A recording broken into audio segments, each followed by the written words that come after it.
So this begins. Just gonna block and 4 minutes, 4 minutes, 4 minutes tops.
Well, we gotta wait here for a minute. Cause we are in Germany. That's where the Munich majors are taking place. I fuck with the heavy loading music, man.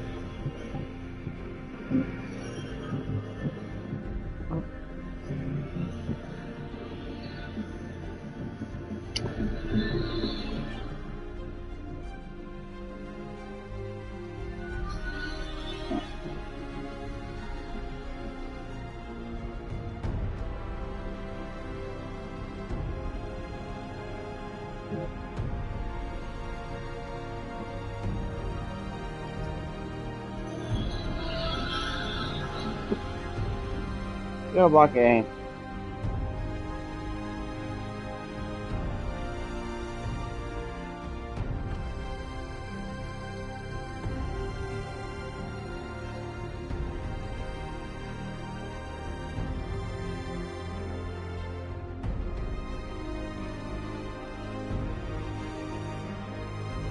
Yo, Furia made it. Let's fucking go. Enterprise versus Furia. Okay. 3 teams qualify for the playoffs.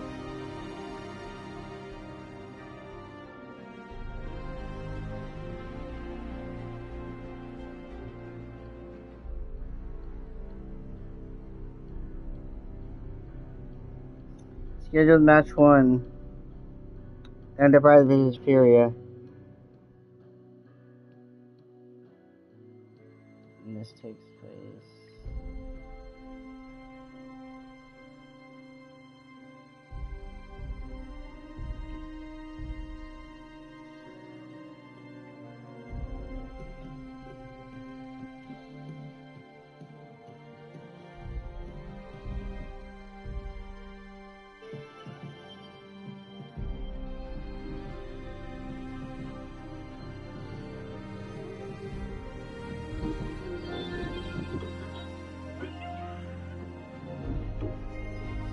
Go. Let's fucking go. Furia pulled something out of their ass. Best of 3. I fucking love Furia.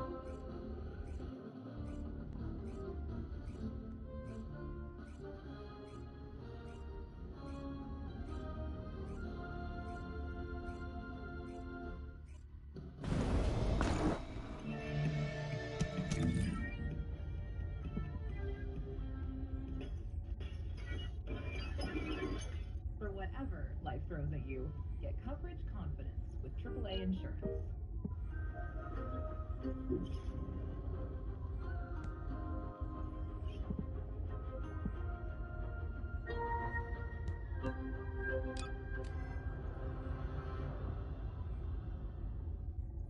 Four parties, Ryan?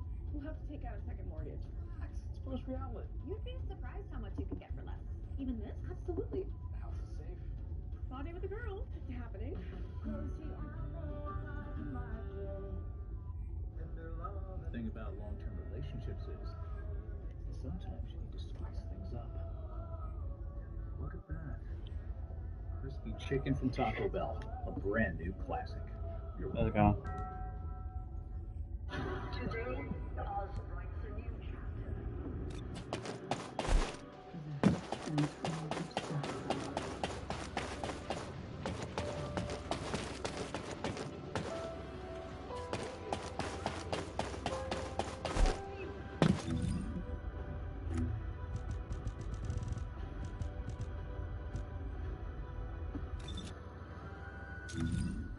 I swear it never ends with that girl.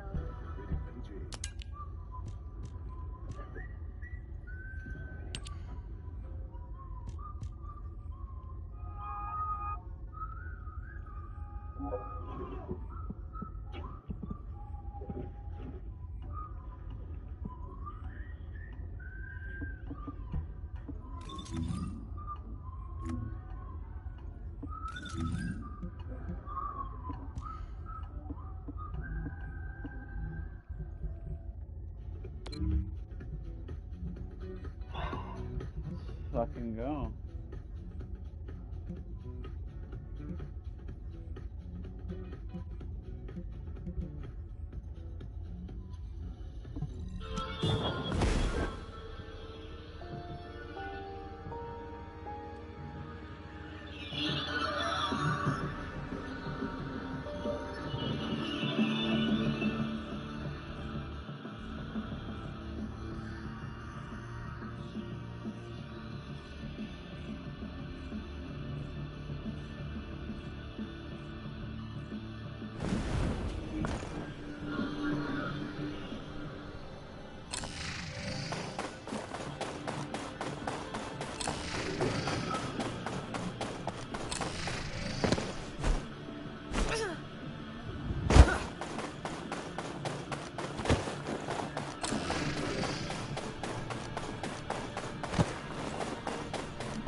Let's go.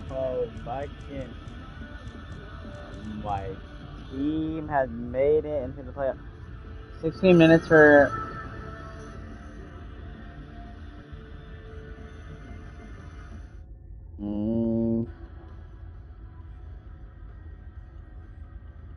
Predictions. Okay.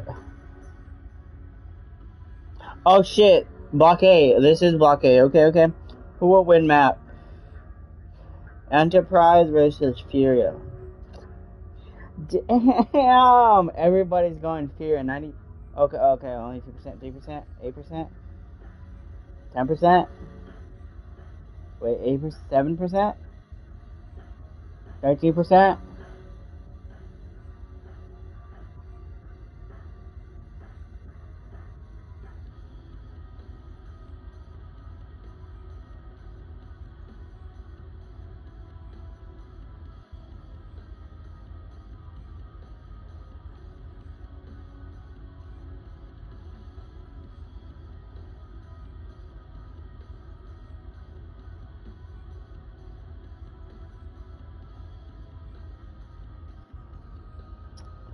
You can file.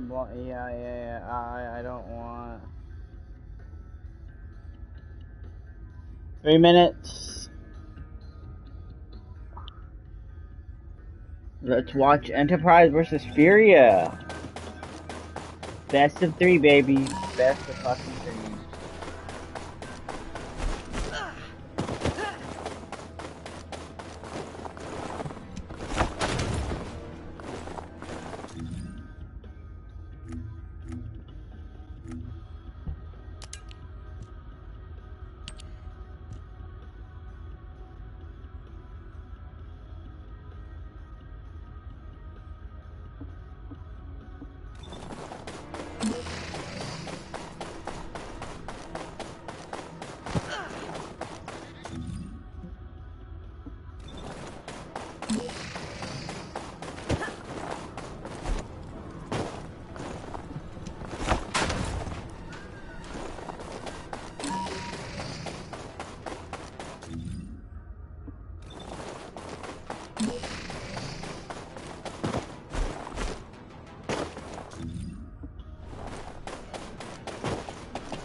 I swear, Fury, you better pull something out of your ass.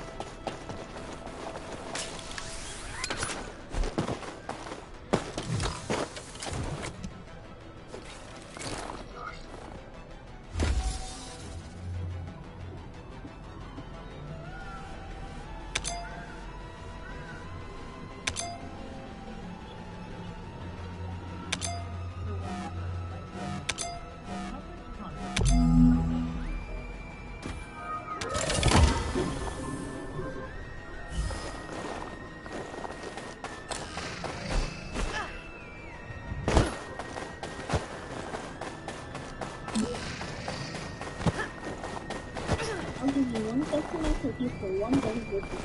Don't know about me here.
Welcome to day 3 of the Munich Major, where it is all about the threes today. 3 teams will be going home after today, and we're sending 3 to those playoffs as well. An important and big day ahead of us.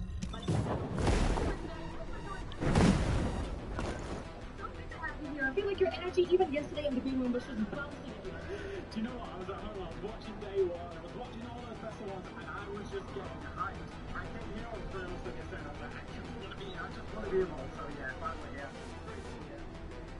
Phenomenal stuff. That's why I say it's already a breath of fresh air to have a break instead of the prep time because these people are making fun of me, and I hope that you don't. I hope you don't really down here that these people who I never make fun of you.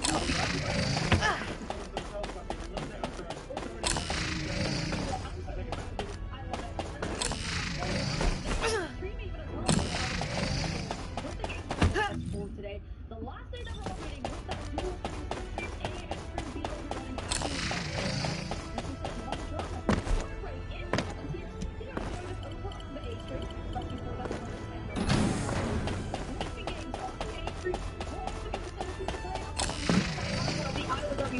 or wild card here on the A stream, but looking at our bracket as well, looking at the bigger picture, everything that has happened yesterday. Now, the first 2 teams from home, of course, we already maybe we'll talk about that. SSG eliminated from 0-2 CAG as well. But we did also see an NA team make it to playoffs as well as Falcons. Yeah, absolutely. And Furia. Been a real breath of fresh air. They've been absolutely phenomenal. Falcons is about as expected. The biggest surprise out of all Nobody of these keeps qualified teams looking the is Falcons. SSG. Because if you look at the last year, 18 months of this team, they've been steadily improving on that performance. So to get 0-3 in group, it puts that trend on to devastating for myself as well to see exactly everything that I'm talking about. And to immediately fall short here at the Munich major. It's unfortunate, but hey, that's how it is, maybe.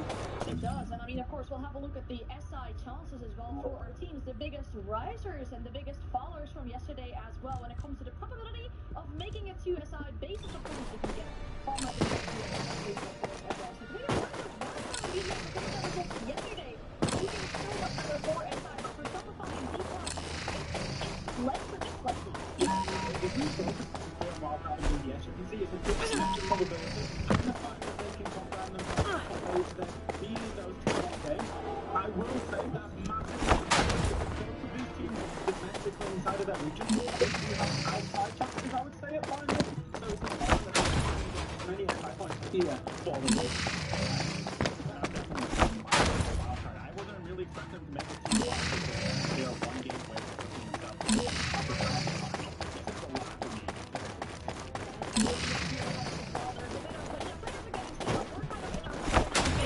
For the first game. Explaining where in the first race you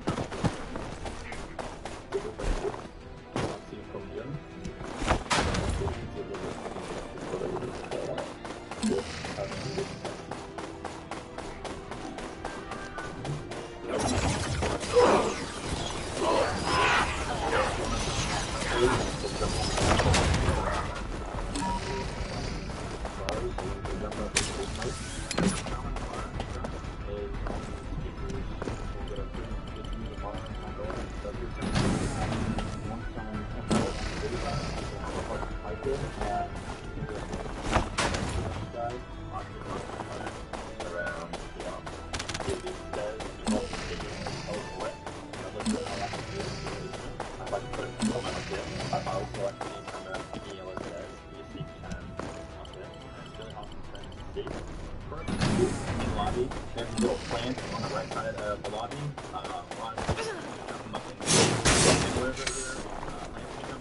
If those kind of high, you can use the purple lobby to also use it to zap any utility on the E3. You can actually throw the drone up on the roof. This is accomplishing the same thing as the E3, but it gives a little bit more control. Jump up here and then jump on top of the vents. One more can.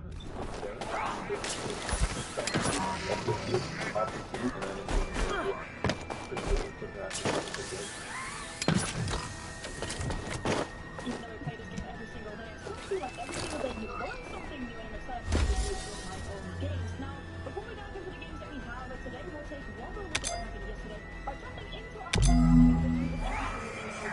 looking back at the different categories, starting off with the monster. And how did we know to Robbie going up against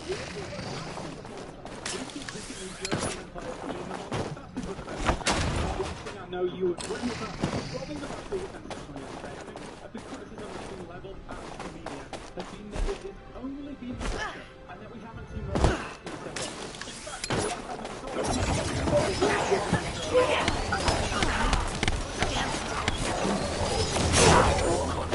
pretty much the whole reason as to why you guys were actually able to win the game yesterday, get them to do that through them. And we've just seen how important that is for their team.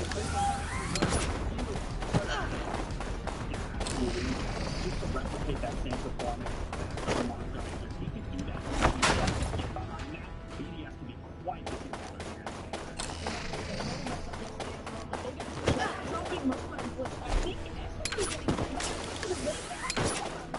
You know, it's very devastating. As we were watching, kind of behind that from the beginning, how that happened. Every single game and getting into that lair, it just immediately fell apart for Space Station. And as you were talking about, Jack, you know, the performance that this team has made during EWC, having a top 4 finish, and then to come here to be knocked out in a 7-0 fashion, really making it every game with call-outs. It's a great skill level and how hard to lose this event, not to even make an impact. Something's gone really, really wrong there. They've got such a good culture within that team that drives their high performance to their continuation, and to have that result, especially with going up map 1 in that best of 3, was a big surprise. It was for sure. We'll use our must-see to look forward to the games that we'll have today. And our must-see for today, the games you have to keep your eyes peeled for, is a big game between G2 and D+. Yeah, I mean, for D+, I mean, we already saw what they can do. They beat Furia early on. They could pull down a lot more convincing matches, but both these teams here looking to get the edge over one another. Yeah, but inside. Barely. It's an absolute crazy show from G2.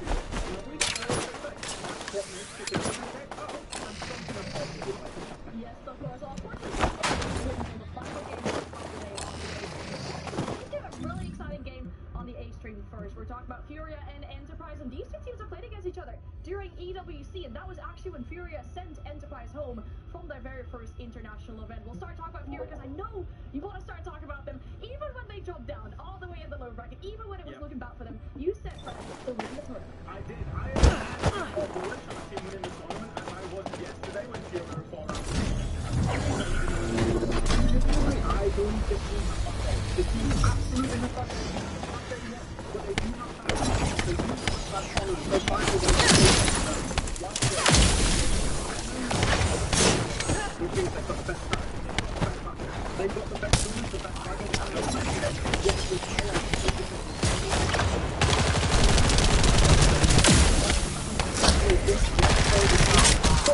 they have so much experience.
Oh my god, I'm... Dangerous.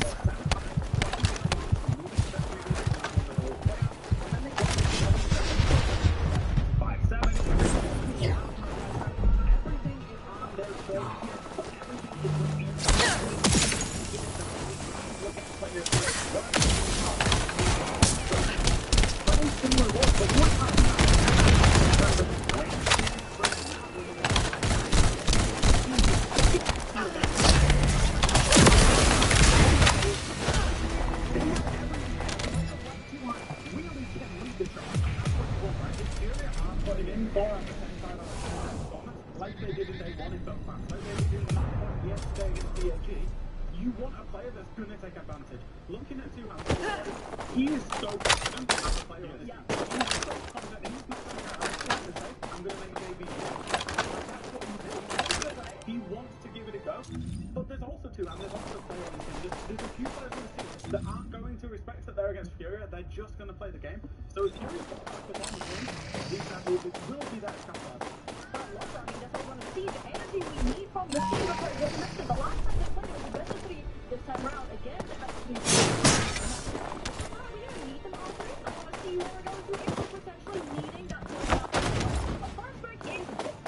Yeah, the bank is going to be a map that Furia have played over and over and over again. It's actually a map that they lost going into day 1. They lost it up against D+, but it is a map that they're comfortable playing up against anybody they will go, and they can also, and I say on banks, I'm not surprised to see them go though. And you have to think, they lost that game in a best of 1 series, would not have those idiosyncrasies going against a team like D+, and going then into that matchup, you have to be winning those opening engagements if you're Enterprise. And then we go into a Chalet, a comfortable map for Enterprise, but a very comfortable map for Chalet. And where I'm looking at this, especially on that defensive half for Enterprise, you are going to have to ward off the attack, ward off the aggression coming from the Siberius dog. I mean, Siberius dog of what? JB92 or Cerberus. Cerberus. I don't know why I said Siberius. Anyways, the Cerberus has a JB92, Daisy, and Hurt being out there. Okay, pick Bang, ban, con, club, ban, cafe, ban. Okay, so they banned Sophia, ban, Nighthaven, Sky, con, no, Sophia, ban, con, Nighthaven, club, Enterprise, ban, Sky, calf.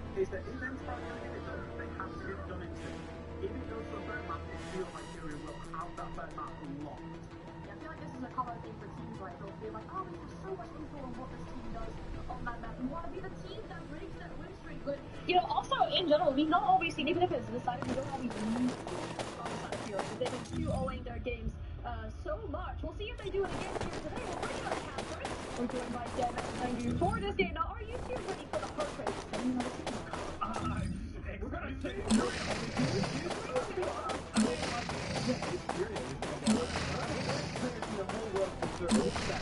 it's too hard. They are ready to rip you in a train. We've got to do it, I think, every single hour, more or less. They have a special place in my heart. Alright, well, we'll see how that's going to go. I mean, we're looking forward to this game this year. But again, teammates ready as well. The series starts open. Thank you very much. Okay, quite a lot. Yesterday, it was a very different Fury.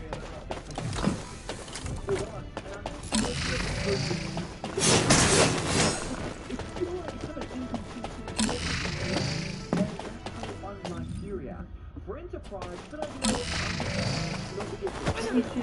I'm hoping I'm looking at and go, how is that at that hard? We get to move down, but just like worry about your own game, not too much practice. Enterprise, they know it's like to play against the big dogs this year. It's actually happened before. Actually, we got to see, Juliet did just beat EP 2-0. EP took them close on board, and they're looking to do the same thing today on their Fury though.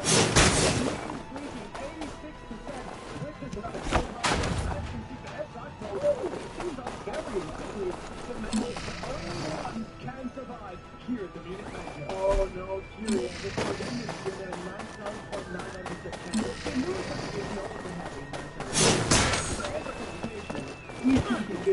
Fury, of course, right now, we're going to qualify for any other than tomorrow.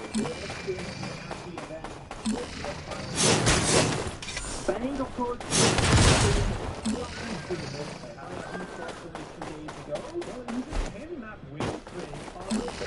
prior to that loss, and Fury did only lose it in 8 overtime. So they are still a very good bank team. Starting on defense, not going to be all that important for the first round of space at the moment, because the secondary is kind of working up to utilize the attackers, but when you get the secondary on the right, top 2 row, that means that top 4 in a row, you're not basically the only one with range target construction. So this Enterprise trying to open up the box at rotations with these operative bands. The big thing that I'm looking at for this round, though, is that Furia have not only banned the clash, which we've seen Enterprise play quite a bit between Fish Show and Relays mostly, but they've also gotten rid of the Warden. Now, typically, when you see Warden banned, it means one of two things, right? It means that the Glass is going to be peeking you every 2 seconds through those smokes, or it means Ying is going to be swinging the ever-living heck out of you. But that's not the craziest operator to talk about. The first round 0-0 Tui on Kavera. Now, if you're not going to worry about your opponents, you're going to pick Kavera. Yeah. It is disrespectful, it's in their face, that wild card playstyle from teams from APAC, and it starts off in a 0-0 round, which means really there's not that much of a risk. We saw SSG bring this out when it was backs against the wall, they need to get a round W, and it backfired. They did not find that round victory. 2-1 shouldn't feel the pressure of needing to go big right now. Yeah, very unusual. This is, as someone who's from the Oceanic region, Tuhan himself, a New Zealander, this is not a common pick for Tuhan. He is not known for this. This is very unusual. In the prep phase, he was looking for a lot of drones. I'm not sure where he's moved to at the moment. Actually gone down to the basement again, so deciding to play passively. Not sure if he's going to look for a re-roam later in the game, but yeah, typically you see the Cav roaming, not here on site. I mean, it's tough, right? Roaming is one of those things where if you're, let's say, you got nothing, you fall out, your work comes tail, and you have a bit of upside, you feel it get kind of now, you want to have the issue with your stuff to oversmoke. It's not that the gadget works, no, it's a traditional gadget. It's unattributable, so it is sometimes. But when you have this giant gadget to utilize, you can't have the gun up. With smoke, you get the gun up, you know, so it pop and takes 2 seconds. Shotgun is double weapon. So you don't have to run off the short shotgun, but to help hold the half maybe the main player's the main player's up to show you gotta have to let take from the first half around Don and within the middle of the already opening up matches. Now it's encouraging to figure out what the setup is like on the side and how to man, they have quite a few execute-based operators to do that. JV giving an aggressive peek upstairs. Eventually does see that try. Oh, he's looking for the rerun. That's the play here. Tuhan wants to go back upstairs. It's not going to land. It's going to be a timing issue, right? If you pick the exact right second to go for that flank, maybe it works out. But like we said before, you cannot afford to lose a player too early before it gets there. You're not hold the captures, hold the pushes, and enable Fisher to go to plan denial. And when it comes to smoke for the Esport, you can Dela to create that chaos. This is great from Furia. Turtle. Nade going down. With the Monty shield on his back, he starts the plant, but he is being burned alive. And the Ying, the X factor for Furia, will fall. As they look to restabilize, Oh shit, it's 2 to 3. he goes down and burns alive. JV, one by one. Furia must drop and hunt desperately for a chance to get back into it. JV finds the double, but after falling, leaves it all up to Hurts. As he walks straight past that diffuser, makes it a 1v1. Relays has to do nothing, but sit and wait because EP have taken the round. Really good decision making there from EP. Tuhan could have started on the roll and risked it all, and had he gone down, he would not be in the bunker to get those 2 kills to enable the crossfire and save his teammates. It comes down to details. Furia, honestly, well tried from them. They saw on the outside, they were equal to Muncie. This shows he's the better enterprise. He knows where the best was gonna be, and the fire let it perfectly shut down there. Then it up to him also unsuccessful in finding an opening kick. That became a 1 versus 1, so it's reflecting about how effective these Furia players are. Oh, that is high. Finish show as well. I mean, I walked past him this morning, actually, he gave me a little side of he is a very quiet, he is down, he is all about the game. Like, if you hear everybody's gone, this guy is always talking shop. And outside of that, he's not too extrovert, he's not at all. He's not going to be the kind of guy that's getting fired up, but I know how much it means to EP. He's a guy. They're one better in this roster. Everyone else is a major debutante today. This showing he's been around the block a few times. He's always been in these international events as the underdog. Very rarely has he gone deep, not since the Wiz days. A lot of this comes down to confidence, right? If you're this, tiny team of enterprise, young gunners, young ballers, and against the world champions, the world beaters, Major champions, world champions, very champion. Almost everything that there is to win with this exact 5 roster in Europe. Come on. before the game starts, to copy some of the hours on serious. I know it sounds silly, like, why should they do yourself? But realistically speaking, it's so easy to clock out. But they show they will have the chance to take those chances and play well at the highest level. And I think that's first down. It's beautiful to show just how this movie might play out. Second associate upstairs, we spoke about it, double hops and outlet, but it's a lot of moves, kind of gets created in Furia. So I think the power, the Muncie, the glass, again, that one that comes to play, it can use those skills for that. This is not that Furia that played with one prior to now, but he's very aggressive. I think this doesn't work. It's a player on penalty shot. It's Fisher guy. He's waiting for it, and he just takes the kill as easy as he might. Fisher guy. And Tuhan, meanwhile, has taken down X, but this attempt from Furia has fallen flat. The Aussies and the Kiwis are looking very much in control of the round. After neatly takes JV's head straight off. KZ, the Lion of Furia, up to the roof to ponder what the hell has just happened. I mean, Visual's looking at the catch before Amber even went for the gadget use. I mean, there's a perfect read, or maybe checking the cameras early on, a sound cue.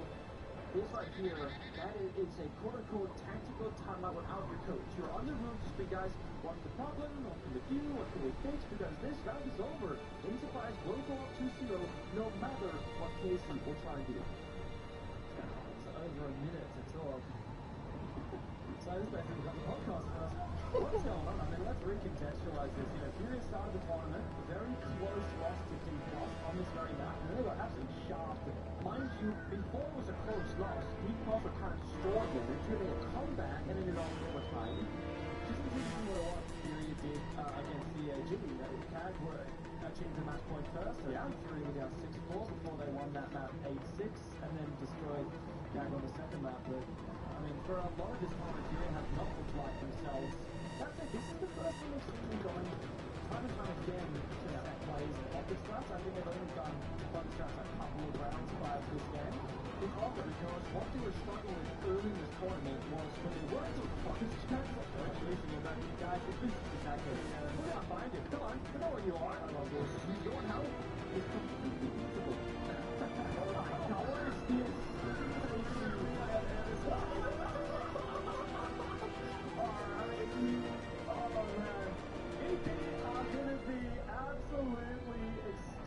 If you can't even win that gunfight, I mean, that tells the whole story here of that round. Anyways, one of only 4 teenage players at the tournament, by the way. 19 years of age. So what I was saying is, when we constant what they won, Furia, they were actually on the side. They were struggling when it came to their usual default. I mean, that loose aggressive out together, that wasn't working. This time, Furia's out of this game. With a one-off strat, come on. Right now, the first rounds are argue. I mean.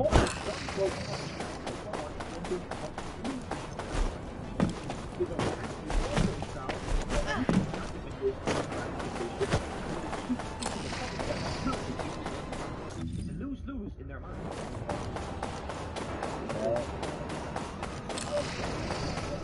Ooh.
And I'm ready.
around. And it feels like Enterprise is toying with their crew, running on the building, going to taking no prisoners. They want every single player on the tier roster. And everything Watch your feet.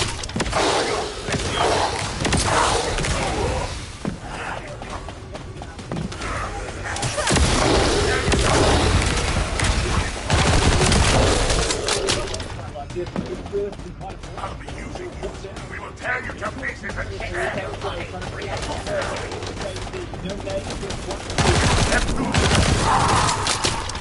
It's still funny.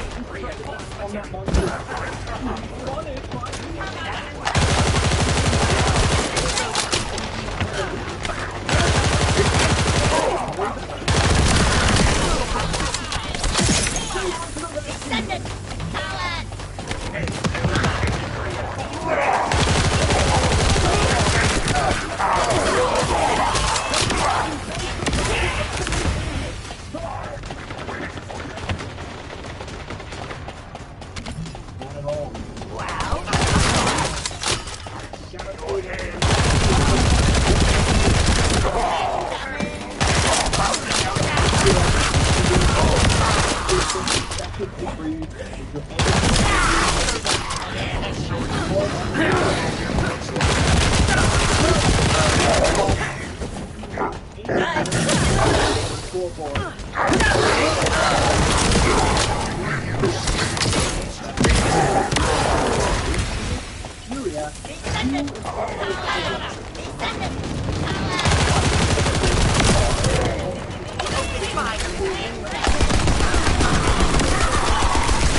This is your...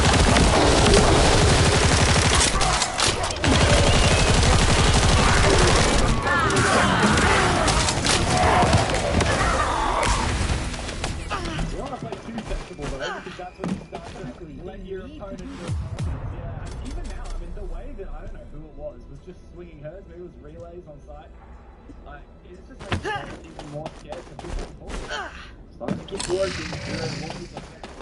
Why are we losing to these guys, man? They're just swinging us. And the funny thing is, if you looked at Fury as Flash strengthened this roster of players the last 2 years, it feels like this is what they've been doing to all their opponents. They're just swinging, they're winning gunfights, they're in their face, they're so confident. They're losing to their own playstyle right now on bank. Oh, I thought it was gonna land. I love the way that Fisher Guy is using the Tachanka aggressively, actually firing the place that usually teams will be putting the hard breach down on that wall into sight. I like what I'm seeing. JB working at hatch. Mind you, he is moaning, but there's not going to be any damage done to him with the change to electrification in Rainbow Six Siege X.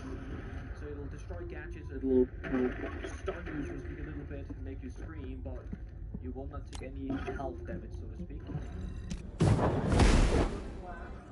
Earlier, it's going to be very important with that one Let's event. watch this. We see the C4 player and Tuhan. Fire from Fisher, shot that on down. 3-0. Blood is dead. Is dead.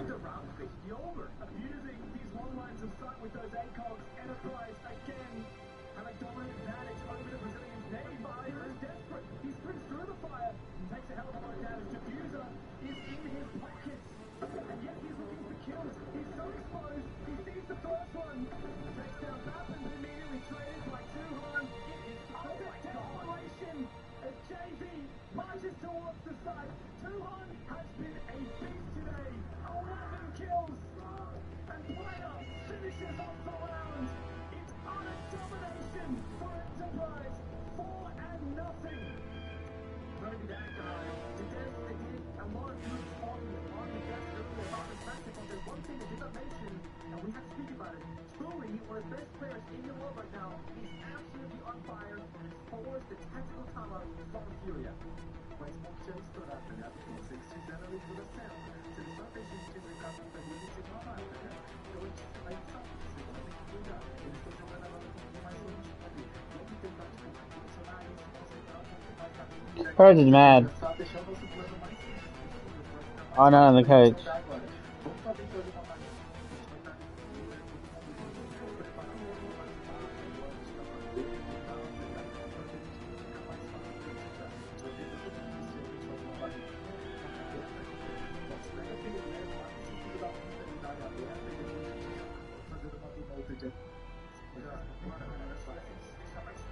Again, so much really close. Second, he actually gets cut off by the animator before he can even finish the sentence.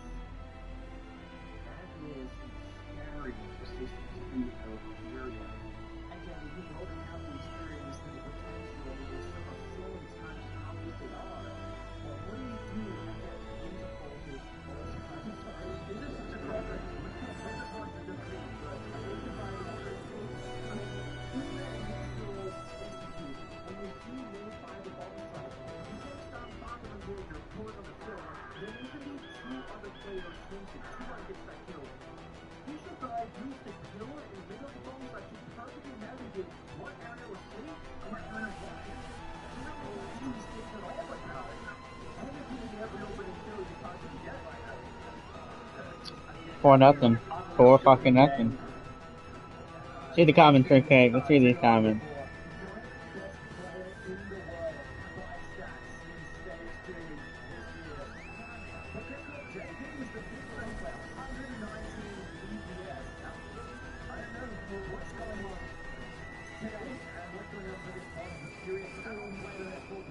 Meanwhile, Enterprise are still playing with the level of disrespect they need to dominate a team as good as Furia.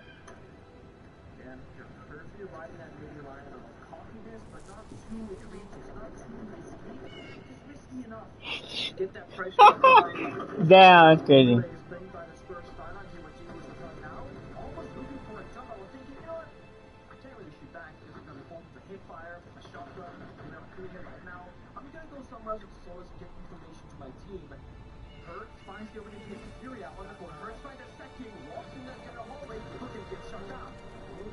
Another trade though onto relays means that this round should certainly be the first one on the board for Furia. Should be. That said, Shimon is still alive. The ultimate frag up the EP. Waits for his chance. JB spots him. Not enough damage to confirm the kill.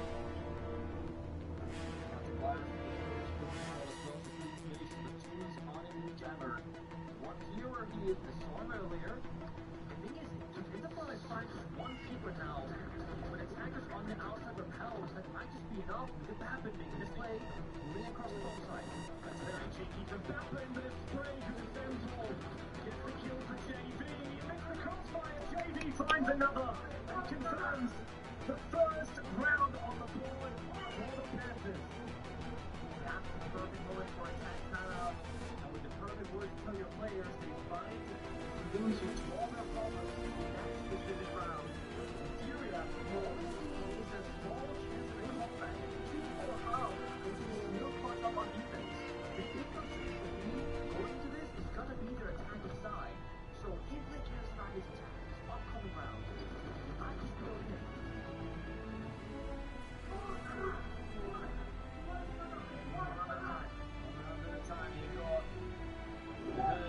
Getting some much needed confidence after that early double kill.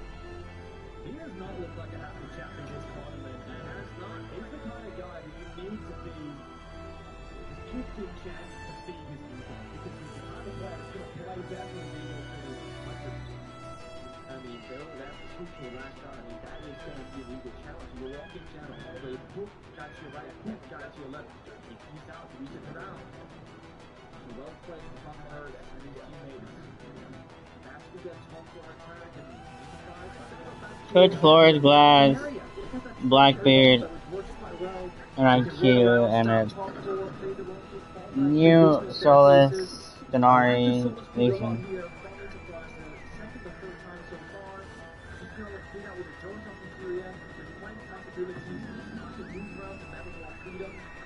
Syria's response, not so much to the solid, but in general, it's gonna be more stability, right? France and the Blackbeard can take some really unfair gunfights in their favor, and you're gonna bring Hertz back on the IQ to say, okay, if they're playing it on over, there's like an F4 Valkyrie information, we can counter that as well. Jay-Z trying so desperately with his Roteros there to clear that mute jammer to enable a late round breach. I can only assume there's no harm. What was the plan? Was he just trying to get info? I don't understand what the plan was there with those Roteros. There's no Dream, there's no Harping, it's one side certain. I mean, this is going to be a rush on the side. There's no two ways about it. Is he going to try and time this? With 3 smoke grenades and a Blackbeard and a gun? I'm not sure. It could be that simple, but I'm not sure simple is the angle for this. Off the first slow, JB finding relays. Nade marching in the building, looking for one, and Impact takes him down, but not killed as of yet, and Fury have come to life. The kill feed reigns orange, and player must now clutch in a 1v5. Fury, after their tactical timeout, have gone back on the horse, gone back into the race, and finish it off with flawless rounds. 2-4 is the split, and now they can focus on defense. Such a simple attack, but so effective. Again, they have the timings, they have the communication, the synergy. Blackbeard walks in, Nate protecting himself with a shield. JB sprints behind him, brings out the corner, and secures the most important kill for the plan to go down. Everyone wins their gunfights, everyone sticks together, and they do survive the first half with a 2-4 scoreline. Anything's not possible. Okay, Monty against the bands. Where we test Enterprise. It's one thing to be out in the defense, it's another completely to have that confidence on the attacking side to make sure that you are quick enough on your entries, far enough in taking that control, and synchronized enough to land your execution. Castle. And they're going to ban out the castle as well. Make it a little bit easier to go for those roam clears if you are to go for big extensions, especially on that top floor. Really finicky to try and destroy those castles out there. You know, Solver like it is now the Samish kind of replace the castle, if you will, to practice for safety. For Fury, the Phantom Run too, which I think is always a great choice because, you know, these two guys are bringing out the side losing, maybe even before the side losing if you're willing. I think Avatar, again, not a bad move at all. It's consistently strong operators almost every single bomb side. And if you're not sure what Enterprise is going to be doing on the server, very, very good options to go for. Whereas if you're really nitpicking, that go for a target ban if you know that you're really good at this particular thing. He's left in there and realized he's going to re-pick onto it for now. Of course, Chris, you mentioned him in terms of the shields. He's got a lot of flexibility. He actually really wants the Blackbeard too.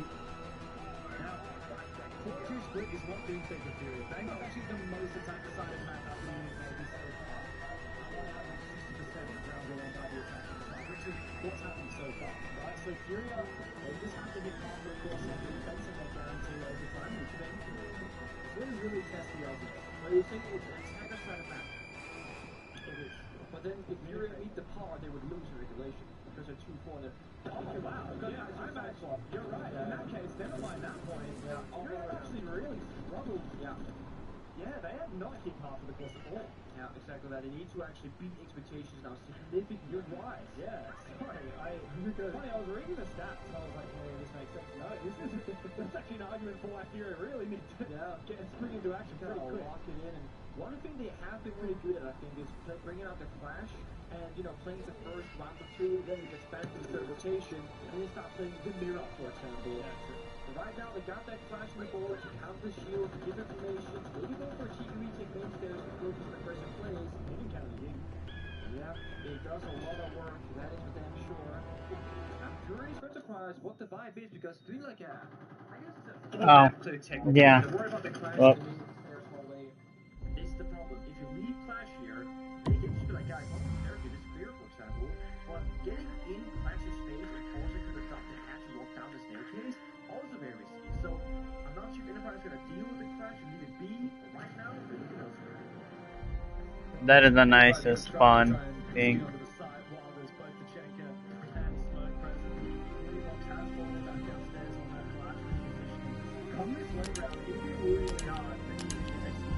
Well, you've got Class Tachanka and Smoke still available. Guess you can get out with that fish guy, knows the Tachanka quite well. He just played it perfectly himself. Perhaps he knows the best plant spot is gonna be, because he damn sure has to find it.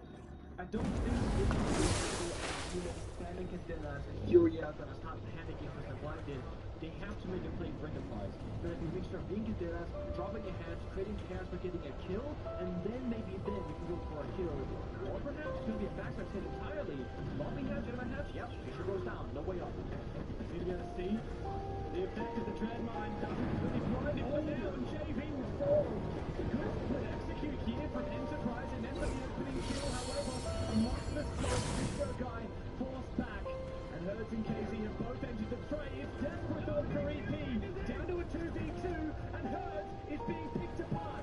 Forced back into Vault again. That's Philippox hiding behind his shield, tries to peek on outside. Deadly, but not deadly enough. Penetrates back into a 1v1. 10 seconds to play. No diffuser in pocket means that Batman has to hunt for the kill, and Hertz is waiting for him on one hand. Fuck yeah. Clutches for Furia. The Brazilians bounce back, and on their defense, they got the basement unlocked.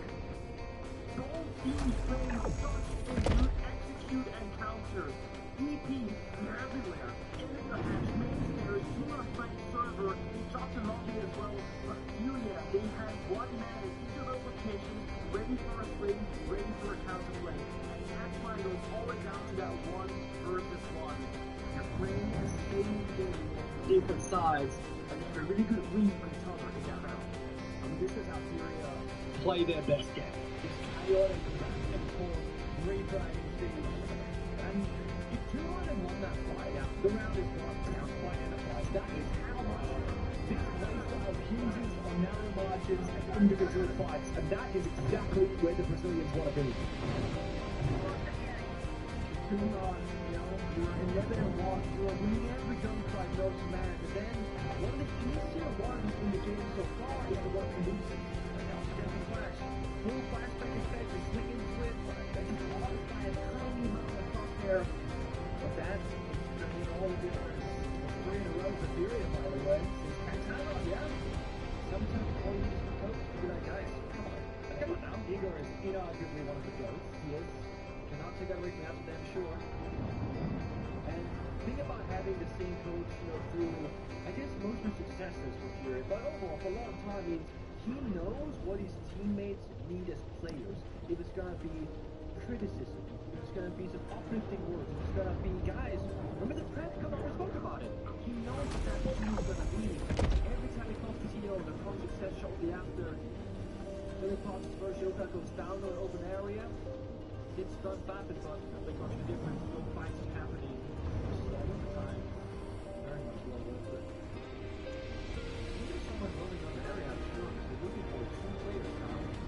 Straight up server plane. I assume the Yoka is going to be there and passing from there. We thought, guys, there's something wrong here. They want the bird, the generators, but it counted again. It hurts. No start. That is back. Look at him go, 6-3 ever since he reconnected. Furia, well and truly back into it. With Baffin going down, EP. I mean, it's a lot of different steps they're going to have to pass through here, especially with that clash. So Fisher guy tries to force that thermite charge down, but he's being watched by Nate.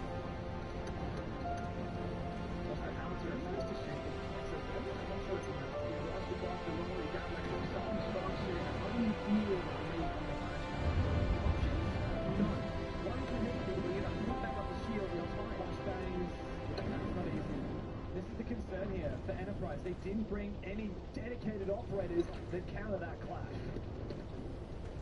Gotta go on in. Aggressive play. Axe desperation. Fisher goes down. So that's 2 on. The tide has turned and Furia found their mojo again.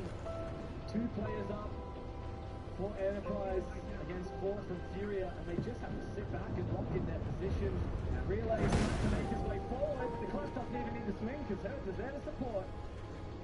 It's just player left. Ooh, nice shot off the JV. 3 more to find. He's being peppered by Philippox from a long angle from inside of exec. Brings out the DMR, looks for a little more, but there are players hunting him. Hertz is well and truly back on top again. And Furia have made it 4 in a row.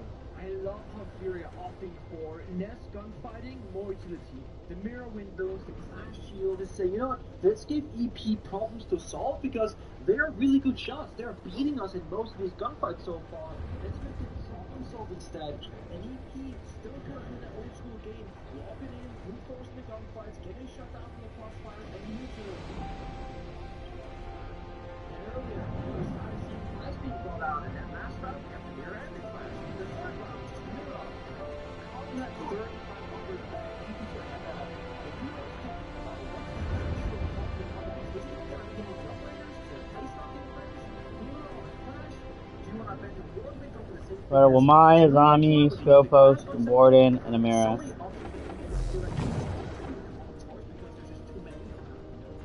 Point is that reverse momentum start to really start. I think we're here now. Yeah, well, 11 and 1. We've got 1 kill, lost 4 deaths. 5 seconds to insertion. Jumping on the Ash now. I mean, clearly trying to counter that mirror. But yeah, I think you're right. This momentum has truly been stopped, and Enterprise getting a little bit in their own heads. At what point does Mingo call the tactical timeout of their own? I mean, honestly, probably after this one. Probably before last round, to be honest. I mean, in a perfect world, maybe, but you're gonna think you're gonna win that one, right? Yeah. They've seen the full bombs of rotation now. They're gonna see that final operator ban after this one, and then you can talk about what you're gonna do going forward. In an ideal world, EP will win this round to get that 1 round lead, then call it TO, despite the fact that they want to prepare for the future. But you're also giving Fury that same thank you, you know? They also talk to their coach. And last time they did that, they won 4 straight. Exactly. I mean, credit to Ernst, he's really bounced back JV as well. I mean, he's got 10 kills. They just like out of nowhere. One round to another, James is reverse focus message to up. JV just got down for 1 point straight in the end. Oh, and Fisher, guys, supporting. That's the 2 top-rated players for Fury eliminated at the start of this round. It took a minute. And they have fought tooth and nail still for Leapox upstairs. Surely he is not going to miss trouble. I think they know where he is now. They can build his position strong. And Fisher tries to hunt him down and look to retreat. But Leapox wants to keep fighting. KZ is supporting as well. To keep the barriers, they are fighting for every single piece of ground, and they're succeeding in doing so. 2 eyes on the floor. Dappen takes down Nate elsewhere, forcing the rotation. KZ and Leapox back down on the side. Oh, it's 2-2. Oh no, it's 2-2.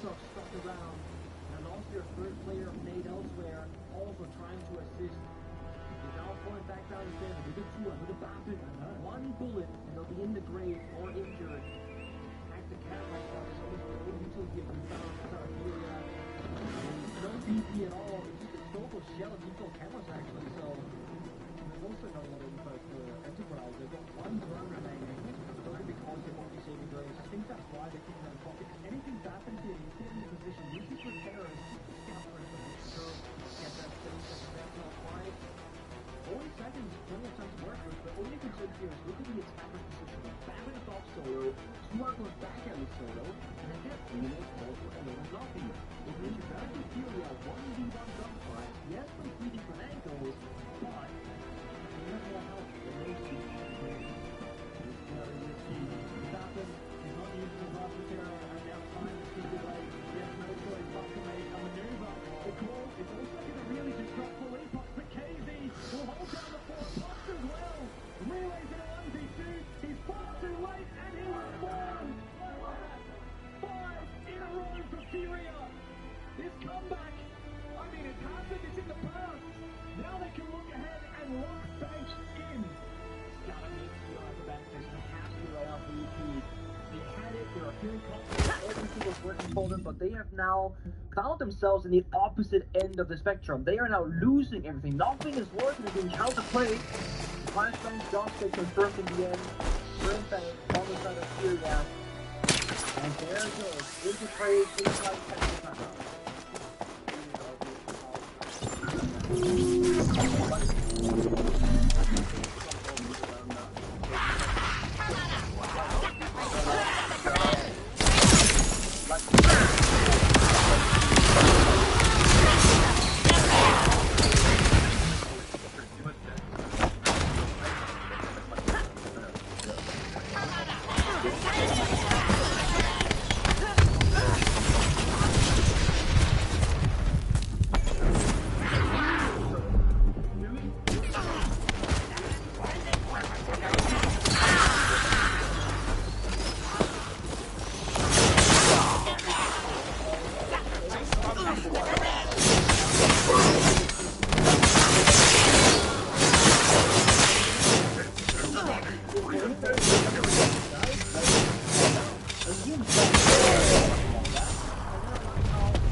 But it does end up getting the job done. Expedites the process. So is this where we've gone up shutter? Well, there's a lot of ground still to take. And a lot of Rome is still alive as well. Only one player from the defense is down in the basement on site. I'm curious here about the mute being brought out. Almost thinking, okay, they're splitting those babies, but like it's actually grid. They brought the mute. They don't have an echo or maestro sit on camera, so I don't get the call.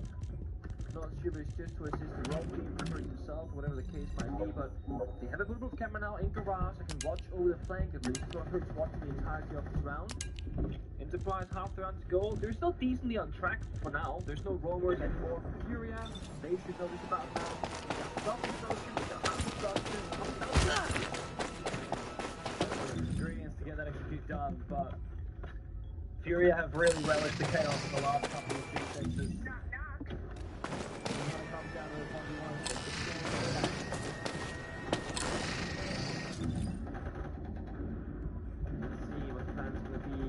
Last time it was no default server take, it was gonna be that backside portion, just attack everywhere, not go for a plant at all.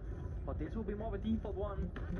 This will see Fisher guy with the Yabana as well, with the hard destruction, fire comes out. This is the problem. 45 seconds, 73 launches, and head stop. He found the gap actually, he's in there. Do they know that he's dropped? I think they do. How long will he be able to wait patiently? Yeah, Philippox is definitely certain of this. A peek from JV, but Relays gets him. That's a critical kill. This is very aggressive from Relays. He has to time it. A lot of damage on Philippox, and he takes him down. Meanwhile, Fisher guy is confirming that plan. It's aggressive play from KZ, but he is punished. Nade in a 1v3. Swiftly becoming a 1v2, but this retake is impossible.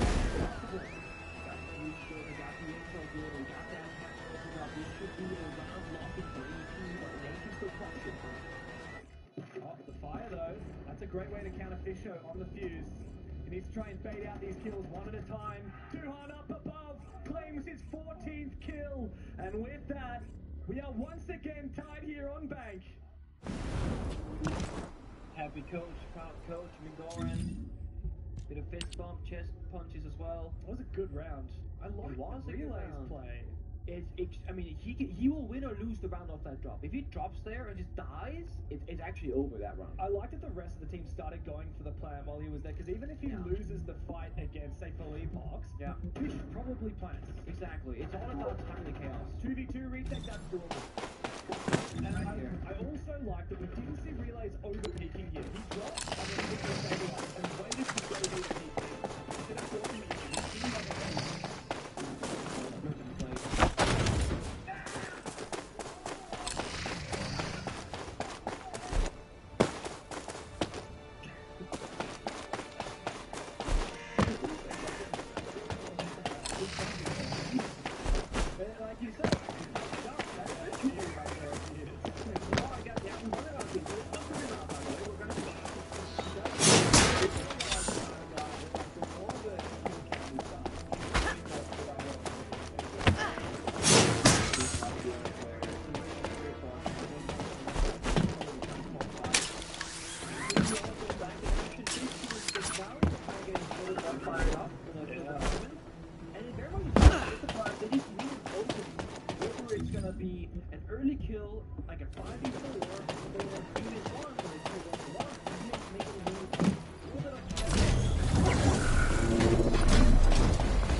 fight back, but it is all for naught as another one drops.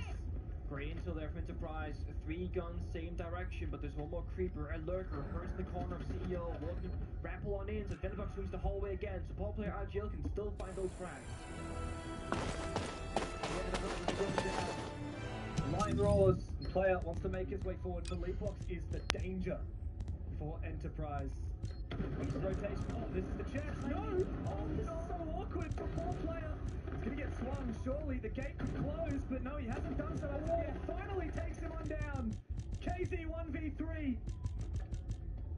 Good luck. It's not going to be easy. The diffuser has been recollected by player. And Enterprise, it's gone up and shut up as they try and lock in and take him down. 6-5 for the Aussies. One more round. At the very worst case. My boy! Worst case, they go into overtime, but let's be honest, EP, they want this in regulation. They've been feeling this victory in those first 4 rounds. It was going so well for them. Bit of a struggle, but then they recomposed. I really want to applaud them here. The reset, when it became 3v3, they had 2 players on window repels. Tuhan came off the rappel, went into lobby, and then joined player on the same spot, making it 2v1 in the hallways. And that's very important because, I mean, 2 guys on the rappel, that's, you know, just getting in is going to be almost impossible. Tuhan was half health, but still he became the aggressor together player. On the verge of a 20 bomb is Tuhan. 18 kills to 6 deaths. Literally a classic. It's a banger. 3.0 KD. Yeah, this has been a gnarly game from Enterprise. Look, we know that they can hang with Furia on a map here and there. It happened at EWC, a 6-8 loss on Clubhouse. But here, this is Furia's map pick. It is actually. And they were undefeated on bank 10 games in a row until they lost it 7-8 to D+ earlier in the tournament. This is where Furia want to be. And it speaks to all their strengths, right? They got their pogasters, they got their stability, they got the aggression, they can know when to lash out, they got the timing like Furia. They are on paper an excellent band team. Enterprise, though, have almost simplified themselves to a victory. They're not overcomplicating these rounds. And the technical time also about, guys, the communication's getting too much, right? Let's just relax it, calm it down. Their whole game plan has been like calculated aggression together and not get too like emotional on the server. D+ took him down, Shopify Rebellion took them down, then Furia bounced back against DHE, and we thought that they were going to go for a little bit of a loser bracket run here in the Swiss system against Enterprise, and then tomorrow, who they may be matched up with, if they even get there. But right now, Enterprise is making a very solid case for why they should continue to stay alive here at the Major. So, 2 minutes will define overtime or regulation victory. Every second that goes by for Enterprise is precious time lost in this attack. Smoke, Goyo, and Tashanka, they are so known to do this, that when the game gets really intense and high pressure, they will just slow the game down on defense as much as possible. Often it's going to be something like a clash, but that's been banned away. So they get their other operators. Fuse is good though. Fuse is excellent for this. Gonna fuse it first, clear the Goyo canisters, then freeze the hacks. This buys them a good 20, 30, maybe 40 seconds of value, but still, the big thing is going to be Hurts. He's playing server stairs with the smoke, 2 canisters in pocket. If he stays alive and stalls for another 20 or 30 seconds from here on out, that's going to force EP into a run. Two ways about it. Like you need to utilize some of these shadows, especially if you're around.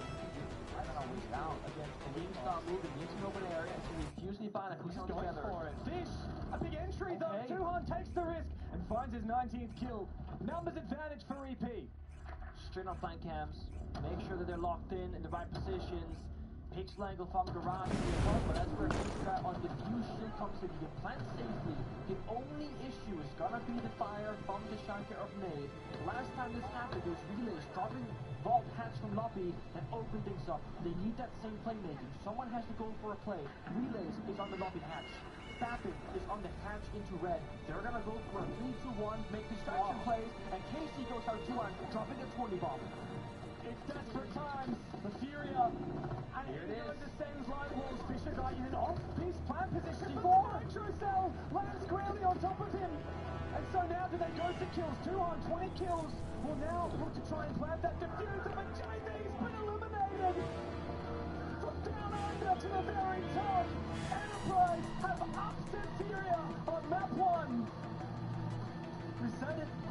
man is here to play with the best in the world right now. Tui drops 22 kills even in the first match. No. 5 off in here, 11-1. Then slow down, then recompose. Lost by 2 points.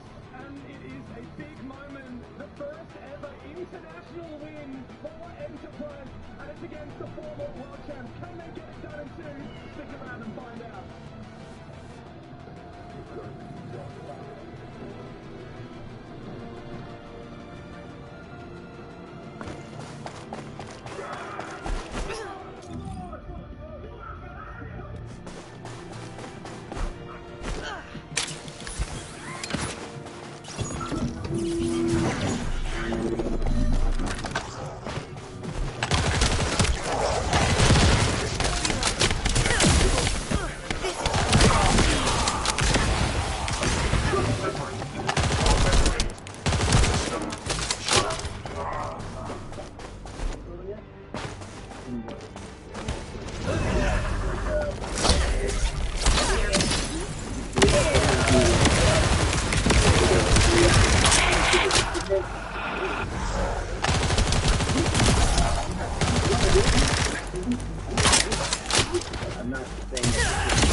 even though, you know, we're still, I guess, starstruck by the performance from Enterprise, there are people who saw this coming, and you are really, you know, hyped up for everything and you expect them to win. But when I posted on social media today, you know, let's see and Furious, let's see, we actually playing on the other team, and I'm like, funny about it, let's see, and we do see, in fact, not on him, but the one that off. The only thing he got wrong was not replying to Elon. But yeah, no, yeah, it was curious as well because it was on their opponent's map pick. We said that it had to be done into. We think if it goes to 3 maps, then we think Fury will get it done in border. Enterprise have done their part. They've won out on their opponent's map pick. They just need to bring it home on their own. Yes, that's the big thing. Now looking towards the second map though, it's going to be Shelly, which is Enterprise's map pick. How do you think, Lux, the playstyles are going to transfer into this map? Is there anything that Fury can do? I think that's the biggest thing for me is it's not a map like Bank. It's very constrictive of a map. That's why I can really see Fury come alive here because they can shut down a lot of Enterprises in unorthodox style of play and abusing a big map where it's, again, it's going to be far more constricted. They can play far more as a unit and be more tight with that aggression than in an open area such as Bank. I think for Furia as well, like I've been clearly shilling them. I absolutely have this blind faith confidence. They have that blind faith confidence in themselves. The best of ones didn't really matter. The best of 3 yesterday against CAG, they managed to get over the line on the map where they weren't good. Today they've not. Now they're up against it. Now they're facing 1 map away. So it gets real for Fury. This is where Fury need to stop messing around. They look a little bit fragmented, as you said. When they walked out, KZ stayed behind, wanted to talk to his coach. You know, they look a little bit fragmented right now, and they need to figure that out quickly. They need to, because they're on the brink of elimination, as we were talking about as well. We'll have a quick chat with our cast before we send you into the next map. Once again, joined by Devin Penguin. I want to hear you guys about Tuhan, because you work in this region most, right? You cast for this guy more often. Is this something he always has? Everyone sleeping on this guy, or what's going on? You have. His name's not Tuhan anymore. It's Tuhan now. You know, 20 Han. I like it. Here it's an invasion match, right? Yeah. For Tuhan, it's monthly. So it is not in the office. This guy is the guy, right? He kind of has been slept on, I think, in the host region because of players like Jigsaw, but like, let's remember, the thing that was the downfall of the host region, the downfall of Blizz, was this guy replacing Oda on that team. When Titan came in and started making moves. But you kind of can't blame Titan at that point for seeing Tuhan, seeing what he's capable of, and picking him up. I'm just glad that he's finally got the chance to show what he can do on international. Well, it could be just a Monday for Tuhan, but it could also be the Monday where he sends Fury from this tournament on the brink of elimination. They find themselves. The second map is Shelly. Yeah, it certainly is, and this is where it could be the face of Furia. Enterprise have fought so hard to be here. Through the ACL, through ACE, here, and yeah, look at that. The tide is turning on the social prediction. It feels like it might have ended So, and also Furia still not fully back in form. I do think it's dead. Really touched on a very, very tough here, whereas what happens is usually does stuff. Now, Jigsaw drops 20 very often, too high as well. And then it's like 6-7 kills, like the god, yeah, okay, whatever. 7 kills to get that second place, and it's just makes a big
I scream a women.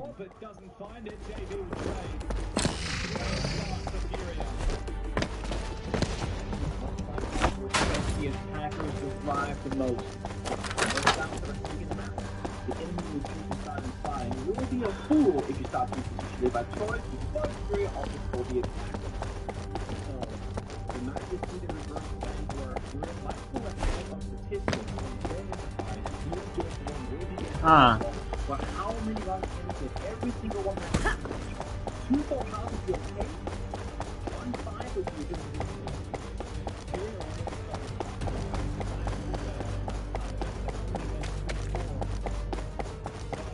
Come on, Barrier, pull something out of your fucking ass.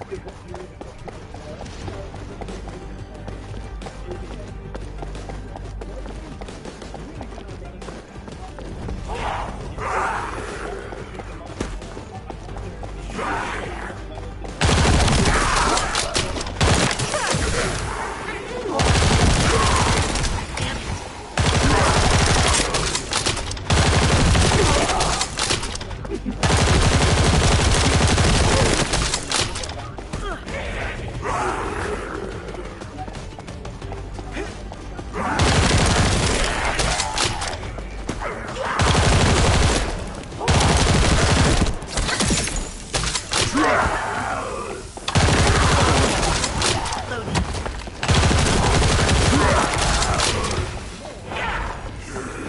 punch A. Interesting. Women.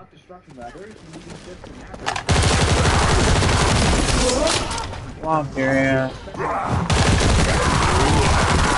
Bro, you guys are like the last two in camp.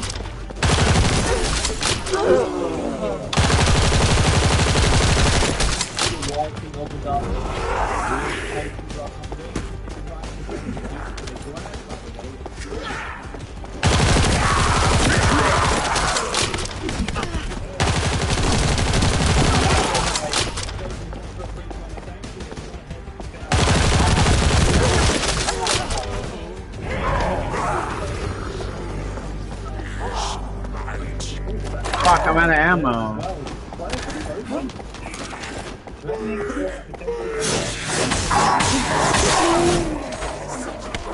Where's the amount of ammo for my fucking primary?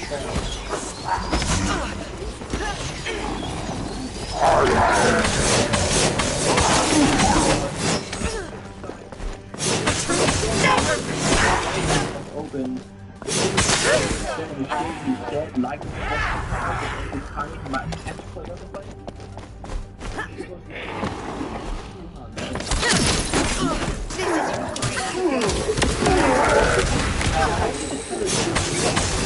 It's your turn. That's it. IL went to a women beauty shop, there all the women. I punch.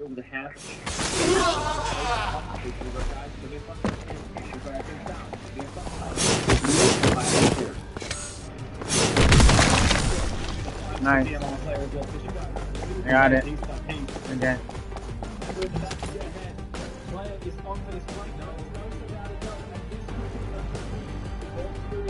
Player waits, pulls back, and they will take you down. Okay. 4v1, 4v1.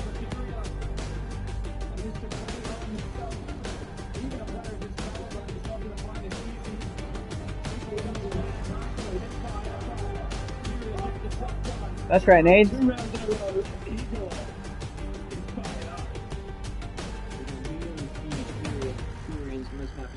They lose the player early, JD, half destruction, and then they don't do anything for a while, really. All women just like Stan Pines did with his zombie. And you know EP's gonna do something, right? They get one pig, Play the damage. rotation,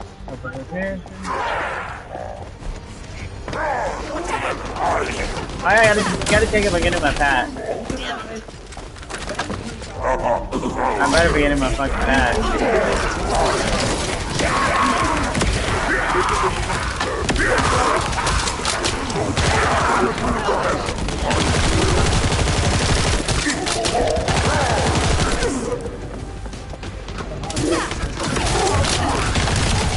Damn it. Oh, I'm on fucking now. Run. Going to this. Back.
And actually found KD moving inside of Congress and enables Stafford to escape. Okay, so a little bit of play works out, he gracefully finds one for you, but it's just two hands. Looking for some depth to Syria.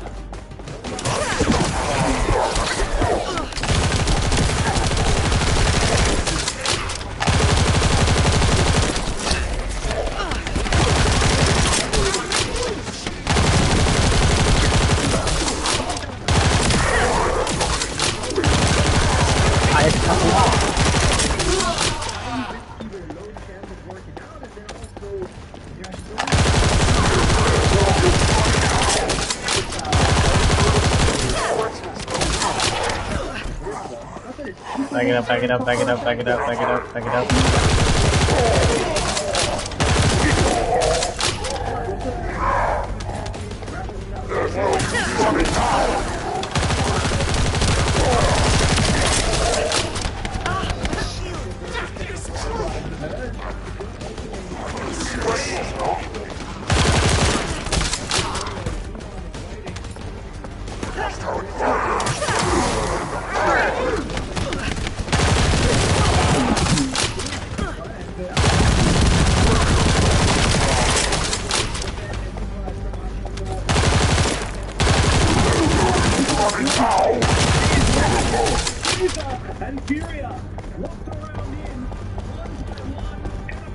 Come on, Fear, step it up.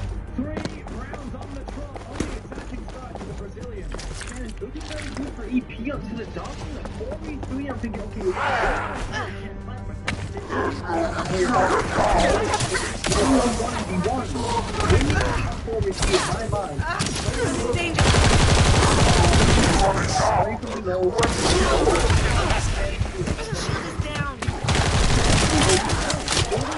Oh my dude, I wanna fucking die. Any of my skills back up.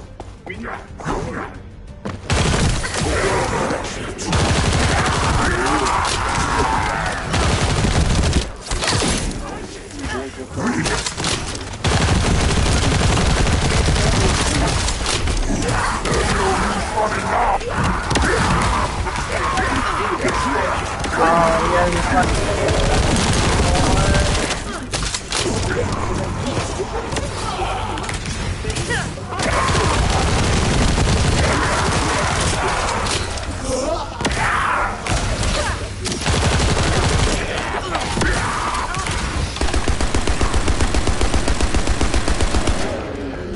Done.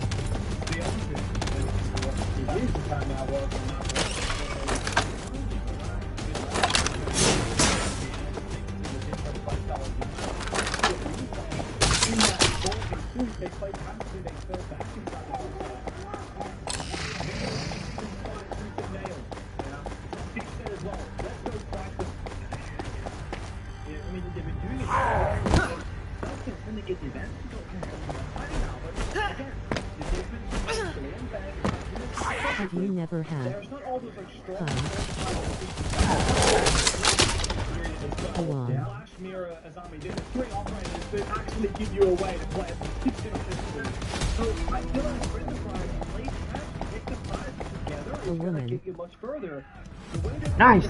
I got it. Fuck yeah. First try. They said with the spend the 5 years and expect the Have you never had That's what they're expecting. They're right on it. Vega knows what he's talking about. They got their prep work, and I feel like Enterprise know exactly what they need to do, but right now they gotta find the energy and the confidence. You should try it.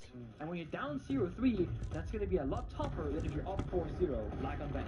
And it Fucking Enterprise. Specifically, speaking of, Fear all the way, baby. You fell back too early. Keep on fighting. And trust your instincts. He's the youngest player on the team, and he's also the newest to not just this level of comp, but comp in general. Even Bappin, he floated around for a few years on mid-tier teams in OS. Relays basically went from the bottom to the #1 team in OCE. Okay. And here he's struggling a little bit so far. I mean, he is a scary player to come up against on OS servers, but he needs to find his confidence playing internationally. And it takes time. 0-3. It's like, oh, they're so good in the first match. They're so cocky, so aggressive. They hit all the shots. Yeah. Well, that one is over. And map 2, it just plays out differently. Especially when you go from bench to like mentioned before. fighting on it though, playing mezzanine. The issue is Turan goes down first, and so does Bappin, the Immediate player, who's dead as well. Bad to worse for EP. On the back of that tactical timeout, they find very little. It's Fisher guy up against the world. He's on library first. Monty is sitting in his face. Nothing for him to do. He can desperately try and find one kill, but it will be traded on back again. Syria, 4 straight. They want blood. Look at the pace from Fury right now. They are storming in the building, and this is exactly what I meant earlier when I said, I don't know about going straight against these guys. They invented the current playstyle on this map. You can see the experience. Fury know exactly You what should to try do, screaming when a to woman do it, there, no and how to rails. get there every single round.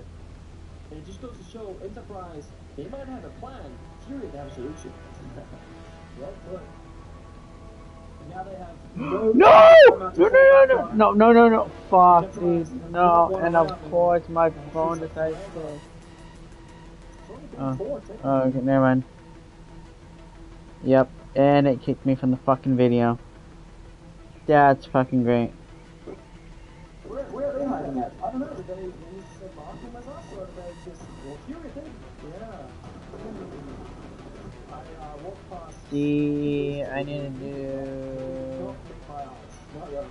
And this morning, as we arrived, the new JV was like... 3 hours, 7 hours, 9 hours. Yeah, energetic. Not after losing that one. I was already sort of locked up now, 4-0 in the lead. It's also sort of things like... Okay. If I a president, I should let all guys to treat a woman bad even. But when you're a player, the simplest way to experience that, what you want to try to achieve Even every hit single game is to reach them. the zone. And it's this hyper state of like hyper focus where you have like a black hole that you cannot recall what you did last round. We got a Deimos, we got a Solus. No, we got a...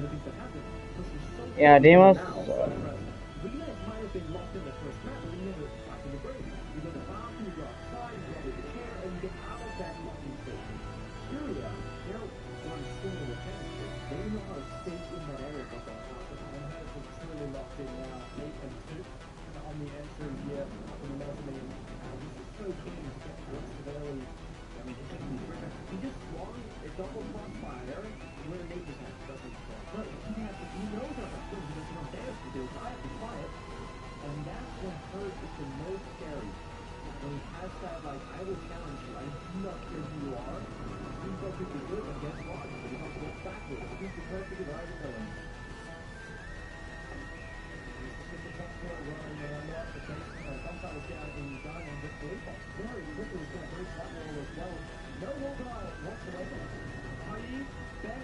Everything is unlocked and available to play in terms of Orbital. Meanwhile, Hurt will find a very critical kill. Baffin going down. It's getting just too aggressive inside of Piano. The fire now exposing, realizes position. He finds one and gets aggressive for more. Needs to find a second one. But JV cuts him from the long hallway. Players still upstairs with Kuhan down below. Two separated individuals, 3P. And Castle now getting targeted. Player is in a very dangerous position. Trying to fade. Hopefully Furia to overswing tunnel vision on him, and then with Tuhan to get the pick. But now Tuhan's position has been exposed. Bombsnacks downstairs. They don't have to go for these kills, but they try to. They're planting right now as well. Enterprise think they're playing for kills. They're not. Guys, they're planting. Oh, well played, Furia. So well played. Perfectly entry. Best Perfectly converted. pro-Brazilian team. You know that both of the players are so far from that objective. It's Furia. 5 rounds straight. They won Rio. They're gonna win And Germany. Enterprise are completely shut out of Hopefully.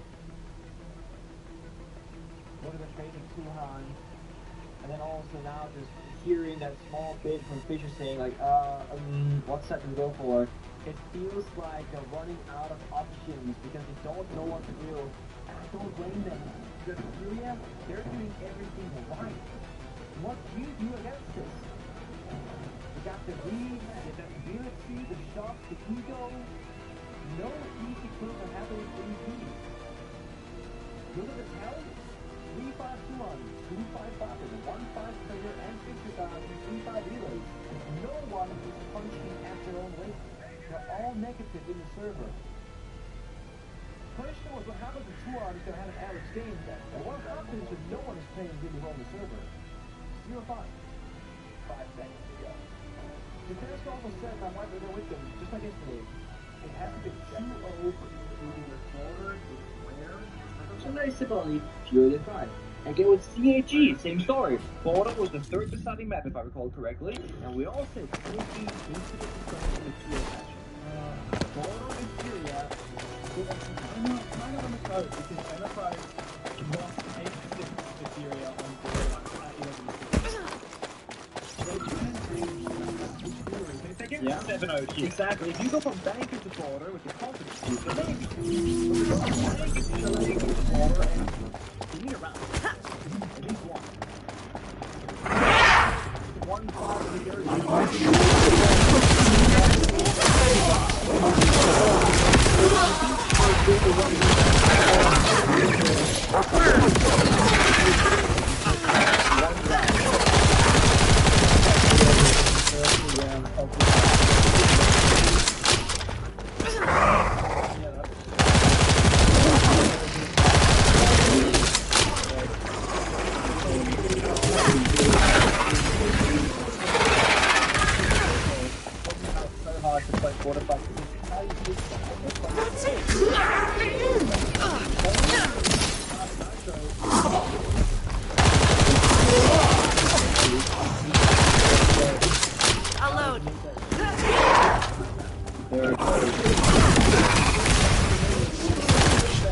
Fuck. I died.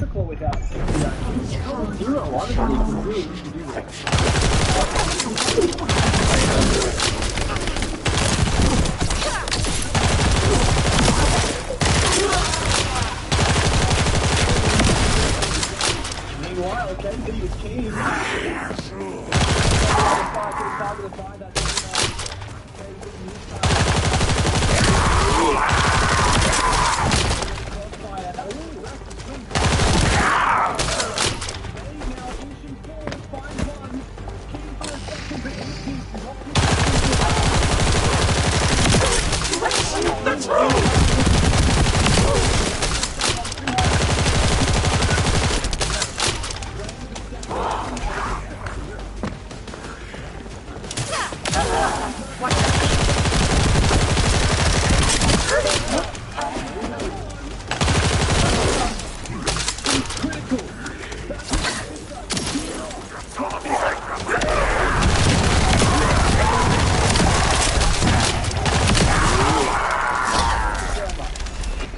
Diffuser. Stop to get. He knows what's happening. Oh my god.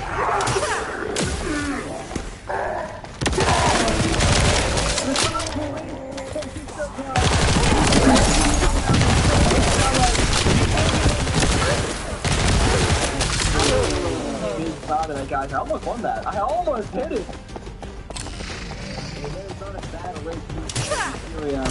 Melt away. Oh no, I am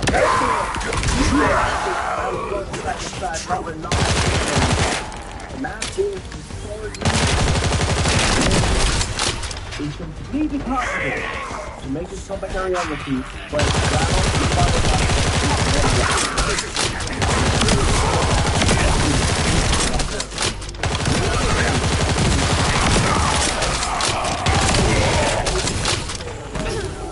even the what should have been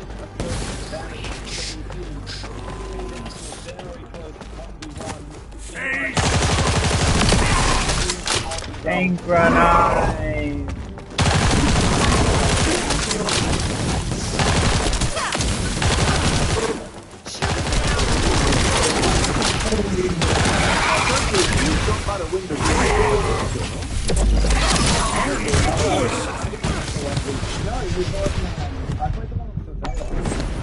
I cluster 1v3, 1v4 if you count me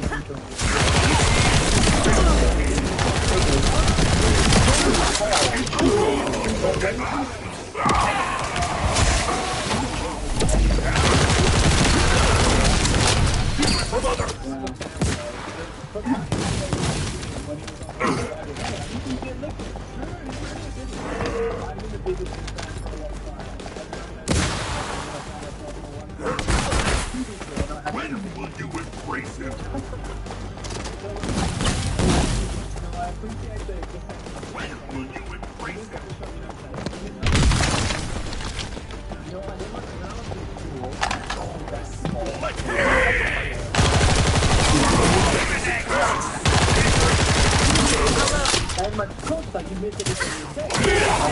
That's cool.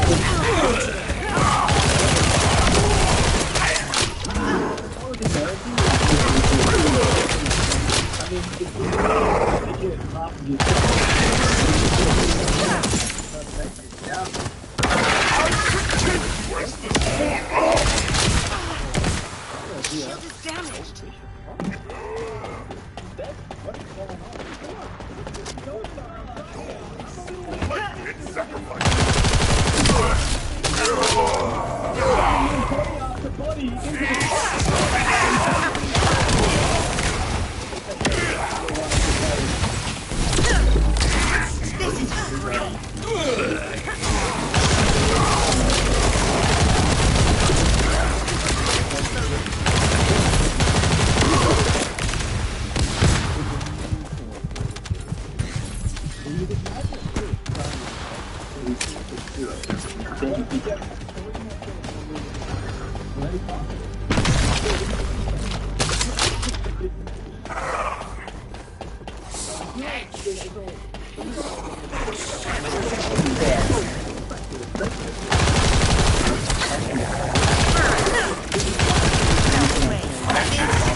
Bro, you gotta be fucking kidding me.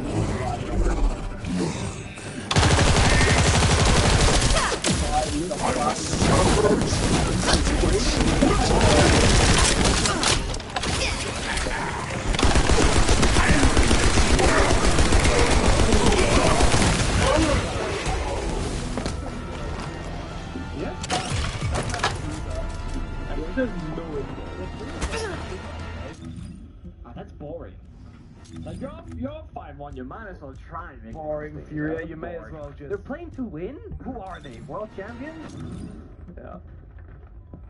Yeah, the kid is in Narnia, as we say. Oh, there we go. There's another kill for KZ. Oh, sorry, that's Felipox. There you go. A little bit of an underwhelming finish, but it was a convincing round from the get-go for Furia. Don't leave him hanging, JV. 5 map points against Enterprise after such a thrilling first match. Surely they don't go down with just a whimper.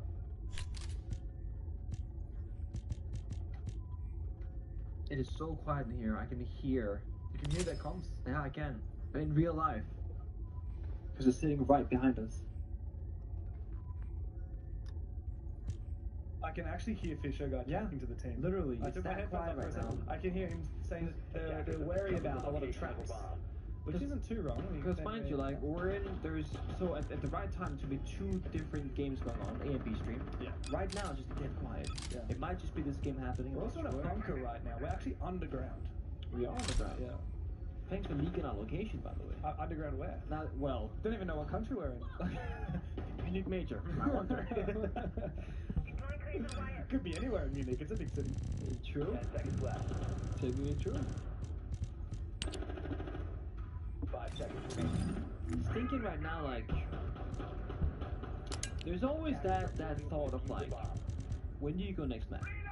When is it GG go next? When is it GG go I next? think it's been GG go next for 2 or 3 rounds here. It's now. It's definitely now. Bappin falling to spawn pick? Yeah, it's definitely GG go next. This is a matter of maintaining your composure if you're an EP player and not just tilting right now. Just like, you know what, we won the first map, that was theirs, they won ours, whatever. Now it's a B1 on border. And like we said, when you go into border, you need that confidence and belief in yourself. I mean, realize it's even 7-7. Player is 1 and 7. 2 on the Bobbin, 3 and 7. They're not gonna feel the best about going to border up against players like Hurts, who's on fire currently. I am trying to find the last time that Furia lost border. And I had a 33-1 scoreline lifetime when this tournament started. Oh, okay, well then they are... We've got the right plant. They've never lost it before. Great. But they're in there with Blitz. They are. Smoke hit. No, the plan is not going to go down. In fact, Furia continue fighting back and preventing that plan from going down. It's just Relays and player. As Relays looks to take his glass elsewhere. 2v3, not unwinnable, but certainly unlikely. Grisham Mines and Pocket being placed down right now. They got 1 final toxic bait. They got a solid information. And EP are not in the building. They're by the library window, by the bar gaming window as well. They gotta get in there. Player gets into library, but No defenders are quite there for a fight. It's gonna peek down the hatch and just hope for a freebie, but this is Furia, guys. They're not gonna give you anything for free. That's for certain. They're playing blue stairs and playing by side. Forcing EB to walk into the trapped areas. Relax, choking on that gas. A player in position, but can't fish for these kills. He's looking for something, but his three Furia players are completely locked in on the bomb site. Just taking a little bit of damage. I'm not sure where that's going down. There's a flank opportunity from him, and he does spot player, takes his head clean off, leaving Relays in a 1 versus 3 that is simply impossible. Furia will sit back down and get back to work. It's an easy map for them on Chalet. They might have lost Bank, but it's time to turn their attention to Border. No Turjihan, no way. Right now, it's about getting the whole team on the same page because they need every single player from EP to go into Border because Furia, they have woken up. Enterprise won Bank, but Furia are waging a fierce campaign. Border up next to settle it.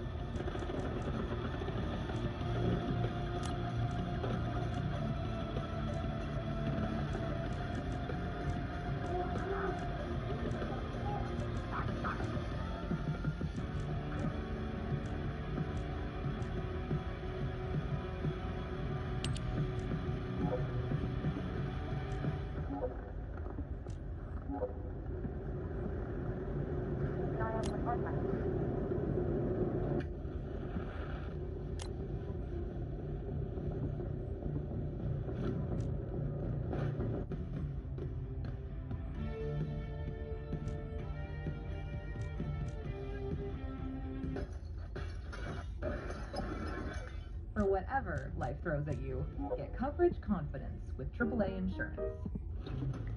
Oh, what are you two doing here? Honey, we talked about this. Feels this good. It's hard not to stock up.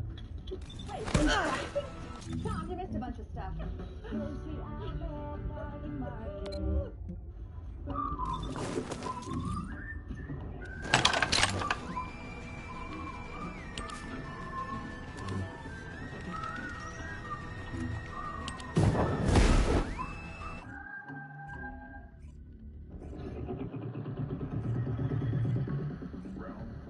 You have so many edits to make before the deadline.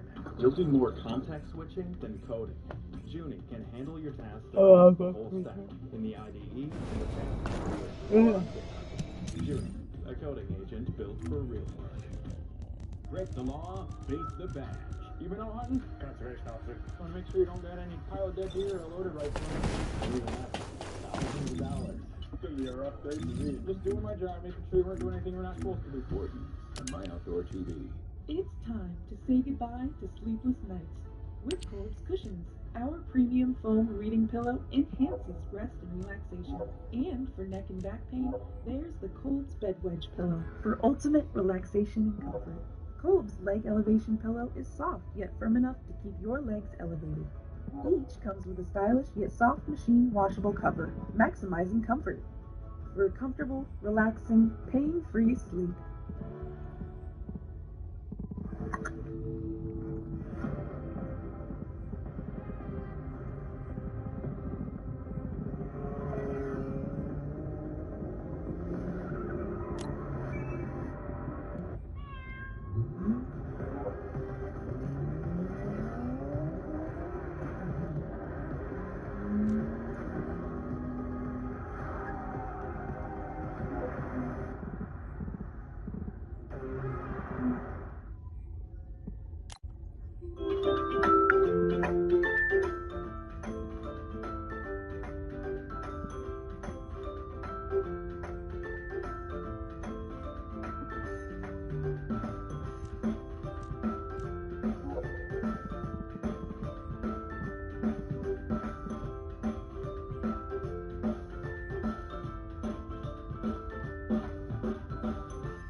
to do this.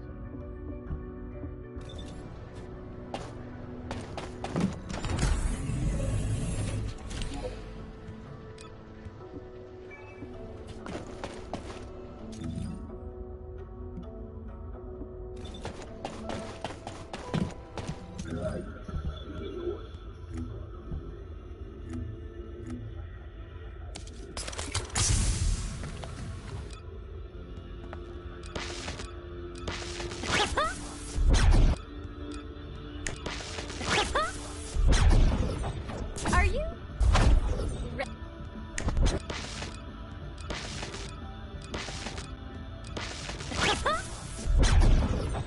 Are you? Commencing. Turret synchronization operation.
Oh yes, scream a women.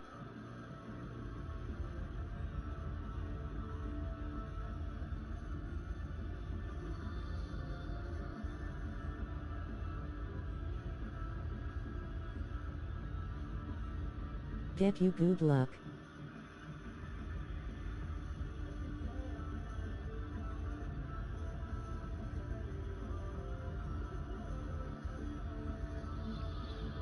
See, day one, I would have had all fucking packs. But I was off by 5%. It would have been 11 hours. Day two, I missed. Fuck day two, honestly. I overslept on day two. My bad.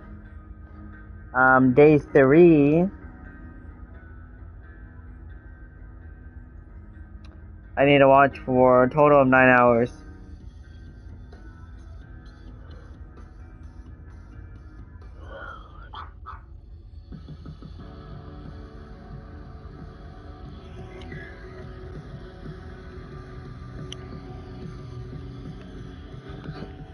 Furia tied the series back up 1-1, and in what a fashion they did as well. 7-1 on the map 2, and you know, credit is due where credit is due. You were talking about Furia going into this map and how Shelly was going to work out so much better for them.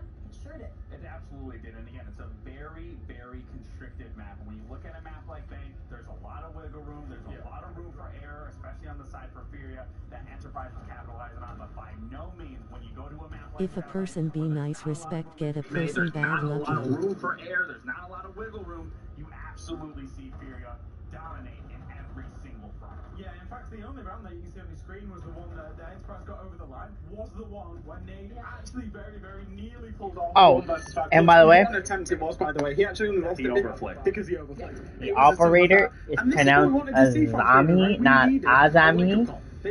I don't know why these They were facing elimination. They had to come out, and they had to come out these with a people statement that are victory, doing for this and that say is exactly Azami when what it's they supposed to got. be I thought Dallas Azami. was brilliant. He's not had a great tournament so far, particularly on the top stat on the screen on the top line. Best Brazilian team in the world, pro esports team, Furia, #1. This is the spark that ignites Furia for that. Where's the elevate? Pressure makes diamonds, and when you're playing this flawless as Furia is, and I just want to highlight Belly Fox for a second. Him being the IGL and still putting up big numbers, going 8-1 in that match, is only setting us up what that border is going to look like. And of course, these reactions from the Furia players are way You always be disrespectful with girls, well get you good really luck. shows that too. Now going into the final lap, we're going to border. Yeah. We talked about it getting through the map phase here. maybe even can do going Okay, he went 7-5, 1-1, 1-7. This. Let Furia make the mistake. Let Furia peek into your crossfire and then play a trade game. First game they lost.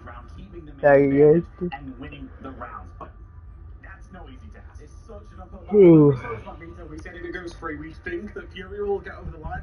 If you think about size-wise, Border is actually smaller than what. Commencing. Turret. Synchronization.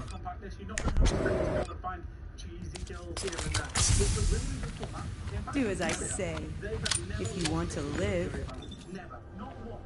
So the fact that it came through this Vito, again, huge surprise. It's going to have to become a monumental mental idea of life. It was one person.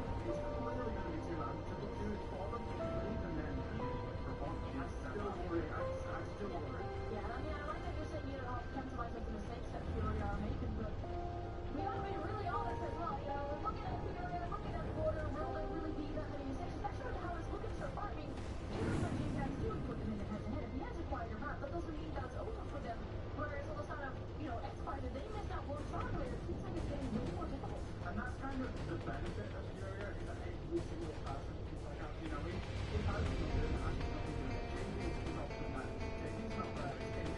And then you still have the really toxic guy Shallow, you know, Scout Fighter, remember when he was on the Mad days, he was playing on control, and that's how valuable he was to that team back in the day. And then you've got Nate there as well, you know, really getting all that stuff. Everybody on Furia has that step up when it's needed. And I was just going to say, Belly Park even going to today's match before any stats are being added. He is the highest rated player coming out of the side of Furia. That's their idea. And again, this is no easy path for Enterprise, but they're not done yet. Who do we think takes it? And give us an approximate score on what he thinks about it. So the one good thing about Furia on board, and I remember saying it here and I say, the one good thing about them is they have an absolutely high defense win rate on the front. They are good on the back side of the ball. The border is known for being a front side. And Furia are exceptional on it. They're starting defense. I would say, I think they're going to win the match and the series 7-2. If you want to get your from the score, 7-2. Okay, I think 1, 2, and need to perform here, and everyone needs to get that. Oh, my hair.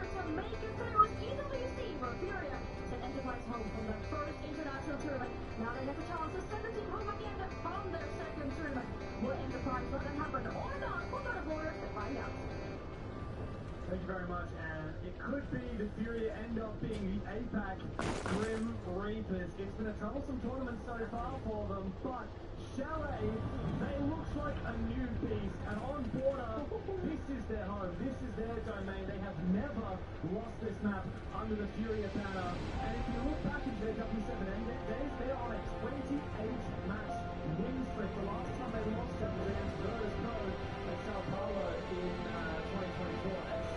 It has been a hell of a long time since any team has copied them here on board. But if I can say one, I'll like that game for that. D+ broke their 10-match bank win streak. EP then doubled down and beat them on bank again. Sure. Furia can breathe. They can, but what is a plus 10 match streak to a 28 or whatever? You know, it's a whole different beast. And Okay, Mira and a Capital band.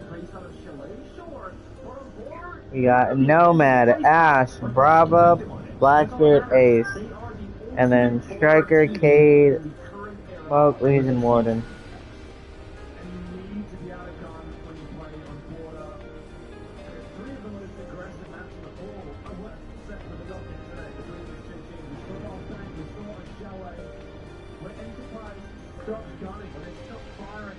Lock and Furia. This is where you need to have your A game. It's where your flaggers need to be landing their shots. Gabe said it himself in the pre-show. Zuhan needs to go big here. No one cares about Xbox Game Pass. We need to see Relays and Bappin, the core flaggers of this roster, having big performances. We need player to be consistent.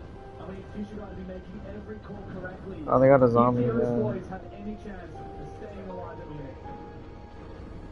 So Bank comes down to execution on the ball side. Chalet comes down to the mid game more often than not. If if that would be like what was Border rely upon, like getting in the building, honestly, and it sounds so silly to say, but it is so frequently have like a big skill difference in a matchup with Border that you're stuck as an attacker out at the staircase where T1 is. You're stuck outside the CCTV armory on the balcony as well, because getting inside means you need to make a play. That's for EP right now. They need to just have step one brief. How do we safely get inside the building to start our round? You see right now they're expecting Spalky, they can run out suppression. Furia already playing those mind games to be like, hey, you saw him in the Chile? You gotta be careful. It's too late. Just too late. Furia strike at the time you least expect it on their defense. They afforded the luxury to be able to sit back and wait. Enterprise trying to get to work. There's the first time to the terrorists. I like the Bravo they get player.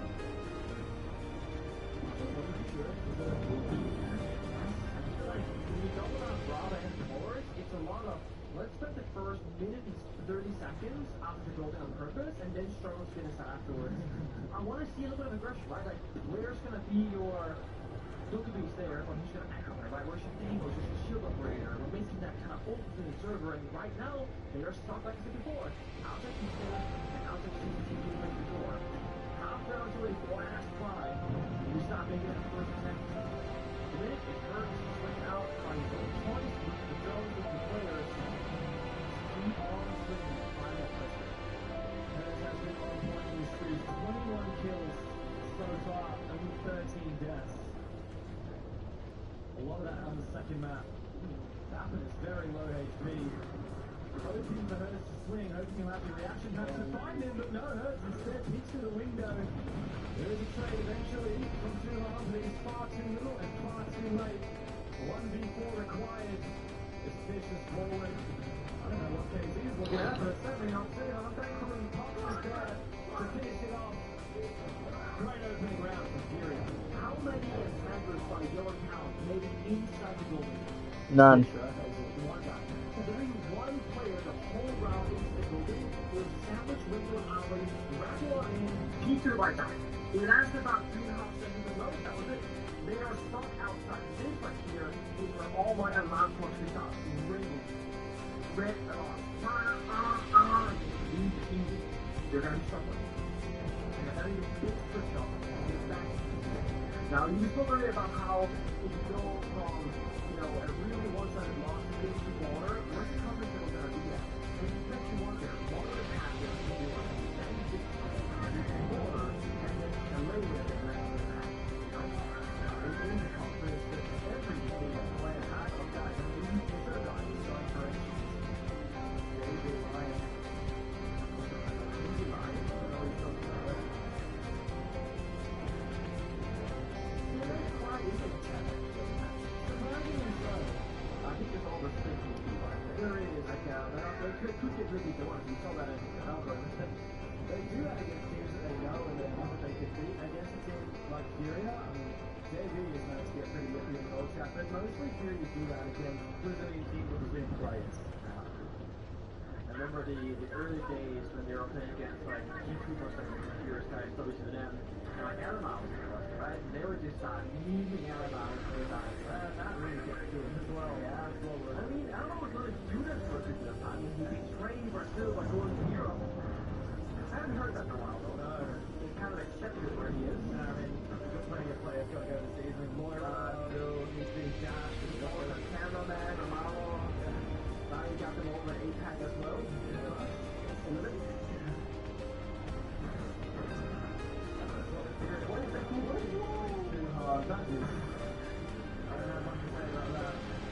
They're building, Blackbeard, they're building, and they are indeed inside the building. Fisher are looking for a little bit more, and they will fall. A second for Enterprise, evening up the numbers. But Hurts is hungry for reply. He's on his Oryx as well, so if he gets in close quarters, the Blackbeard will take him down. He won't even need to get up close. Fisher are looking the wrong direction, so it's Victor. 2v3.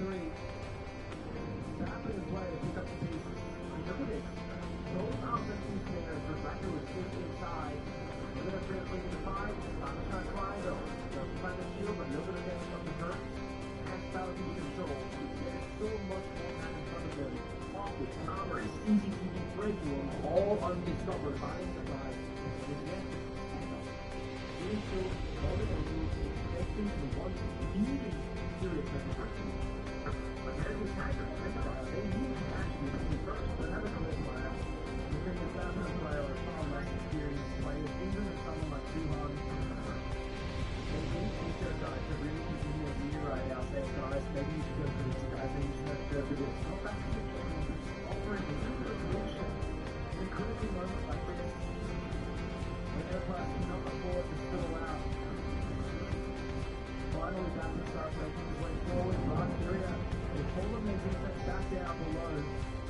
Third, of course, the Layman has to do the jump straight back up these hatches as JV falls. Down below. He's actually just around the corner from KZ, shotgun in hand.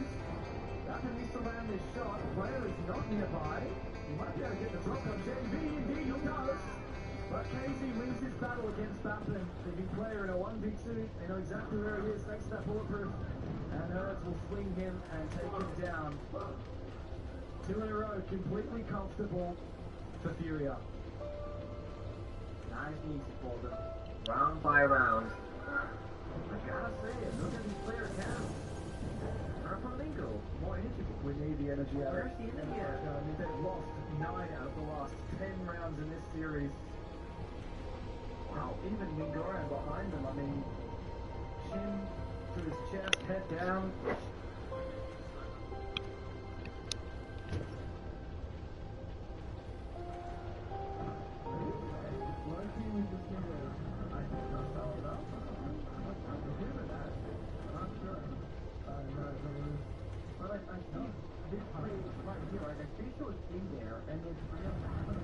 Way outside the building, I cannot really call them in.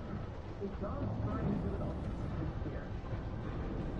You're playing ballers that could last out and get through on. It was a whole thing got fight. Like, I approached it back when I was a player. I was bad at putting that as a like training because I'm not going to do that.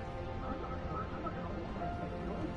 I'm going to sit outside that shit. I'm not going to put on my ear.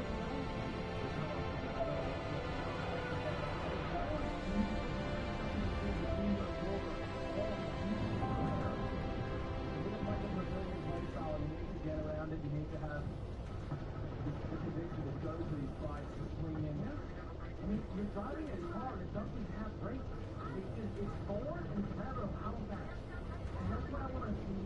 The blitz of Blackhead with your Sophie Ryan or Daniels that can't keep that, okay, you need to keep because it's going to operate dust. When you're playing operators like Chris, Nomad, IQ, like in this fight, for example, it's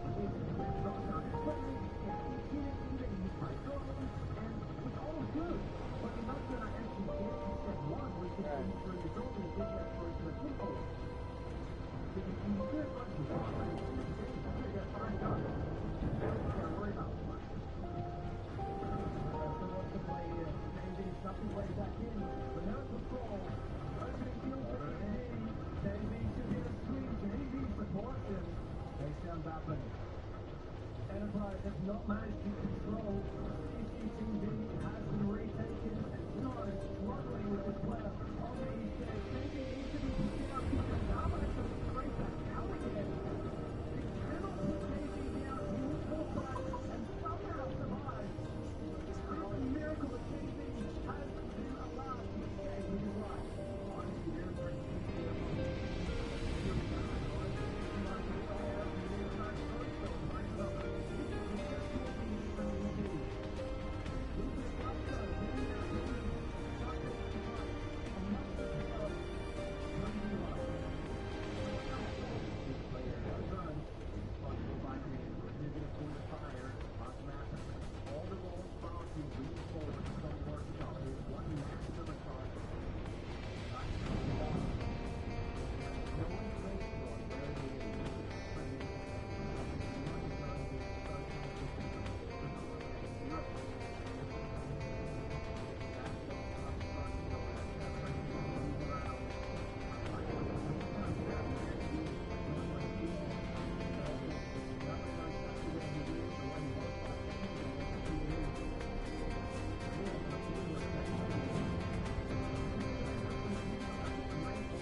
once was the experience, the difference at that level shows. Here we have cool contact with CG1, play step by step. We got Harry Potter guys. It's great to find, and you do on a new next different things there. It's okay. One guy outside, two outside. And if you play the ball, once you grab the ball, you do it super slow and you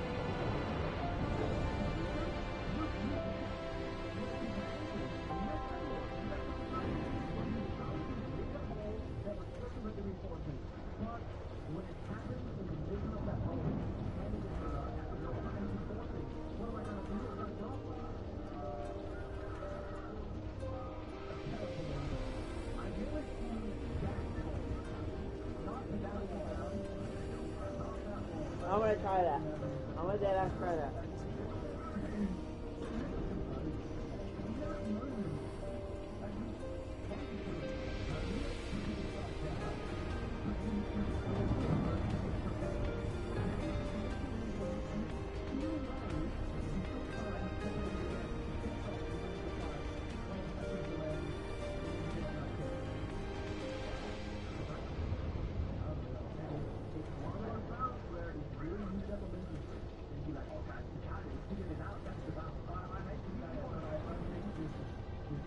I think that is the game when you go like that. I think it's done.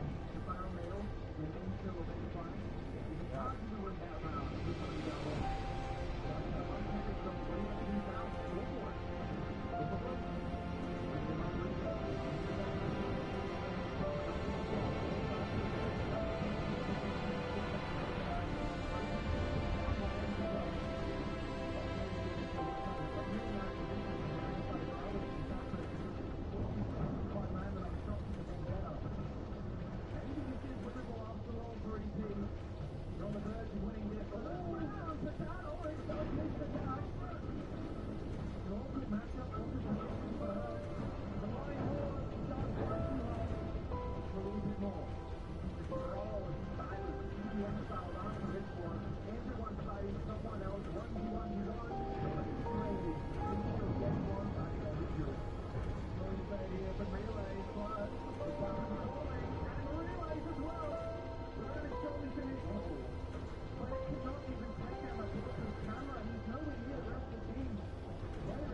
Playing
really comes down Right. to either you have one guy who really peace of mind, whether it's positioning or playing something like a function, cider easily, or the more modern version, most players in the roster can call the shots. They can communicate together. So mixture of we need more energy. Energy wasn't the problem. We got to put together. We got to play the club. We got to have more action. It's again, it's so scattered and modern. I don't think anyone really knows what the real issue is. It's a weird freaking and even in that moment, I knew that couldn't just make the single like round. Like it's okay. Well, if you have your own blanket and say, okay, coach says that, you can get out of it. There was 3 pushing places. Yeah, that's actually my line. And this is what's the issue that he couldn't do. So I guess I have to call it the culture. That's something that everyone else did. It's quiet. We can also say we need less energy. Less energy in the culture. And to what goes down earlier, and this is where the strategy keeps building. Like you talk about this guy and how I really want to hold on. Again, I love the best one. Very first one I made. Getting in the building in a high skill matchup.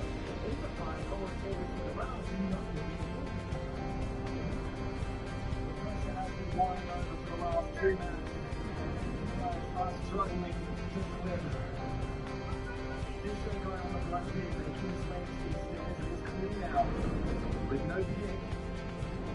Syria can always just rotate to the left round. The fish in the charge kills the 6 kilo.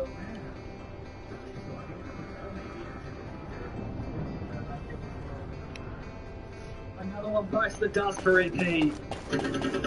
No trade. I mean, look at where Pappen is. He's so far left behind to try and support his teammate here. Furia are running circles around Enterprise. After the Oak boys Have you completed took back preparations? in what was such a hard-fought map. Ever since then, the Brazilians have woken up. Ever since then, EP have looked bad and only gone from bad to worse. It's out of the frying pan and into the fire. And another one will drop. Nade easily. Freest kill of his life, you're right. Not a single drone remains. 30 seconds left in the round. Fisher guy not able to be the tip of the spear. Information for Furia. 25 seconds left. Nothing has happened in this round. Furia are just sitting back in their positions. Another freebie for Hertz. The round is almost done. And there it finally is. Yo's on a pre-fire. He was like charging the fish with an arm right there, go bang, bang, bang. Oh, and the contrast is sad. Okay, so that was round number 5 being played. In 3 or 4 of the rounds, I've seen the drone counter literally hit his dead zero. So what's happening right now, they join a drone phase, likely for operator information scouting. Fair enough, they lose 3-4 drones. The round starts, they're all just droning for us at the building, and then we see they have none left, now they're forced to walk in, but completely blind. It's again down to confidence, honestly. They thought there was a player east there the entire round, there was no one there. They never really played there, they're playing in Brayton if anything. Furia are, members been very happy with this because they get to a bit of a relaxing match for once. They've had a hard time in this tournament, and they're just kind of picking apart CAG into EP. And their opponent tomorrow, it could be Rainbow if they lost the matchup. I mean, that was their game over. I don't know either. But if we ever lose that game, there is a chance they play them. Yeah, I mean, Furia will only play one. So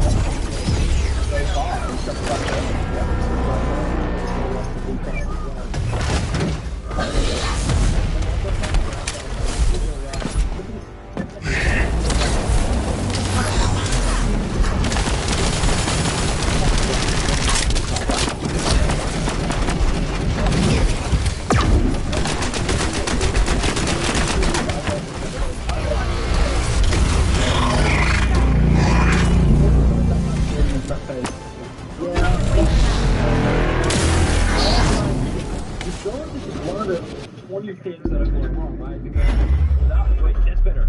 Well supported though. A hot reach from Tuhan to come and try and help. He does take down Jen.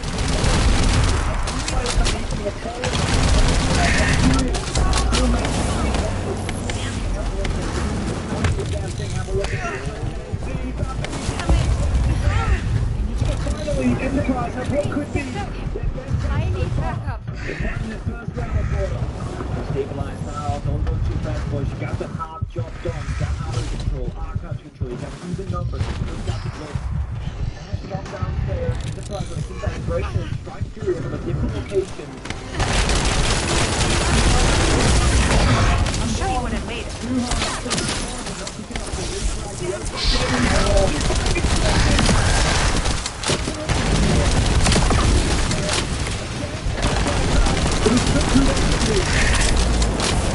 That's the pace is down to the racing, but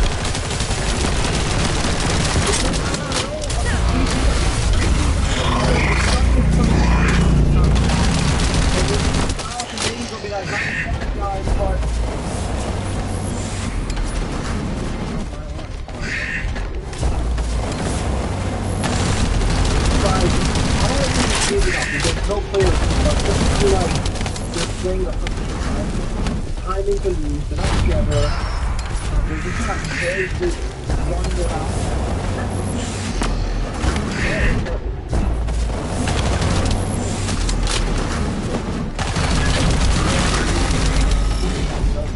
If you always want to do it like that, it's always very similar. One of the best things map 2 leading into map 3 and a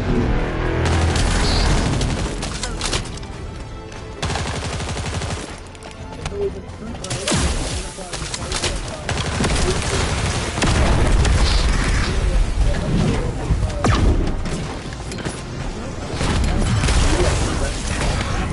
like what I was saying.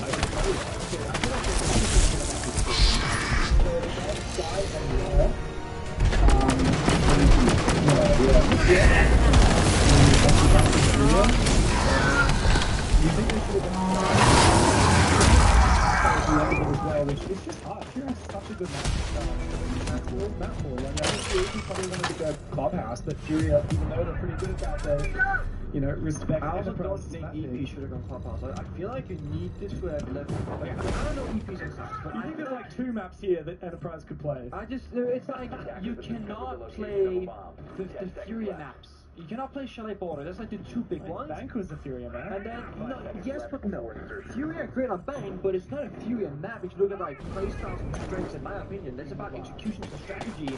Where Fury, they're good, but they're not the world beaters. Border, Chalet, they're born on these maps. Like, that is literally what no one can beat them on. They lost the default in Bank earlier, so like a portion of the Bank is so based on that. And then Clubhouse, I just think that the base is very too strong there. But then again, if you play Lair or Sky, you start attack, you go down 1-5, and you're probably going to lose as well. So it just feels like a map beater problem.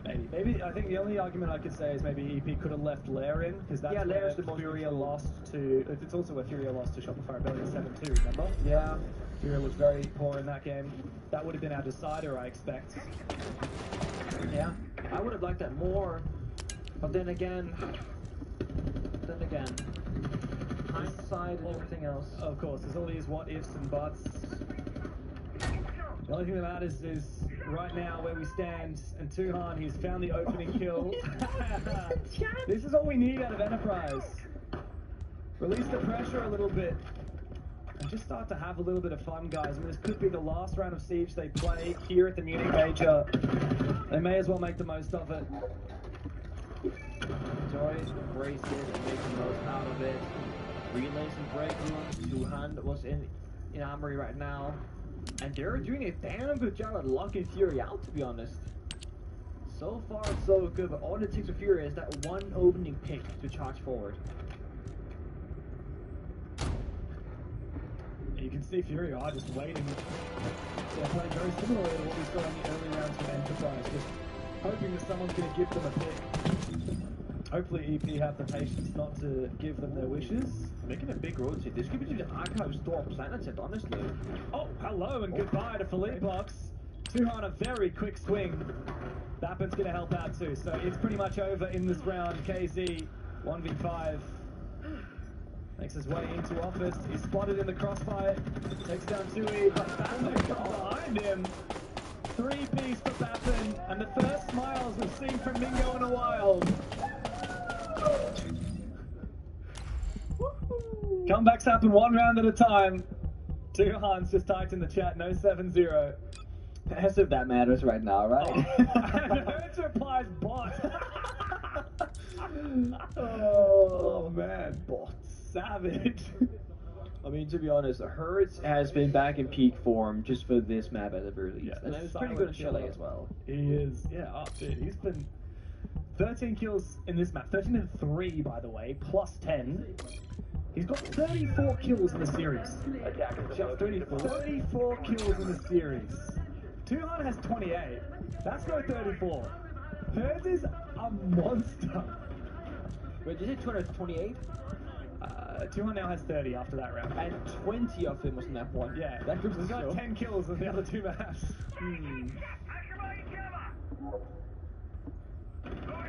Righto, well, if you're Furia right now, it's just another day in the office, time to convert a 6-1 lead.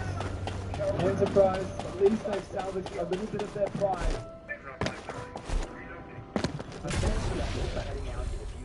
Oh yeah, I just noticed that. It hasn't been so relevant as like the 6-0 scoreline, right? But modules will make you strong. Just like you can take East, there's not easier, push bomb starts instead of Shanghai is almost unplayable on border. There's so much action and chaos and long lines of sight and whatnot. A lot of verticality. Also, the smoke being gone, I mean, it just enables a bit more of a rush. It enables you to pounce on gas much quicker because you can't just get shut out. It helps you shield play. Helps you if you're stacking players as well. Good crowd control operator for smoke. EP, I mean, look at this lineup. You've got your really lucky anchor mirror, you've got your fortification mute, you've got your trap, and then it's just like frag the hell out. Furia with traps and fortify their own positionings with player buffs, if you will. I like this. It's a great way to approach it because it is going to come down to gunfights in this border. But there is also a blitz. There's a Demos of Dokkaebi. There are matches.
That's gonna happen if they go down 4-6, by the way. I can tell you right now. Yeah, no way I'm fucking next beating round, this. we're gonna get I know. time out because the operator vetoes will come through and Eagle will be able to talk to the team. Curious what Eagle would say there. You know, like, guys, just keep doing what you've been doing. Just have fun, guys. Let me get sushi right now. Not the food talk. We gotta get the unserious, like, just run around, guys. Like, don't look at the areas of ball. I like bit too much going to the score on the Valkyrie that late into the game, that deep in. JV, who had a big impact last round, is the first to fall. This is really nice from Enterprise, finding back-to-back opening kills. Actually, last time JV came opening kills, didn't he? So never mind that. It's just Ransom. Yeah, 2 times double back. He was throwing run out from If all modules were the same, I'd be out of a job, right? That's exactly what EP needs. Yeah. Now it's Fury in the back foot once more. And you see her just waiting for that second swing. Nosy Pez catches his drone. This is Enterprise playing the best version of their game. Just keeping applying that pressure. You see her, she's gonna start getting pissed off from this. Just pepper damage here and there and everywhere. Oh, C's. Player, I believe that is player inside CC. Oh yeah. Just a brief second. 3v5. One of those being a shield. I mean, this is really where I respect Enterprise for swinging this, but you don't need to do it right now. Play your best play. If you need something for battle, you won't find anyone By better. the way, didn't notice he snuck onto the scoreboard like that. Hurts will finally get one back, but player will trade. It's Monty versus the world. Time to abuse him. Bappin finds another. Big smiles for the boys. A third round in a row for Enterprise. 3 more, and it's overtime on the docket. Slowly but surely, the smiles are erupting. Now, we have our good friend Fresh next to us. If you call his attire, looks a bit like a referee. So I'm gonna ask you, the top of teams, could we give out like a yellow card to Hurts for a round or 2 and make it a bit fair? He said he called them a bot. Surely that's a red. That's a bit disrespectful, yeah. I feel like we should play the rest of this 4v5. Oh, let's listen to what they have to say. A gente tá querendo fazer, tá ligado? A gente tá querendo pegar a montanha pra empurrar, o JV tá pegando a essa, que daí a gente precisa do Ace e tal. Com que problema a gente tá querendo lidar, tá ligado? A gente não precisa lidar com tudo, só com o que vai atrapalhar dentro da play que a gente vai fazer. A gente vai ter canos de novo, a gente pode fazer a play flash ali, que eu acho que vai dar muito de boa. No arsenal, o que vocês estão mais confortáveis em fazer? Vocês, eles não usam. Mano, eu acho que é ir pra leste padrão no arsenal, mano. Mano, por que nós não faz aquela play de Buck Green ali fora, mano? É, eles não estão usando o build. Esse cara do PC, ele tá louco dando a cara ali, Pox. Eles não estão usando o Warden. Ó, e se quiserem plantar, dava acho que pra plantar um pouco avançado também. Só no banheiro que eu acho que vai no conforto de vocês, o que vocês quiserem fazer, tá ligado? Tá. Mas tem essas opções, é arsenal e canos, fechou? Tá,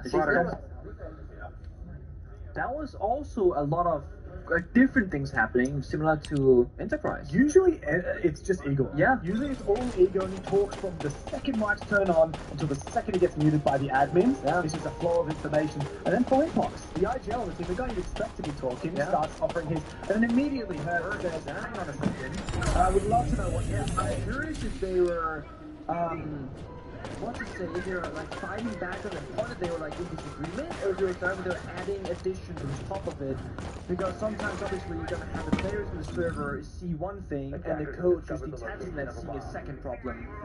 And a team like Fury, I mean, getting these listeners, if you speak Portuguese, I mean, it's gotta be worth gold.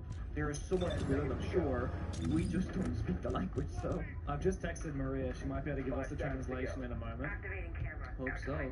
I just would love to know if Hurts was kind of getting a little bit lippy. I mean, it's something that we've seen many times before, right? Like, your fragger is fragging out like crazy. We've talked about it. Hurts has 15 kills. He's owning. You can understand why when you individually are playing that well, you feel like you have an extra right to talk. They still have 3 more match points, though, to get this done, lock it in, and put themselves a spot tomorrow in the final day of the Swiss bracket. 1 more round, and 1 more BO3 is all that stands between Furia and the main stage. I don't like Maestro here as a pick for EP, but I feel like they picked it for a good reason. Realize is 2-8. He's probably not feeling like he can hit his shots, he's feeling comfortable, so he's trying to find value for his teammates in a different way. That's gonna do stuff like Echo, Flash, Maestro, util operators that give you information, right? I feel like this is them saying, let's play really aggressive with one hard support. That's surprising enough, not gonna be Fisher guy for this one, but rather relays. They're taking the person who's feeling the weakest in the server and putting him on the less frag heavy role. And that's a really good thing, because they're flexing their roles around to make everyone the best they can possibly be. An EP are a very flexible team, just like Furia for that matter. Yeah? I have confirmation from Maria the things that Furia were talking about. Igor was saying, guys, instead of working out 100 problems, we just have to focus on one at a time. The thing that is preventing us doing our strat, we need to focus on what's happening in CCTV, which is exactly where the action has gone down. That is exactly what Hertz was saying to the team. He said, guys, there's one guy inside CCTV, he keeps peeking me. Oh. We need to take him down. Oh, is that what he said? That's what Hertz chimed in and was saying to Philippox. Oh, wow. And they tried to do that. They focused up 3 of their players on trying to eliminate him, and it wasn't really that successful. And he was player last time, he was player this time. He is everywhere when it comes to CCTV. I mean, it was a significant cost. They did get him done. They did clear that room, but it cost 2 bodies, including their Blackbeard. Ooh, a gap. A big gap. Should they hear him now? Hungry for more. Hertz finds 2 on. Good trade from Relays. 3v2, but again, Philippox makes his way into the bomb site and replies. Another one almost found. Bappen does a bit of damage but receives a lot more. Fisherguy goes for the swing but loses it, and the game is done. Enterprise, they landed the first blow but they could not keep their heads above the water against the Brazilians. Furia are through to the final day of the 2nd phase.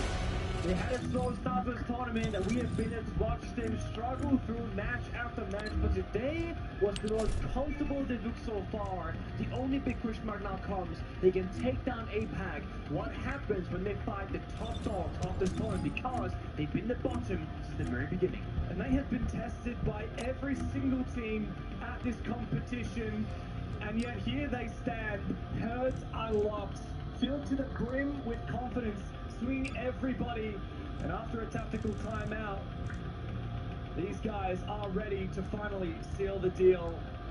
Some happy smiles for EP, humbled, but of course not done yet. Furia will march on forward, and we'll hear from them after the break.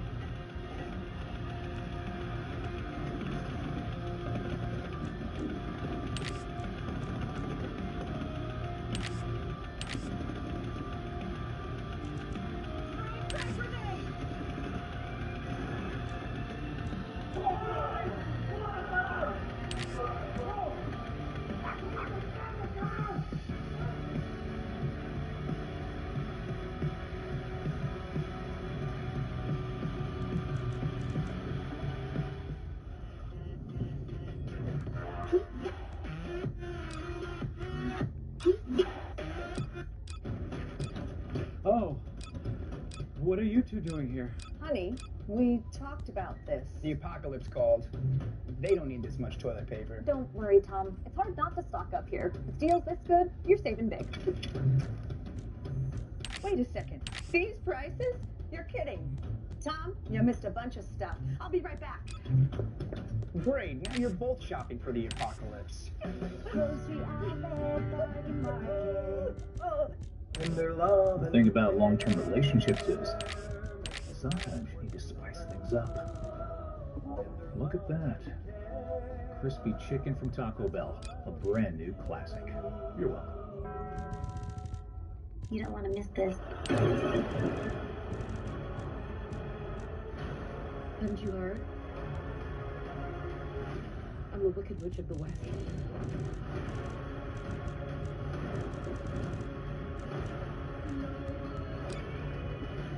Join with me. Help me fight the wizard.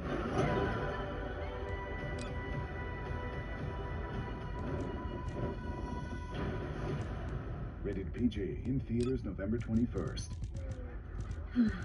Hey, let's go somewhere fun. Let's see where AAA can take us. Let's go get stuck in the sand. Let's go sleep under the stars. Let's go for dinner and a show. No kids. And let's go stay at a hotel for less. Okay, let's bring the kids. But first, let's get this fixed. With 24/7 planning, hotel discounts, and more, you're always ready to go. AAA, your membership to go.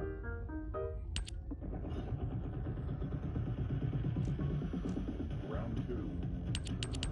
This legacy code screams don't touch me, but you really need to make that change.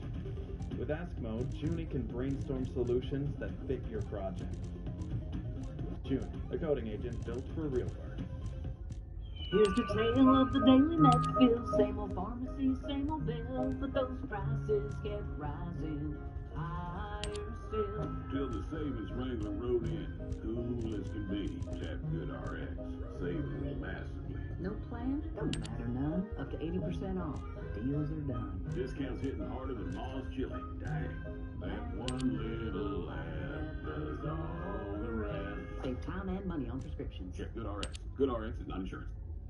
Ooh, this product.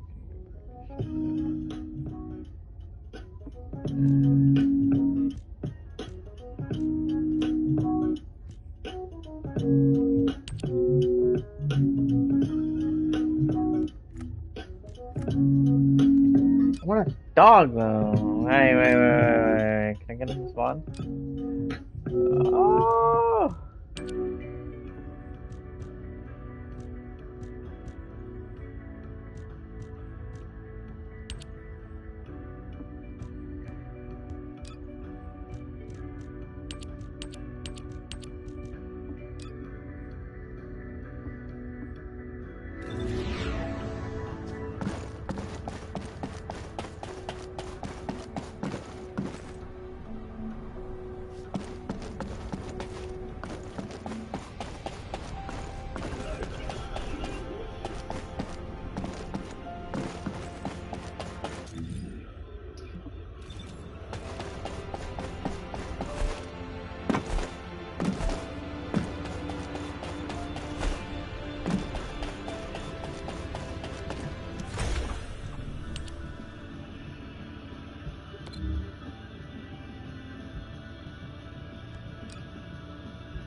That's right, baby. Inferior takes it.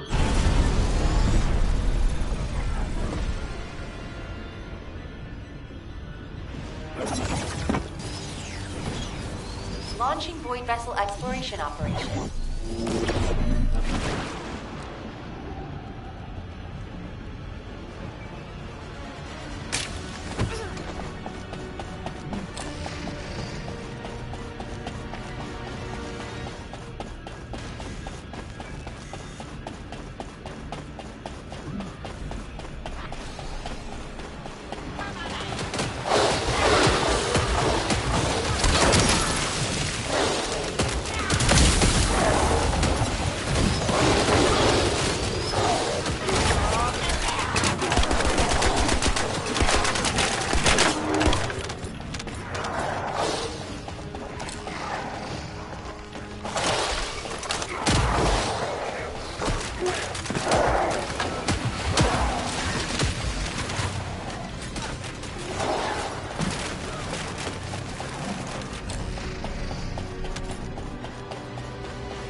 Syria owns border, and that's why Enterprise is going back home. Really close. Why team on a break? What are you? I don't know. Someone wants to be the first. They want to be the first in the video, maybe. But hopefully it's not today. And after yesterday's match in Brazil, do you think you come with much more confidence for the game? Yeah, of course. Yesterday we were the team that we really are. And I'm really happy with that. And today, I think that all banks we were playing really bad in the beginning. Like, What do you think, Ryan?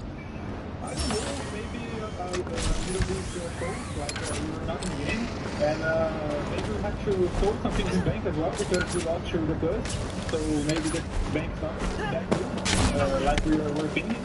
But then we got to the game, we tried to play like ourselves, and everything went good. Like left it at you when you said you guys were playing. You sure? You don't think that.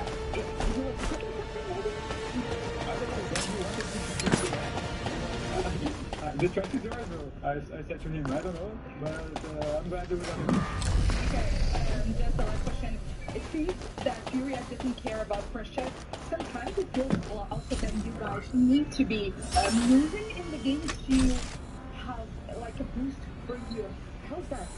Yeah, like I said in other interviews, we like the pressure, we like to do this new speed, and maybe we try better in pressure. So, yeah, we talked and we kind of fix on each other about the things that we were doing wrong, and then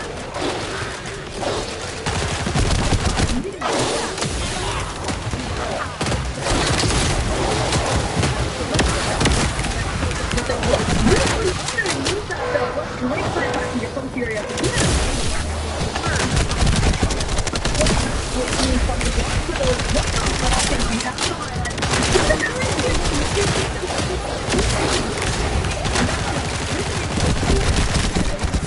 It's crazy. He was clearly being held back when he was trying to get the spear. This is the combination. He gets the recon.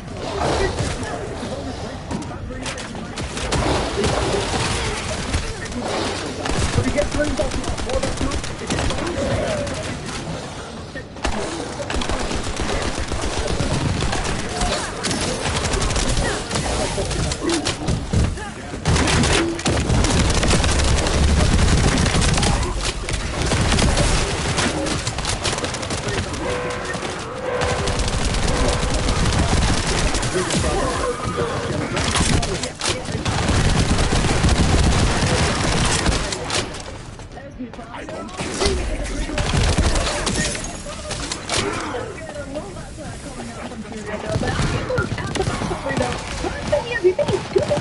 I definitely want to highlight this because this is something that Leo talked about with Furia yesterday is her we haven't really been able to see it. Whether that's been through the regular stage, even seeing that coming into this match, back against the wall. We talked about pressure. They like pressure.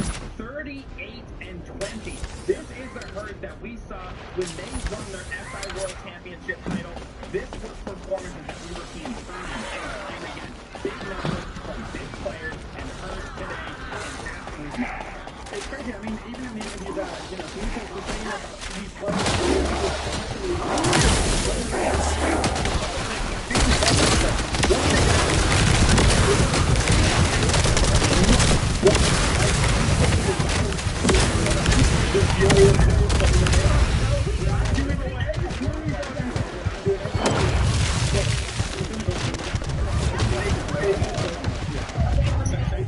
So many. I'm not even running the right character. Yes, I'm not.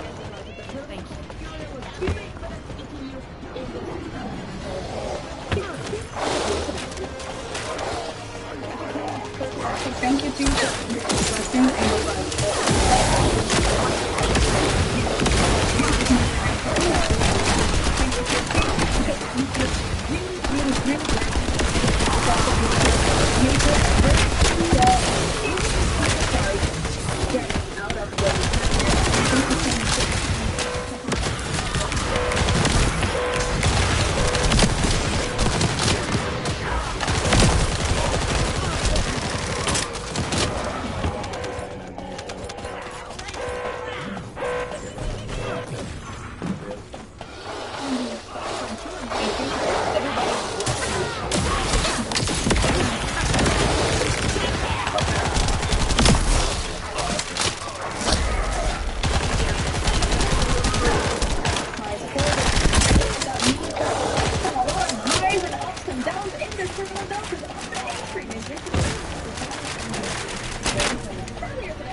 the data.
Rank up time. Rank up time. Rank up time.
Look at this. You have the back. I feel like this is a shot at me. I'm in match with you. Like, it's already starting. It's completely fine. Yeah, we need a new different place. You know, so it's just a match with us. Come on. The first inspiration time. And you are very good. You can have this place. You have green shoes with all the they're white. And I can see it. We knew that from any more session on this stream here. We're here for the games. We're going to qualify either wild card or we're going to qualify W7X to the main stage. That's the most important thing. That's what we're here for. And he's actually never been able to go. And it's not a wild card. I will show you what I do. From the SAL before even. That's a big touchdown.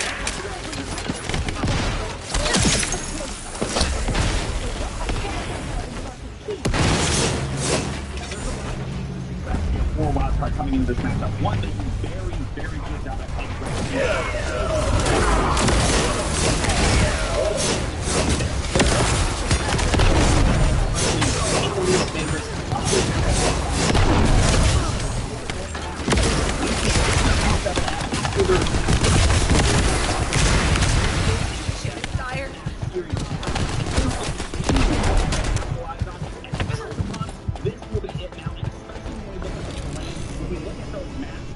Get your ass up, dude. Haley, come on.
that game, and he told me it was a slap in the face. We're changing our moods. We're not feeling better. This was something that we needed. A wake-up call. I'll say this. If you're going to face it, get ready. Yes. I'm not. Individually, though, it seems like a pretty bit of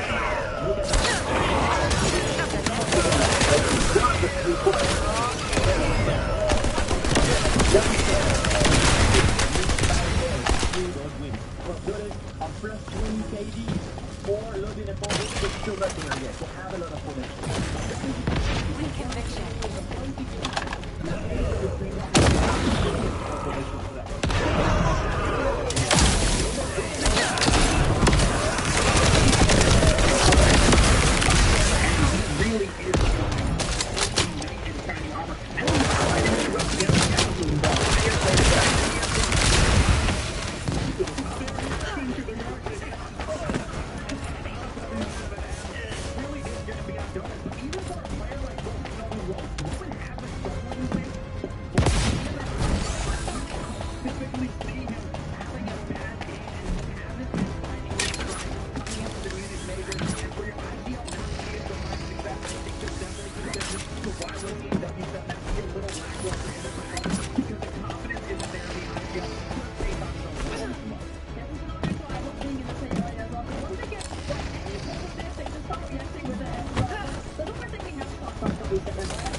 Fuck off! 80 seconds. Alright.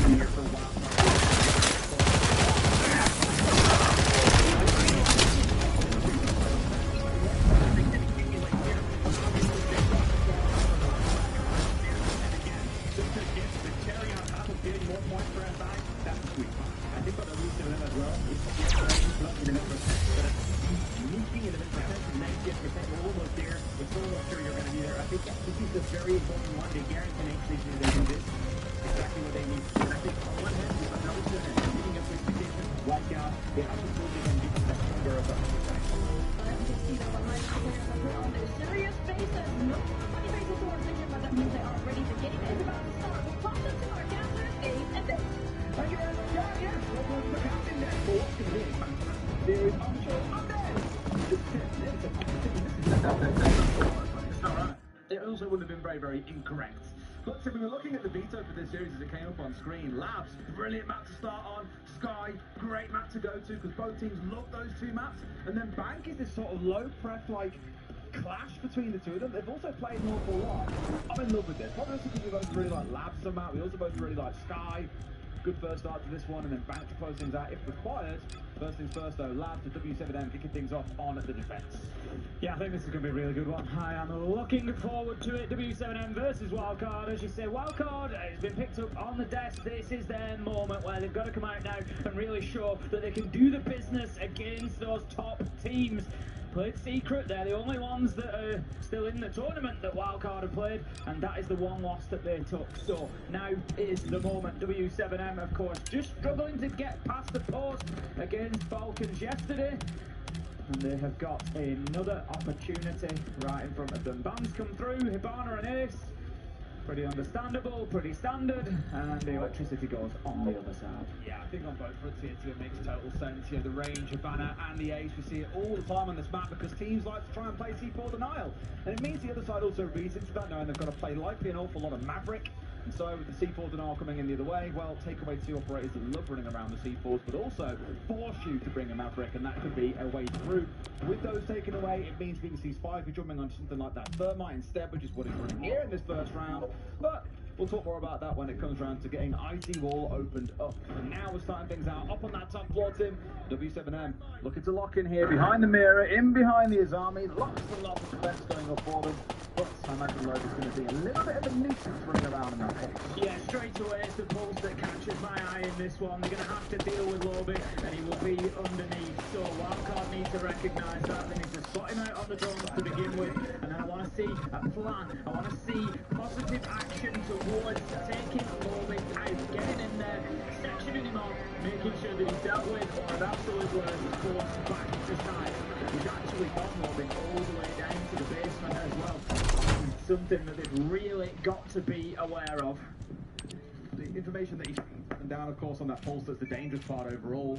Hasn't always got to be in the fight or ready to C4 someone. It's the fact that he gives information to the rest of his team that is the key part. But Tim, like we were saying, without that electrification on side, it should be very, very simple work to get themselves through.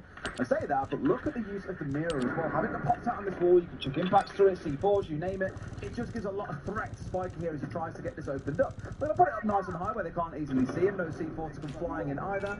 This wall should be opened up, no problem at all, and onwards we go. Could be getting that catwalk available, and up to the rooftop. It's still that early round work, really, clearing utility, forging a path.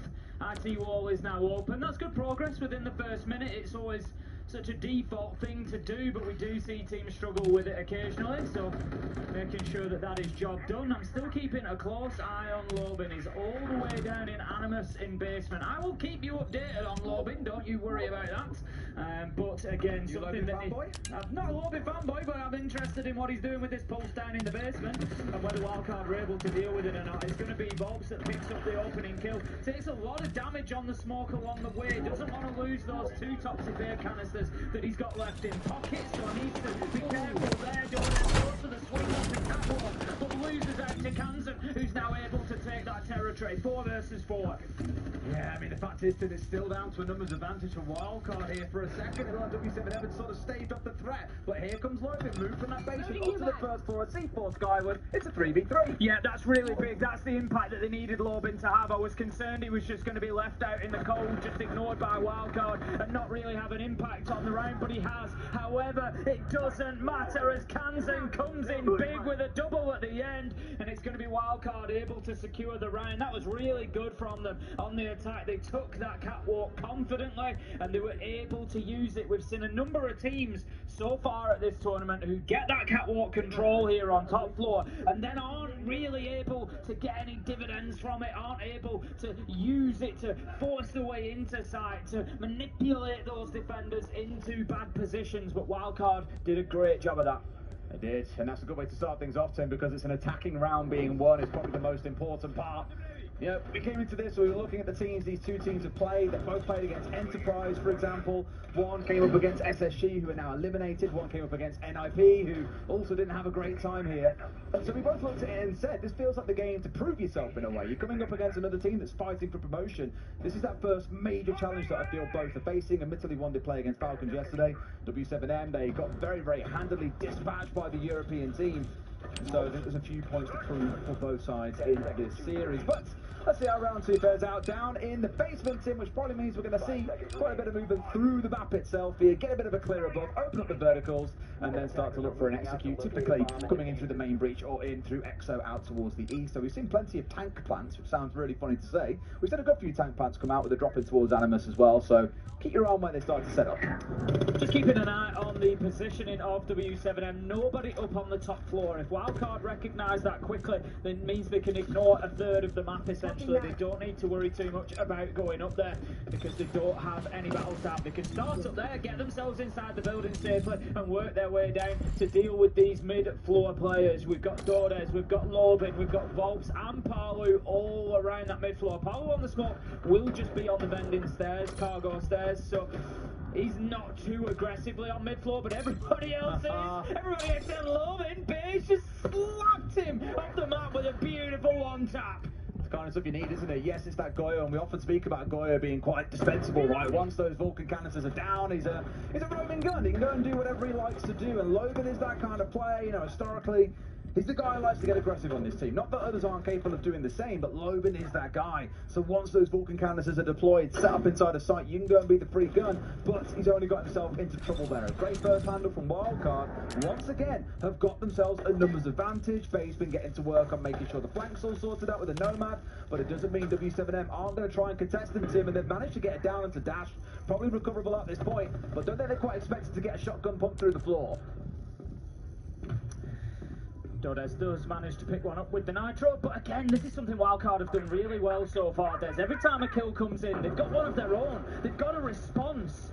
We're going to see Dash down. He's going to be picked up, so that's going to leave them now 4 versus 3. Palu has been forced back into sight. We normally see him holding on to those cargo stairs with life and limb, but that is not going to be the case this time. Wildcard have forced the defenders to shift. That's something I always like to see from an attack inside, that disruption. Don't allow players to keep playing in those spots that they want to. Beautiful from Kansan. Steps around, obviously has the intel. Takes down Dordes.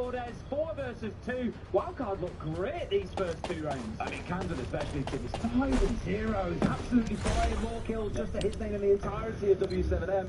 And the rest of his team at the same time is looking good. Palu steps out though. Classic on the smoke brings down Bay. It's a 3 versus 2, and yes, Dash may be dangerously low, but he's still got a shield in front of his face, and there is very little that W7M can do except toss one of those impacts at him. Oh, it's just going to be holding on this cargo door. Just looking to get aggressive. Nearly picks up the man who drops the hatch, but he's going to have to flip back to the shot. That's a big kill from Dots. Manages to take down the shield. Here comes there's 1. Cannot find 2, but he's got Dots backing him up. W7M are going to grab round 2. They lock down the basement. Wildcard had a great round, but they just couldn't convert the gains that they made into pressure on sight, and that is what paid for them in the end. There's a bit of aggression coming out from W7M. I mean, Palu stepping out mid-round to get the kill that he did. The blast through the floor to down Dash in the first place. All the right kind of moves they were looking for. We've seen a lot of teams over the last couple of days. Beautiful shot, by the way.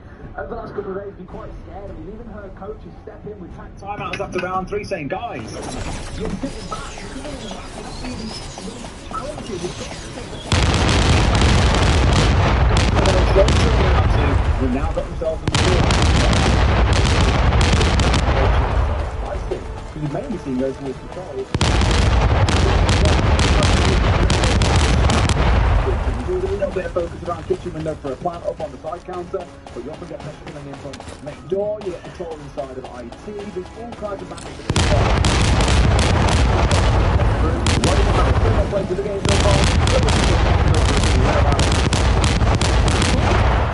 Briefly, the other day when we saw that Evan Light,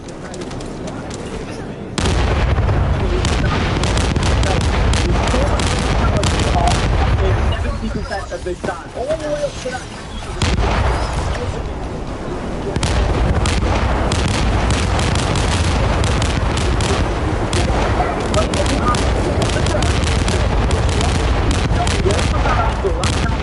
If the attackers don't put anybody on the window, you can play defensively in there pretty safely, and you get angles onto the breach from reception, you get angles onto the main door into the corridor, you can swing around and play towards the left side of site. Can be really powerful, so I want to see Wildcard with a little bit of pressure on that window later in the round. It doesn't have to be now, but it is a position that you cannot dislodge vertically like you can with everywhere else in this side. Probably anticipating, and whilst I'm probably going to offer it, he's so patient, he's got sprinters to know that he's in the area. Time to put a squeeze over there, they might get his sprint, you never know. Can't quite react in time, Roman switches to the net, he's got to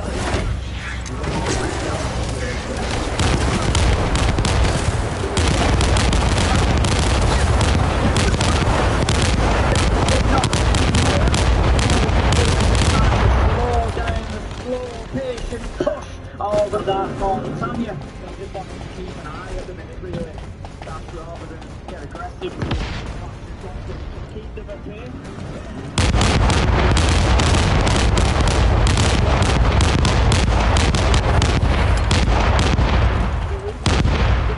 One of the methods via which they can get into sight and create a little bit of space.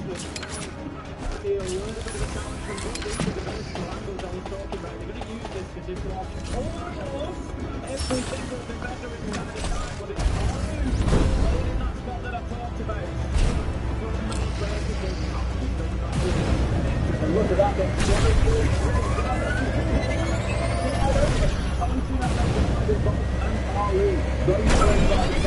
or at least around it. Wildcard has 40 seconds to work with. This is tons of time. On the outside, tons of utility in the back pocket. Is fighting to make it work. First, you can see losing this one from here. You see what I mean right now? You can't see the position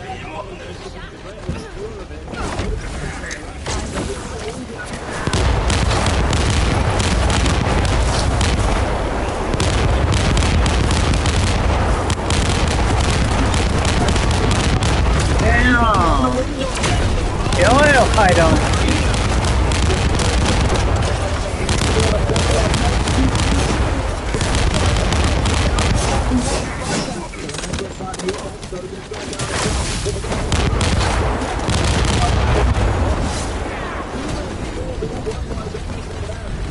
Wildcard are going to be kicking themselves. That should have been an easy close. Running out the window there.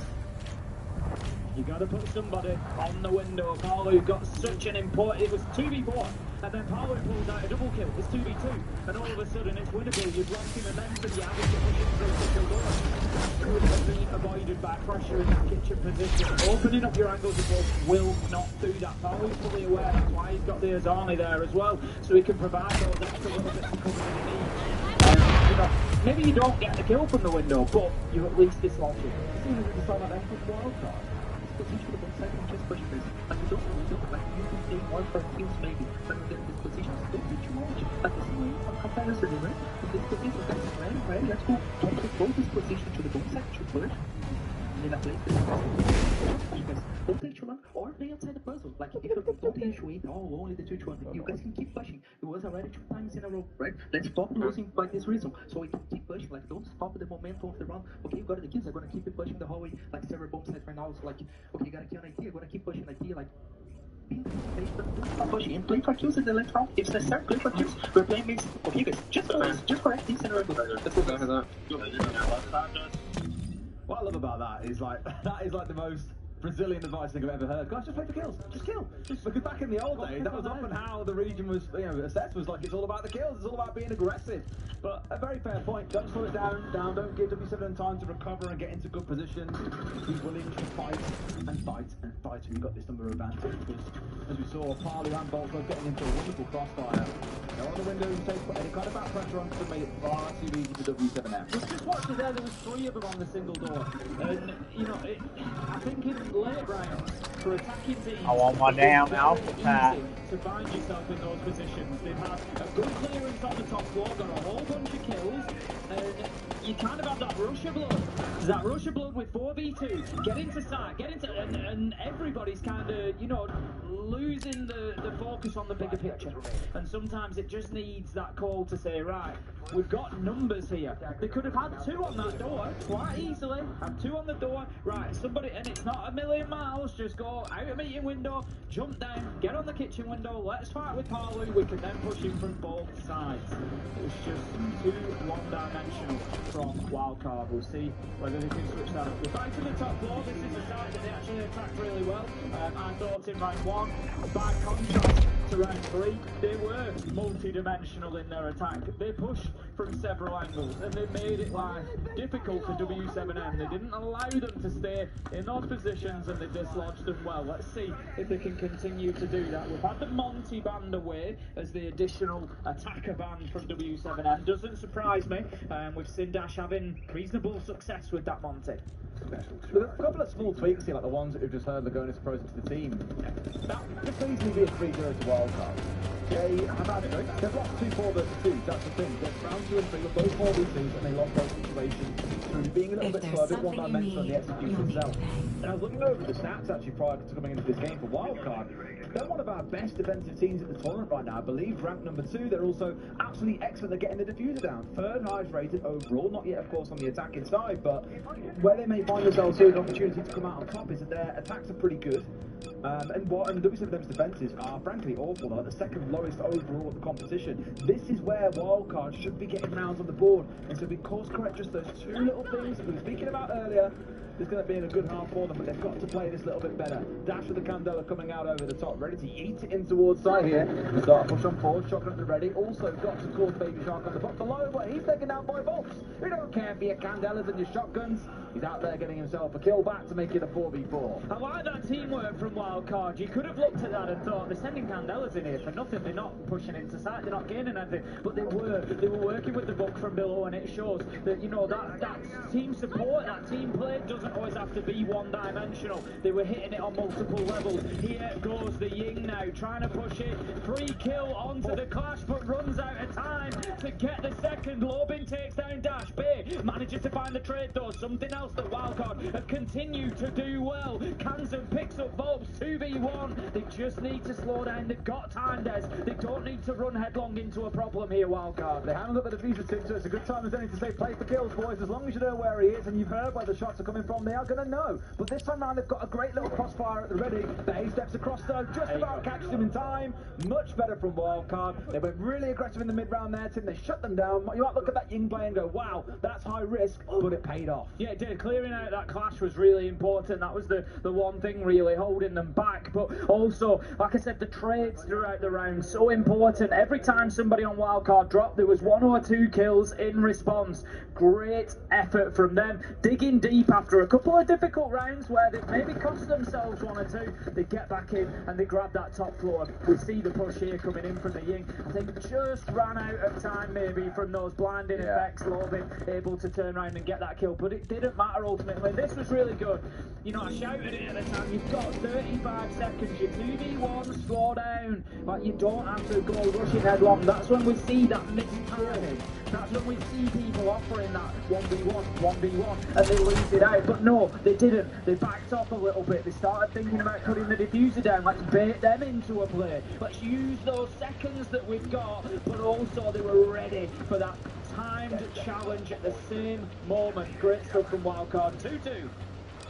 Alright, back down to that base where we go, Tim. Last time round again, it came down to a 4 versus 2. Wildcard were largely in charge, but Palu had one of those magic moments that we know that he is more than capable of. This is where the test is going to really come in from that sack timeout and see if the boys can figure out to play out a man advantage. Assuming, of course, they even get towards playing a man advantage. But W7M, let's not forget, also had the chance to have a chat here about how much space they're giving to Wildcard, about how many rounds they were going behind it. Can't rely on clutches to carry you through every single time, so we'll see what they do a bit differently. Palu's up on the top floor here. He's going to be the only one that is all the way up there. So definitely one to watch. Again, we've seen him have some reasonable impact so far in the game. It's something that Wildcard need to make sure that they find him, because there was nobody up on this top floor last time that they attacked onto basements. They need to be aware of that. Need that drone in to be working well. working in unison with each other. I think they are going to be going in and clearing it out. It looks like the boogie drone is just waiting for a little comm to come in from his teammate. I think just make sure the area is clear, and then they'll bust open that IT wall. I think they want to try and punish and catch the three that are sat around first floor right now. There's only a couple actually down on site. Everyone else is playing upstairs, and Paolo, as you can see, is right upstairs to him. He's basically next door to them at this point. But if they can get in nice and quick here and kind of hit them before they can get back towards site, that'll be a couple of players being picked off. But now it's a lot of noise, so it's sucking in Paolo's attention. But I don't think Wildcard are 100% clear that he's up here. No, and that's a big problem. That's going to be a big problem if Paolo manages to stay out on the flank. But then comes the question of time. You know, Paolo has to time it right. He has to spring the trap at the correct moment. We're going to see Volks taken down, and this is what happens. If Wildcard can kind of grind away at those defenders, they could find themselves in a problem. Lobin's actually got himself up to the top floor as well. Doesn't matter. Baby Shark says, I'm not bothering coming up there to find you. I'm just going to take you right through the floor. 4 versus 3. The Torres manages to level it up with a late trade onto Baby Shark. 3 versus 3. We've now got only Paolo still up on that top floor. The other 2 members of W7M are inside a site, but Paolo better get moving. As I said, if you time it wrong, you end up out in the cold, and that's exactly what's happened. Well, now they know where he is as well. Like, the problem is they kind of cut off the midline, right? The players on the first floor, the ones that died, and Paolo was a bit like, I don't know what's going on the first floor anymore. I can't just run down the stairs or I'll die to it. So here is slowly moving his way down, but he's got Dazzle in front of his face. The user is going down. Wildcard are really tightened things up these last couple of rounds.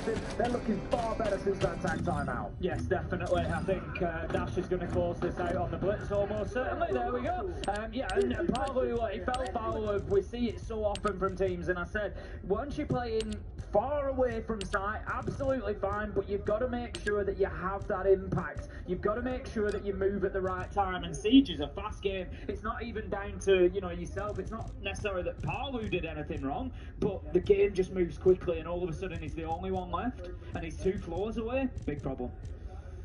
Yeah, again, it's good from Wildcard. They didn't do it as fast as I thought once they opened the party, they'd be going in straight away and trying to catch out. I want to say it was Logan that was hanging around inside the store. They left it a little bit longer, but through a bit of patience, managed to get rid of both Volks and Logan, leaving Paolo isolated. And then I love the call that they don't make us indicating where's this other roamer, let's go and hunt him down. No, leave him up there because he's now worried. He's got to be so careful on his approach back towards site. But we can have a 4 versus 2 on site, no problem. They push in, they get the advantage, take everybody out and leave Paolo, then trying to straggle for a way back towards site. Again, really impressive stuff from Wildcard these last couple of rounds. You can see that they enjoy this match just as much as W7M did. 10 seconds remaining. Okay, heavy presence up on that top floor. Let's see if Wildcard learn the lesson from last time around. Attackers are moving out to locate a bomb and defuse it. And continue to split up, to divide and conquer, to use the time and use everything available to them. They haven't brought the Ying along this time, but they do have Kansan on the Blackbeard. They've got Dash on the Grim, so they're going to be the 2 operators that you're looking to create space. Rather than the Buck, Baby Shark's going to be on the Deimos, but I think it will be a similar process. Get in underneath, use those tracks, and just try to dislodge, particularly those pillar players. It depends where they're looking at, Wildcard. I'm yet waiting and watching to see exactly where they're shaping up at. Are they going to go for the connector side push? They've opened the connector wall now, they're moving on to the IT wall, but are they going to put anybody's there? If they do, then yep, you want your Deimos moving that pillar player away. If you're looking for Catwalk, then he's going to have other jobs. You always need these 2 walls opened up. Typically see a thermite, especially when the different routes contest you to get these 2 walls opened up. Because as we've seen teams fail over the last couple of days sometimes, haven't bothered with connections until super late in the round. Kind of denial, and the time is both running out of time. Players that are playing inside of IC, and in fact, they can't get it done. Now this is so cheap, it's sweet their hand.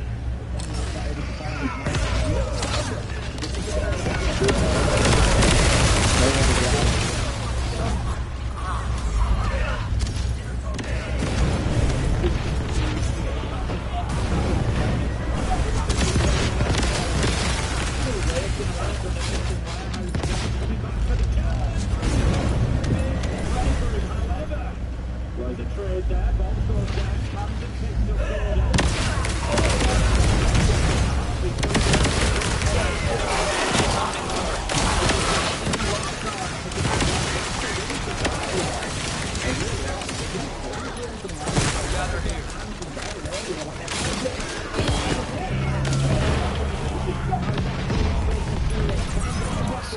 activated.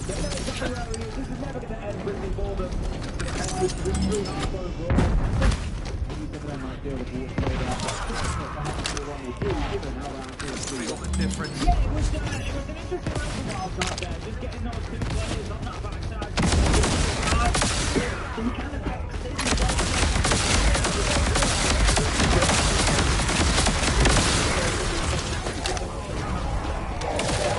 So we reached the half with absolutely nothing to say. Operating assault time.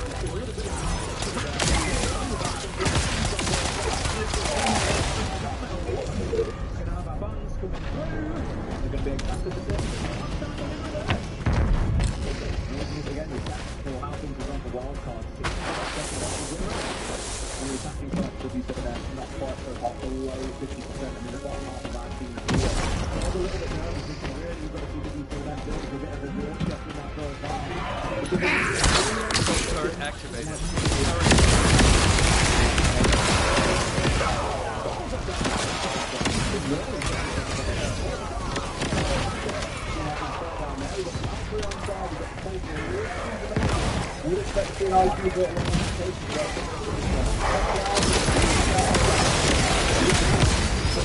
Going on W7F.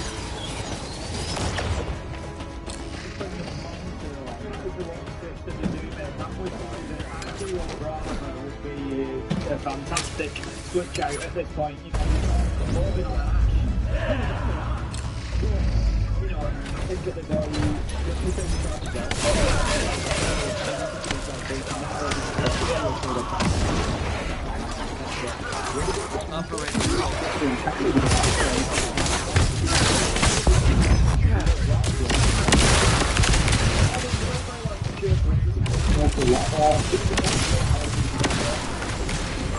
even if it's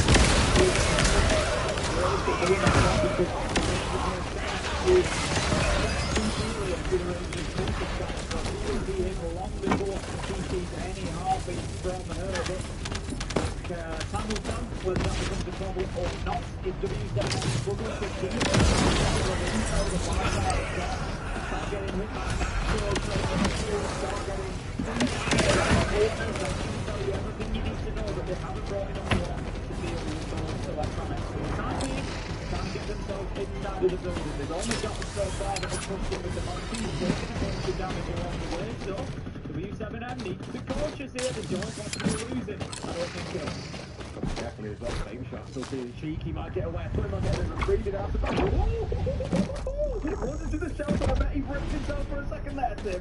Gets away at about 15 HP to be dangerously low, but it looks like they don't really want to fight him, to be honest with you. He won't just cover things out. Kansan gets rid of Doga, the ball coming into its own and making a big cycle offline. Still 4 more to go and get looks of bounds off that shield remains threat. But look, both Bay and Baby Shark juggling up the kitchen. Fortify the intel from Kansan is absolutely horrific for W7M. He must feel like the fight is going.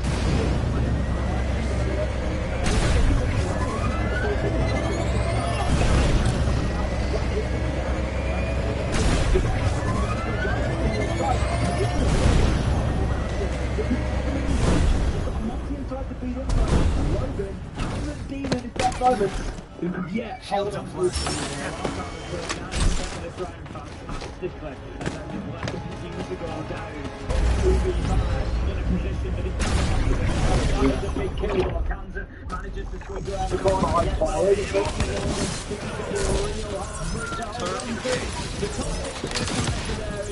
Come out there, and just on Fury's vision, preventing forward. It does so much more than allow them to get straight away onto that diffuser. Wildcard, I honestly thought there was a world there where they might have let that one slip through their fingers, but no, they had enough weight of numbers that it didn't matter, and the gambit around Pulse and Valkyrie and keeping them on stores themselves was coming into W7 and work Kansan using that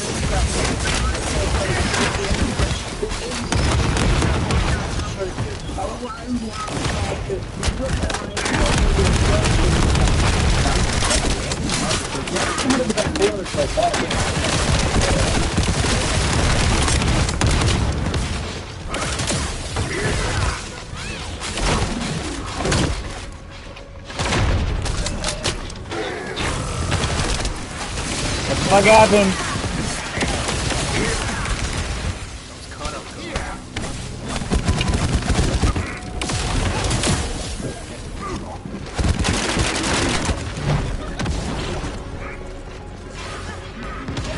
And of course, my shit had to happen. Turret engaged. Fucking watching the finals, bro.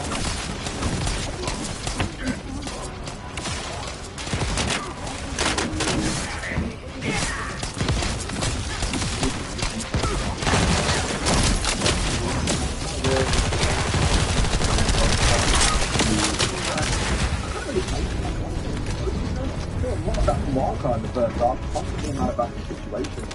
I don't think people quite find themselves playing the same way.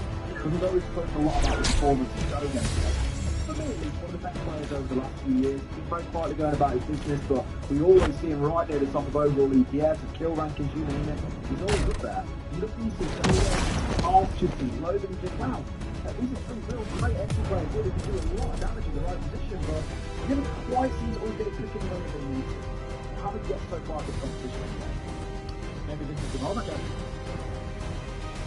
Maybe this is their time. I hope so. Someone's got to stop Kansan. Yeah, like you say, it's a roster that you're cutting. You think, you know, there's a huge ceiling there for them. They just kind of struggle to maybe reach it and to deliver in the ways that they might want to. Come on, Twitch, you're fucking on my Twitch drops. You know, I'm not getting carried away. There's a lot of CJ. Fucking on my Twitch drops. It's a you're on wildcard map choice. And my damn Twitch we've drops. got some very kind of micro adjustments. Fuck South You Sea. love to see it. That's the level of detail that we're talking about. Take it up the ass. Sparky going to be called Sparky from now on. But yeah, look, But he really doesn't look very impressed by it, does he? No, He's just quite like, bro, come on, I want to play the game, come on. But yeah, W7M, if they take a loss here overall to wildcard, that's 2 opportunities for qualification that have slipped through their fingers. And it starts getting into that realm of, is this now a mental block? Is it going to become a mental block? You know, are you going to start having problems actually getting it over the line? Very possibly we'll find out as things continue. Issue resolved, Biker is back in and locked in, and we will be good to go in just a second. Shock Horror Team, we are going to go to the second floor, it looks like, here in round 8, where I thought we'd start in round 7, but no, we started things out down in the basement instead. So different attack needed entirely, I imagine, by the looks of it, because you'd see things like, well, that's got a tactical timeout to come in, so let's have a listen. Never mind, it's been cancelled. Production being like, timeout. I was like, okay, yes, there's timeout. Oh, it's been cancelled. Okay, never mind, it's all good, we're okay, we can crack on. They just like to keep us on our toes. Absolutely. It'd be very, very strange to call an attack timeout now as good after just 1 round and a half has been played. It would feel very strange, because we knew the key mistake, as we spoke about, was they didn't manage to find the Pulse or the Valkyrie during the drone phase, didn't then think to bring along the IQ, and got punished by the information. Okay, now we've got tactical timeout. Now let's have a listen. Primeiro vocês escolhem uma play que é pra bater na massa, sabendo que a gente vai ter que lidar com um monte de coisa. A gente não comunica recurso no mid-round, comunica como a gente vai punir, a gente tem todas as posições do cara e não escolhe como a gente vai jogar. Beleza, já tá o primeiro erro aí. Segundo, a gente consegue a brecha, que a gente pegou uma boa intel do smoke rotacionando. Entramos na brecha, não toma decisão com a brecha. Ah, quando vocês quiserem aí, aqui, pô, posso descer pro bombe. É muito diferente de como a gente age, ó, vou descer pro bombe, prepara, já, mano, tira, careca, mira bombe, não sei o que, a comunicação tá porca. Pra ser bem sincero, se vocês deixarem baixar o clima, vai dar merda. Exato. Então vocês já sabem disso, guys. Bora resetar essa porra, bora fazer com capricho, que vocês estão muito melhor que a porra. Bora, cara. I love Norris so much. He's so passionate. He's a real character. What I love is even like timeouts where I've seen him at events before, where he's been really chill. He's been kind of crouched down at the back, sat on like whatever's at the back. It kind of addresses the guys like, guys, come on now, come on. We know we can do this. You know we can. Like, we're this good. That one seemed a bit more intense, and that was again, like, come on. I don't speak Portuguese, but I know at least the words of communication. That was said probably half a dozen times during that. Which comes back to the classic issue that we've heard so many coaches speaking about during these timeouts over the last few days, is people just aren't talking. Have the conversation, guys. Get the energy up. They look full of beans and they were gesturing to the camera while Anne and the gang were on the desk. So, let's see if they can step things up a little bit here. Wildcard have now stepped slightly further ahead. Again, it's always a concern for me when you've got attack timeout coming in after just a single round of the half. Clearly Norris felt those issues were big enough to try and get them corrected now. Let's see how things go up on this top floor. And thankfully, I think for W7M team, there is no pulse to deal with. However, there is a Valkyrie and there is no IQ. A little bit of confirmation for you from Maria Des. She was obviously listening in there, and I love how simple she's made it for us. Commencing. So, nice Turret. guys. The Synchronization operation. You are not deciding anything. I'm quoting Maria word for word. Therefore, Ubisoft, you can't tell me off. Maria's doing on me. Don't get otherwise in trouble, please. But it's exactly that. Like, it looks passion. They're going to heard the word communication a hell of a lot, so it makes tons of sense. They've got to sort it out. yeah, they do. Wildcard, I really like what they've done with the side rotation. It's something that I mention occasionally. I don't have any problem with top floor. I think it's very good side. It's very good win rate for a reason. But the reason that I actually prefer basement is I think there's more options on basement. I think you can get a roam game, you can get into the mid floor, get onto the top floor, you can really stretch and create more problems, whereas when you're up on this top floor defensively, you're on the top floor. How about that, Bay? Just absolutely ripping dots off the rappel. Look who we got. I know, beautiful stuff. Taking down the Maverick. That's going to make that hard breaching, well, impossible, because they've got no secondary gadgets, so they are stuck with what they've got. It's what I do like, brilliant. Bolts has charged here straight on towards balcony, and now they won't be able to reinforce off this wall and towards side. That is a little bit of a blessing in itself, because if they didn't have any kind of pressure there, reinforce that off, there is just things we can't get inside the cell. That's what the left of the mind to go, okay, hard breach we've got, we know that wall is going to get their weapon, but we need to be in there now, and they've got that wall behind us. He's taking bolts out of the way. He's jumping, he's standing there. Square out corner, and he's not pushing and creating space with others. As it is,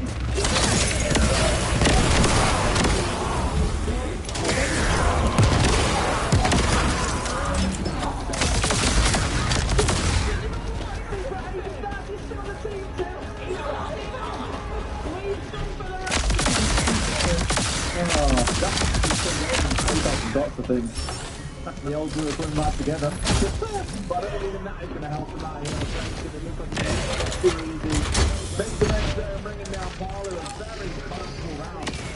And a lot of aggression coming out of the way. Just completely put that round down for the Descendant. And they are struggling around this. I wouldn't be surprised if they don't get them around on this map. I would agree. You know, obviously we've got to remember this is wildcard map choice. And just little things there, like that side rotation choice. I agree. Yeah, I think it's so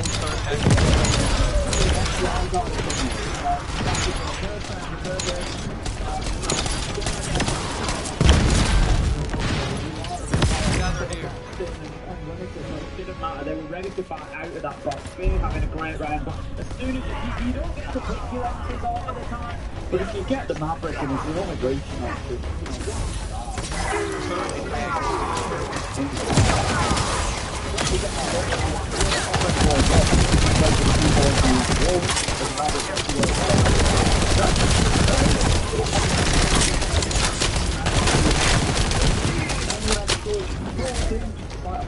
early on rather than going out towards the jump.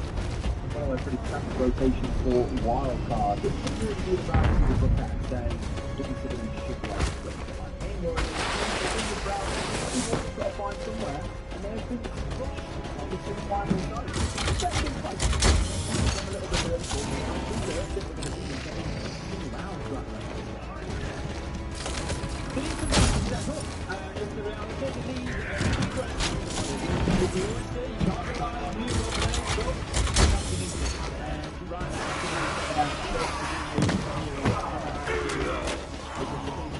the wheels are coming off.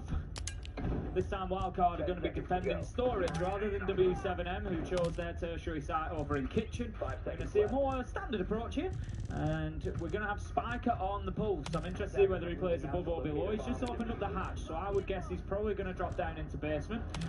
So the reason that we say that is this position, the plant spot in behind the pillar can be defended from above, it can be defended from below. IT is really easy to take control of and clear out. Well, Spiker underneath. It's not that concerns me, it's the mirror window that's been put on IT, because that is really weird for this site. It's not often you see this going on, but of course it gives the ability to stop it being opened up, but look at the time, it's not happening.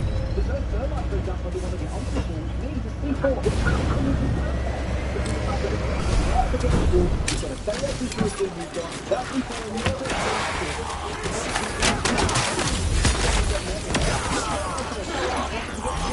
but it should be the kind of one they can get through.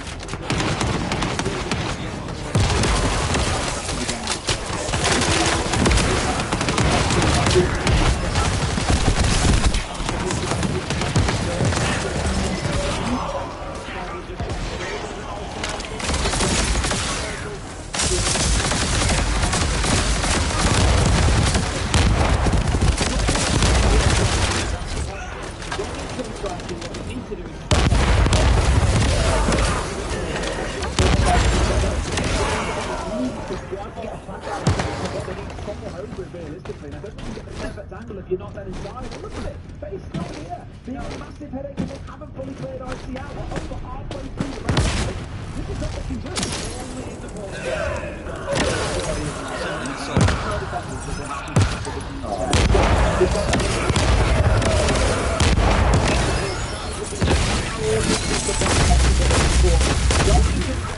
Inside of the map, but it looks like the world conditions come along, and they're going to start working on the other side and start managing to do some good damage, but Barton hit the deck and keep themselves alive for the time being. So anyway, it's not working at what Harley doing. What is he doing to him? He's basically running for a 1 versus 3, still wide, and being domed for it. I get the confidence to admire it, but the game's come on it since then, Harley. Everyone else is a lot better now as well. They can deal with it quite actively.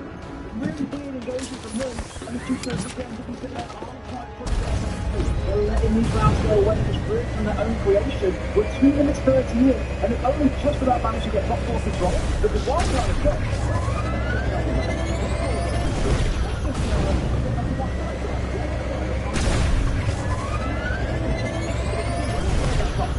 They're just a bit too worried about that top 4. Like I said, if you can get IT open and stop anybody playing inside there, it's going to fight that.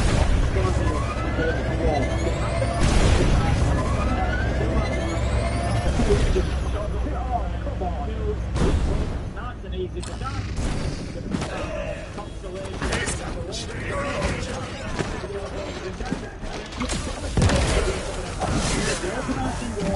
Nobody's been playing there as a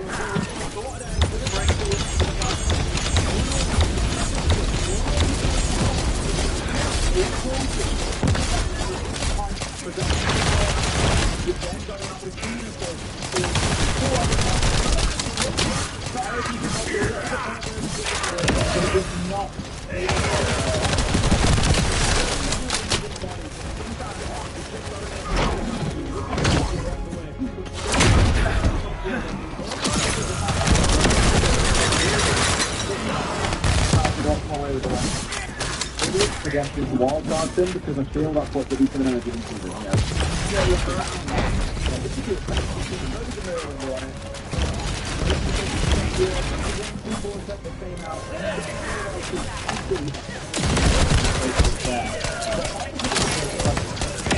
Even at 30, to get to the top 4, after time releasing the ball, there's no idea what he's doing.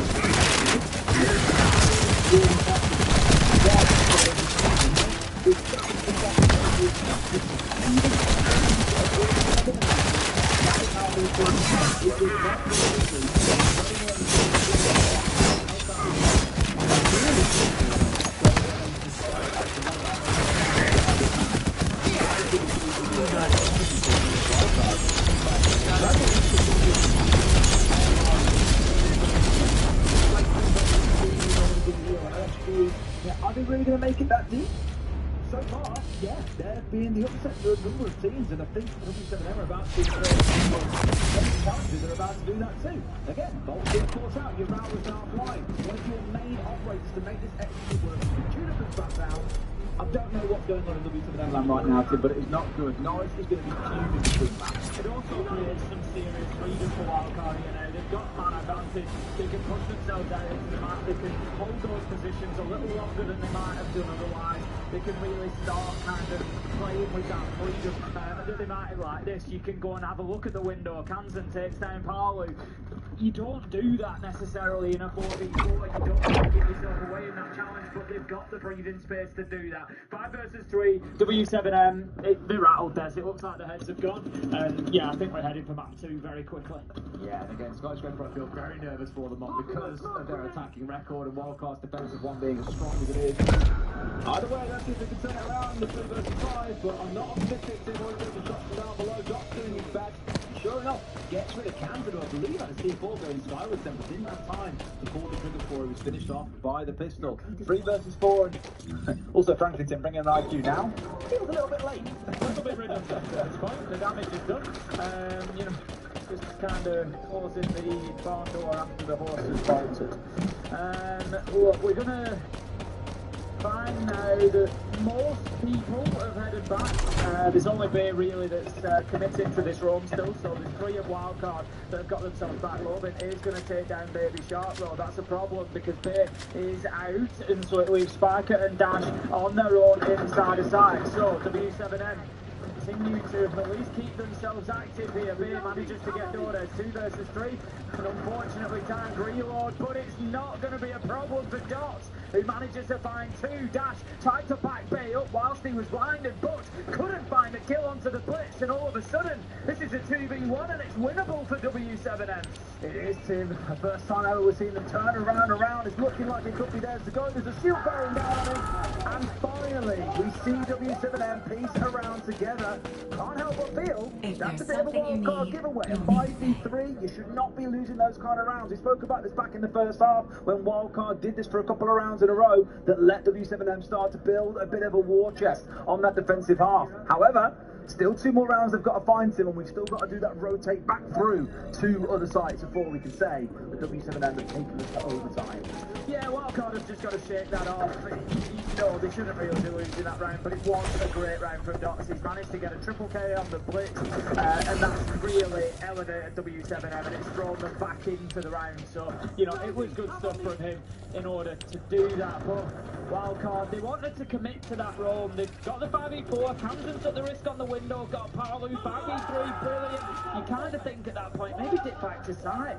Maybe all get yourselves back, go for that turtle for the remainder of the round and just force them to push into you in the 3v5. They're going to really struggle in that scenario to do much at all about it, but ultimately, hindsight is a wonderful thing. Wildcard went for it, continued to play in the mid-floor. It didn't pan out, but look, they've got 3 rounds to get this done. They've got 2 more left, and they're going to give it a go up on the top floor. So in hindsight, it's 2020, Tim. I like your vision without your glasses. So fun story for you, everyone. Tim left his glasses in the house. See, Tim normally the kind of guy, you don't like being on camera without your glasses on, do you? Not particularly. So for the rest of the day, I want you to look really the rest of the day, it's the rest of the tournament. That's true. I'm cooked. The rest of the week, just take a good long look at Tim's face without glasses, because it's probably the only time you get to see it. I'm cooked. Poor sod. You are trying to get them back, but I just don't think I think they're long gone by this point. They're already up on Facebook Marketplace. I bought them for a £5. They probably are. It's not wearing them tomorrow. It's the Pyrite glasses for sale. Would you know they're yours? Have you got like Ace of Pyrite engraved in them or something? I do not. You're not that vain. No, I'm really not. If you turn up, I'll rip the bits out. You did with that, just so you know. Well, I'm going to have to get some replacement glasses. Maybe I'll get them engraved. Oh, mine. Well, speaking about engraving, what about graves, Tim? This is where the series can be going if it carries on. Keep on thinking about that skyscraper map because I am nervous for it. We'll see what happens when we get there. For now, we've got to see if W7M can keep this fight back going on. It's definitely I won't call it a gift, but it was a helping hand given to them by Wildcard losing that 5 versus 3. In this round, again, still showing the respect to the IQ to deal with the Valkyrie or a Pulse or whatever else gets brought along. I'm glad they've learned the lesson, albeit a few rounds too late, but also looking in towards the Inda to try and help them brute force their way through into IT because, as we've all seen throughout this half, this has been a real struggle point for them. Yeah, the Candela goes in, but there's a mute jammer there. It's just on the other side. Boys, come on. This is not hard. You're like a major with the roster, boys. Come on, man! Get the jammer! It's not even in the corner, man! Oh my god! Dude, we're a minute 45 in the round! What is going on? What do you need? Well, they've got RT open. God's sake, man. Good heavens, W7M, you really do not help yourself. Sometimes that was, that really wasn't good enough. They could have seen that mute jammer all along through the mirror window that had been opened up. Double nitro comes in from Baby Shark. Honestly, call this one done. Just wrap it up. Wrap it up. Oh man, it is calamity. Wrap it up. No, it's okay. They won a 3 versus 5 last time, and see, they've been gifted a kill. It's fine. Baby Shark's dead. Yeah, he didn't really do much, did he? Just a double nitro kill before he went. All 3 of W7M are currently stacked up inside of Connector, and so Wildcard are able to just sit back and watch now because they're going to have to come through electrical door or rotate away. 20 seconds left to go. Paul tries to do so, but Dash is sat inside of IT. That's what I'm making do. This is just it's a calamity, guys. For God's sake, man! I'm losing my mind over here. What is going on? They're finally in IT, Tim. They've done it. It's okay. We're in IT. There's 5 seconds to go. Yeah, never mind. It's all over. I mean, okay, fair play. There was attempts made, but Wildcard very handily dispatched W7M on Labs. Skyscraper awaits Tim. Again, I'm sniffing a 2-0, but I do really hope we can see W7M battle it back in that next map. Wildcard played it well. You can only play what's in front of you, but I will say W7M made it a little bit easy for them in that last round. Just a little bit, Tim, just a little bit. But they need a break. I definitely need a breather. So let's go to a break. When we come back, well, that 2 will await. See you in a few.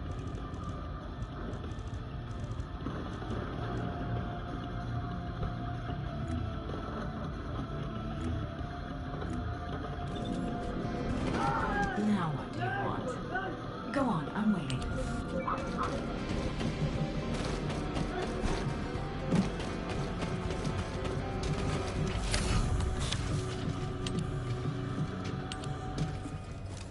Mirror, mirror on the wall. Who's about to kick some serious ass? Remember, I'll be watching. No, you don't. Get ready! I'm taking them out! Ginger man. I got this. Got my eyes on you. Located enemy.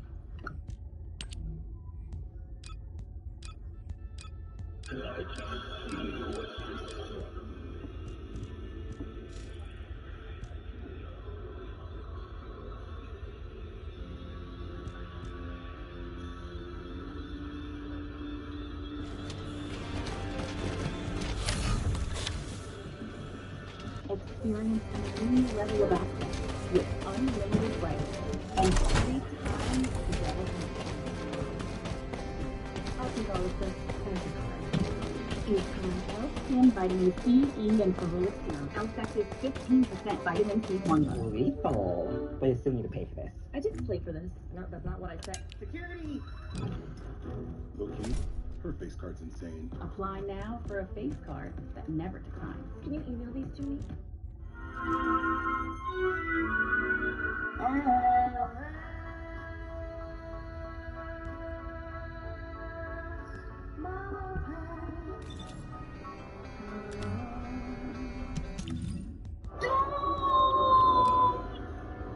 Hurry!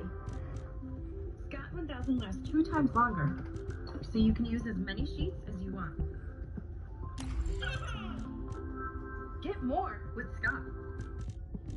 Wingstop lemon pepper all flats? Lemon pepper all flats. Lemon pepper wings! Tastes so good. Wingstop lemon pepper all flats for Blake? Seriously? Wingstop's here. Time is running out on Olive Garden's never-ending pasta bowl. So first round, get your go-to. Second, have what she's having. What he's having. Go on, try it all while you still can. Starting at $13.99. So, how do you want to do this? Wanna buy your way? Uh-huh. Wanna put on real pants? Nuh-uh. Wanna take her for a spin? Okay. Wanna pre-car fly at the park? And a little dizzy. Wanna get that car? ASAP. You wanna do it your way. Want to drive? CarMax. We'll be back in just a few.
I'm grabbing my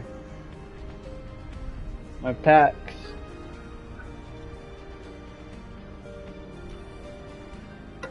Once I get all my packs, I'm gonna log into Siege. Play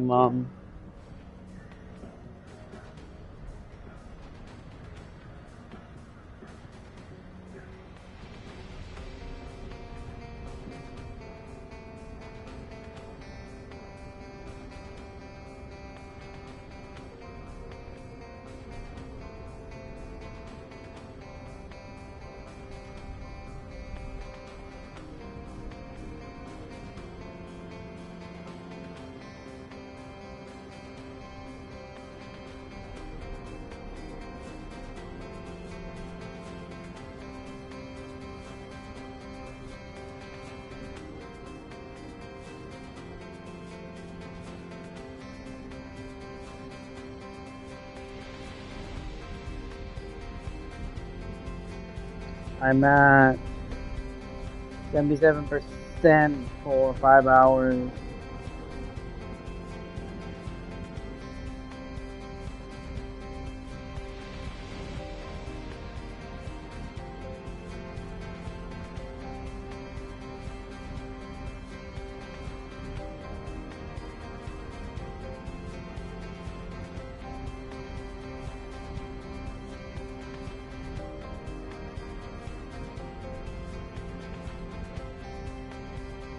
I think 2 for 1, pretty good deal, and Canadian for the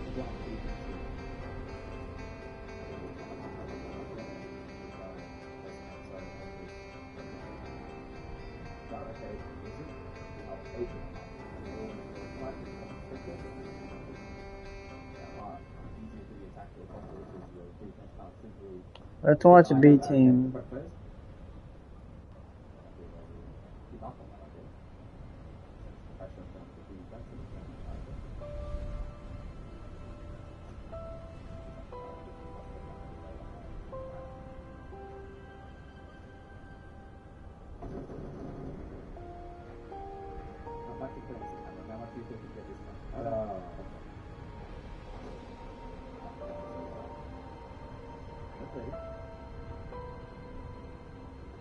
The kind of round, maybe due to the start, where the entire map is just being played right now from both attack and defense. Everyone is basically everywhere. A little bit of a consolidation now by Shopify Rebellion. And the good side of things as well, where they're now far more on this western side of the map. Fantasy going to go down to Canadian. He gets an opening pick, his first of the match.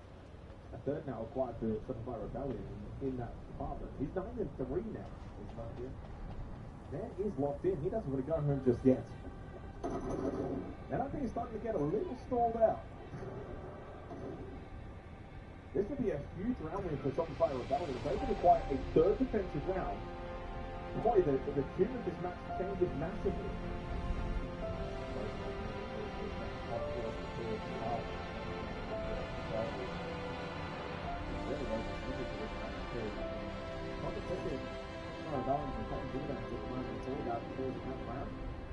Losing Andrew, but they've still got a decent amount of presence on this top floor. 30 seconds remaining.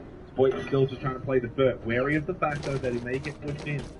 But no one actually coming in from that direction from what I can see. The top down is Wizard up close, and Wizard does catch his point. Is yet to still get on the board. 0-5. Holding close, Surf.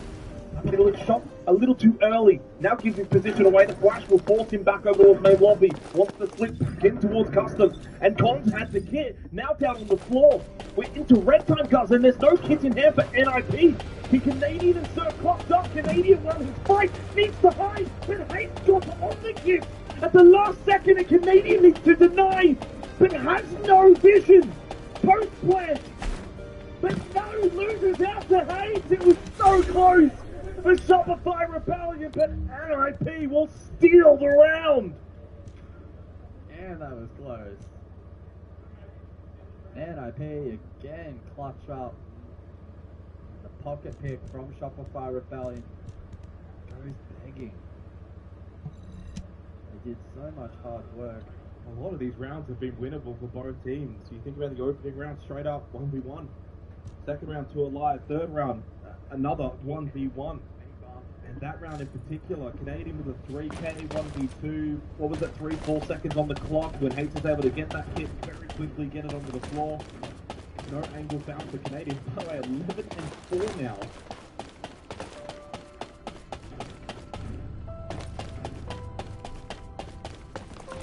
It's a case of, again, of, you take one step forward, two steps back, Join Rexon. They're both on 60 EPS, right? For the clarity. The next ball is the Canadian playing 4 now, and that's inside of the entire server. Goal. It's basically a 3-5 right now. 0-4 in the entry for Esport, 0-2 in the entry for Rexon, 4-11, 5-12, 33% cost, 40% cost. In Shopify Rebellion, and to get back into this series and win this map, they're going to need those two to start to activate. That's going to be a difference point, especially going into the second half, that needs to be noted for SR. Final round of this half, a third defensive round. Best workshop once again.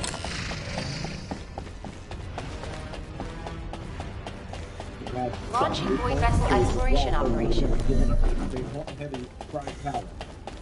Canadian has had 2 of those matches.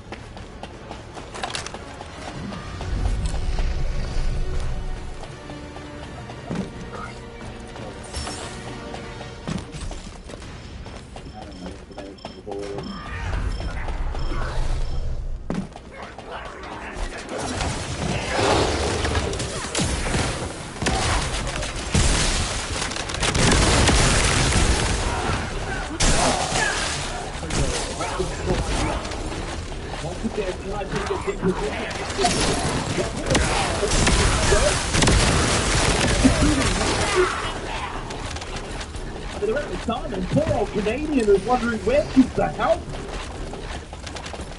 Tom will just quietly walk himself into server. He'll get this plant down. The round is done. The half is done. Flawless from out of the so a 4-2 half.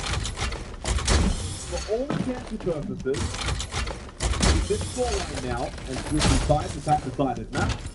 Still somewhat neutral, but now the onus more so on Shopify Rebellion to go find these attacking rounds from a deficit.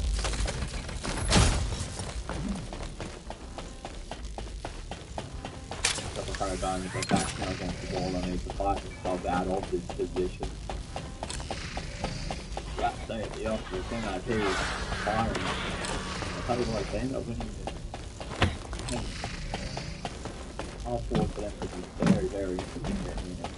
I'll play them further.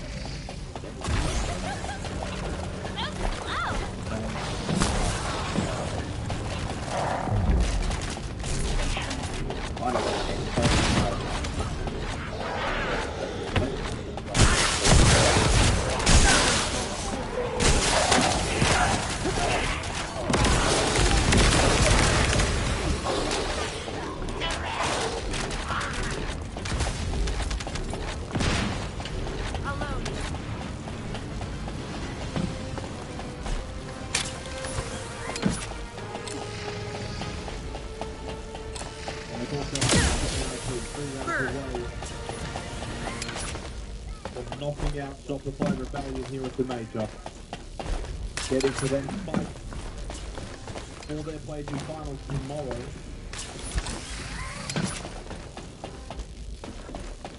Not quite sure necessarily who they were playing, whether that immediately constructed or not, or if there were other games that still would be played out in the tournament.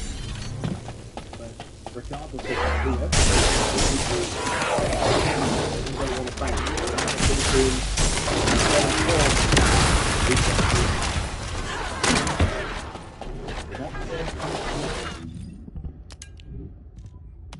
Shopify Rebellion must now dig deep.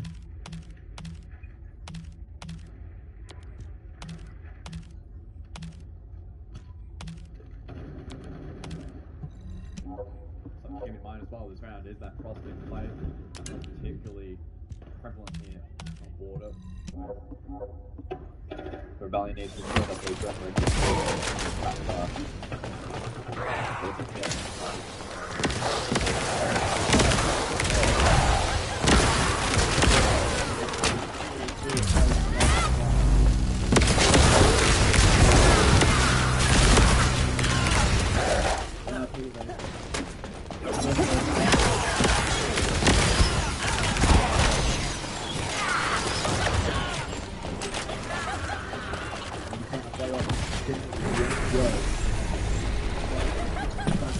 position, finding angle in towards right, they can't find close by.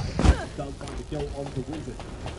Takes one out. Bledsoe losing the battle to Pino. He now hits James Bond territory. The 3v3 the round does stay alive for both teams. Pino low on health as well. With Monty still up, there's good entry support for Shopify Rebellion. Off the fact you still have the Glad, but no more smoke.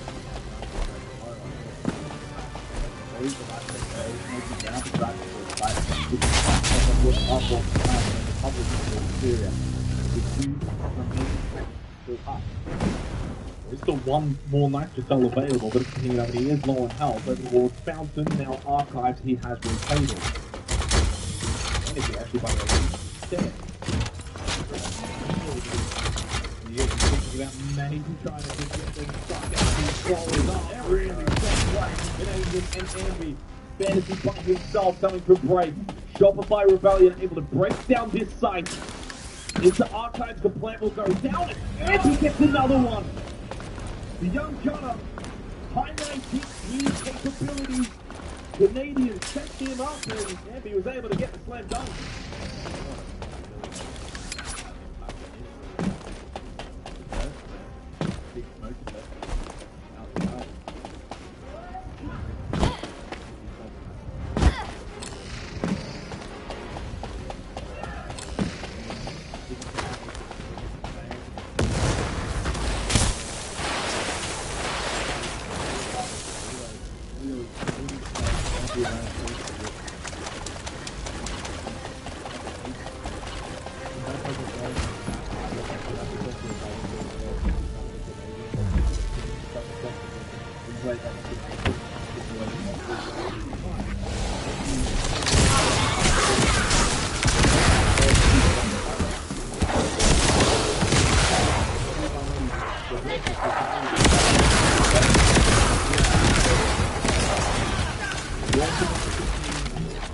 Not switching. This tournament just yet.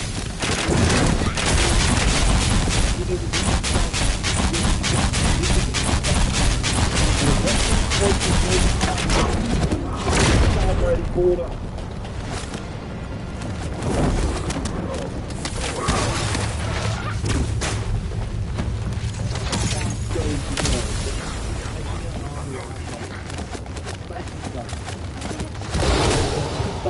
Enemy container has been revealed. Please verify the data. From their own attack. Off the board. That's an amazing feel. Opening kill as well. That's onto 8 smoke. Not just the fact of finding one kill, it's the significance of what that means in this very round. With an open kill onto the smoke, he now doesn't get any of those cascades in play. Huge start to the round for Shopify Rebellion as they attack Bathroom with Towers. Canadian gets to work on Twitch.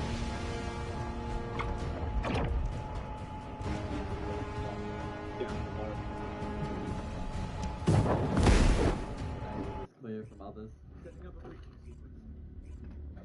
Range library enabled now, and that's good fundamentals from SR. Emphasis now on those on the top floor. Warren here still have impactors. So unfortunately, sacks the drone. Yeah. Over towards Fountain. Hobbies as well, Fantasy. These two with a big responsibility to find a kill or two. Wizard's got to be careful. He hasn't quite got hold of the position to help Jeff yet, although slowly rotating. Wizard is over towards Fountain by himself. And the push is coming directly in front of him. That was a peak shot by Ambi that missed, but Surf found the kill off the Fantasy. Rexon can't win his fight, and the big micro from Wizard will offset a somewhat early advantage for Shopify Rebellion. He becomes also now with Canadian on the floor. He can get revived.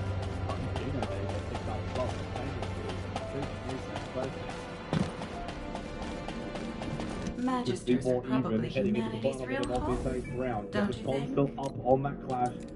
I mean, that's a big boss that's going to be dealt with by the attacking team.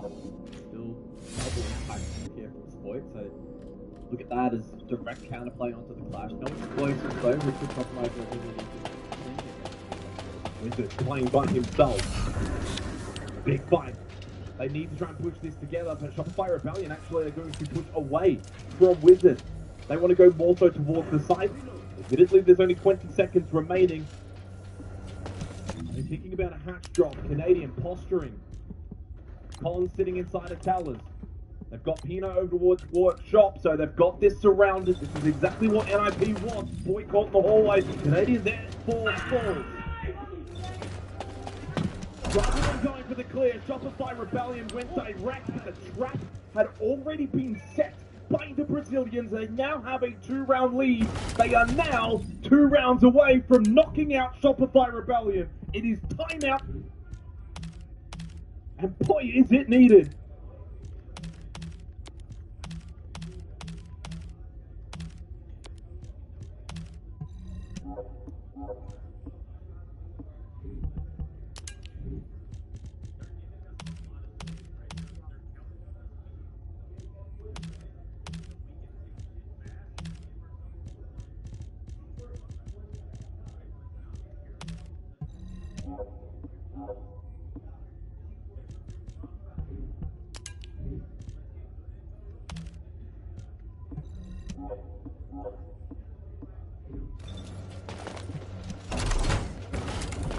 Well, the messaging from Super, I think, is actually spot on. It's not a case of let's just play ultra fast and play carelessly. It's like, let's still get really good information, but when we do get that information, we'll pick up the pace and try and take that space a little bit quicker. That's being afforded to you by NIP.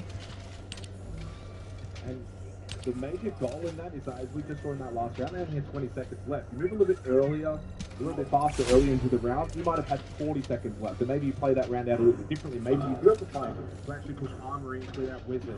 Take a 3v1 battle there, maybe you clear him, then it's a 3v2 goes at site. Instead, they were kind of forced due to time to go directly to the site in which they were leading to the basing issues that Clubhouse as well. Is it a conscious tactical effort to be a little slower? Or is it perhaps more back-end issues that are preventing them? It might be also just what NIP, the way that they're playing though. NIP as well poses some good challenge. 5-3 the scoreline. Round 9 and tactical timeout used.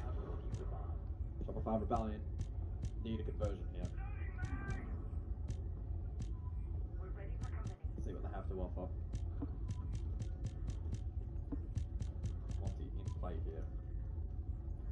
I mean, this could be a make or break, right? Because this is the site that Shopify Rebellion had already won, but it's the site that largely should be the strongest for defense. If NIP win this, 3 match series points to eliminate the North American team.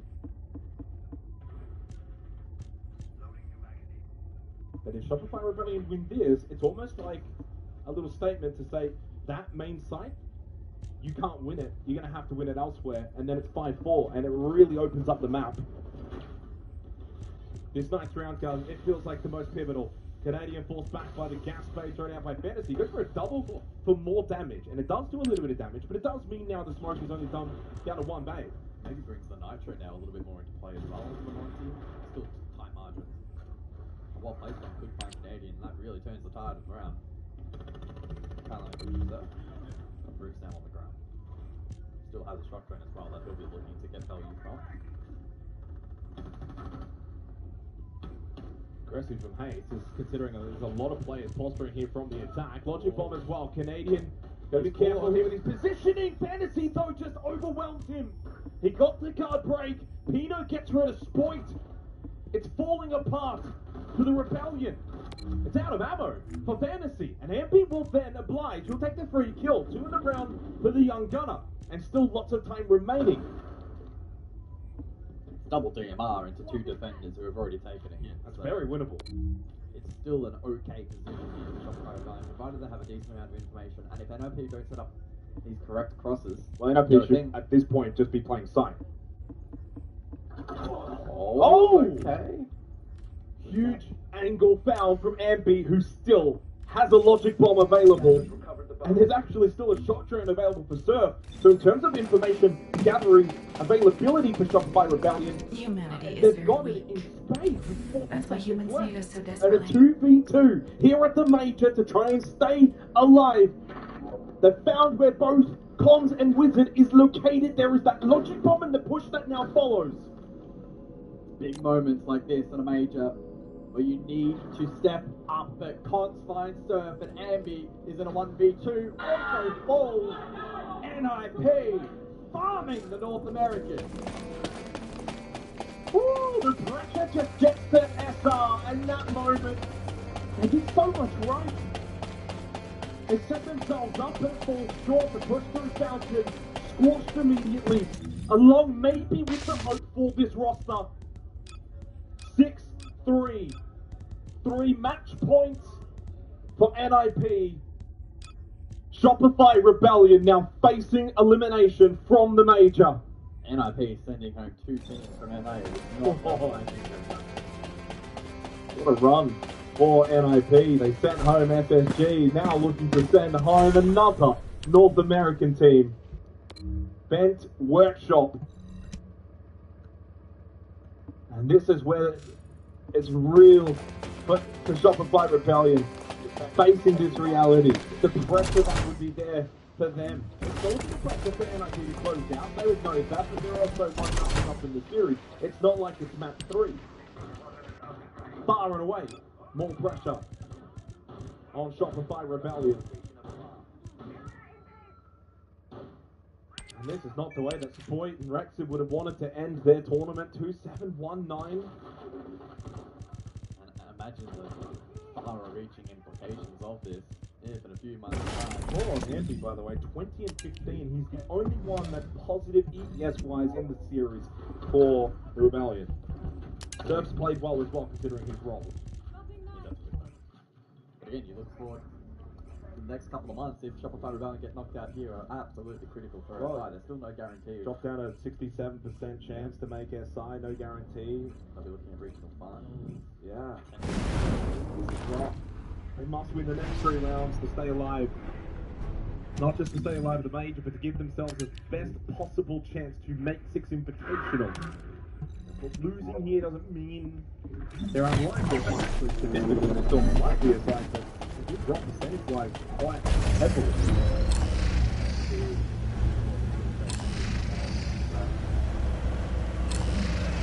Looking to close out the run.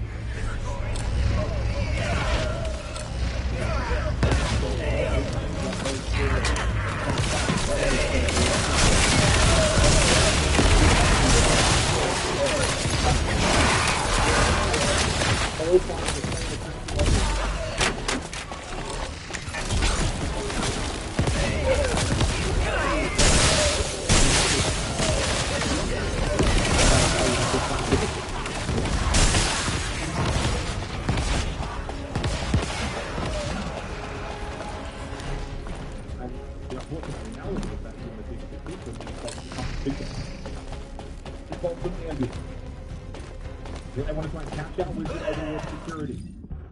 He might just be feeling the heat, but he wants to dive towards the heat. And with the glass banned out, they can't go for a simple playset prior where they sent Ambi forward with smoke protection. This is a really tough call. Wizard's going to slip into the right. He might be able to shoot Canadian into the backside. Might be struck with that. Oh, a play from Wizard. Upon Magical. Looking to send Shopify Rebellion home in style. The Brazilians have styled all over. Not just SSG, but now also Shopify Rebellion. Racing wanted to go final stage. With a minute remaining, Rexid finally arrives to ball of an amazing thing. Through the 50 late, the Esport cannot convert. 45 seconds.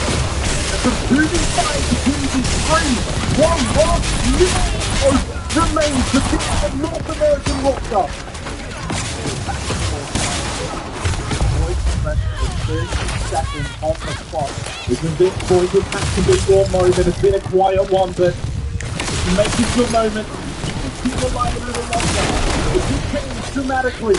Yellow needs intel. Rexid buys some time. Connie vigorously to point to open the hatch. Its contact goes down. There's a strong cruising 2 now. The drop will come through from Shopify Rebellion. Double push together from May. Peter catching one. There's the second. And they are catching a fever of sending North American team home.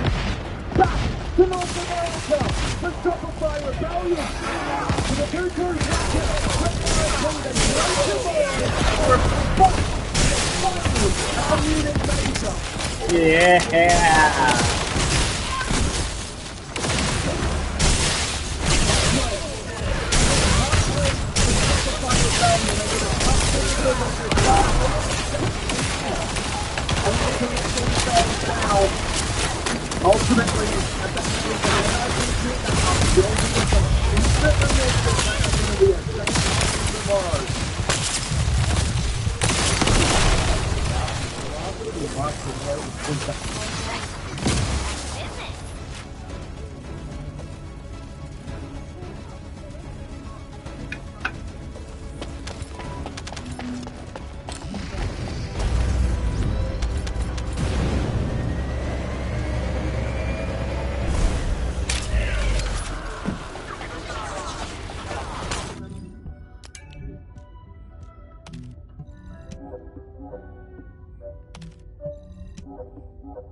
Away a lot of confidence from the other side. It's all about the entry there to start things off. We've consistently seen Wildcard chew, destroy, spit out W7.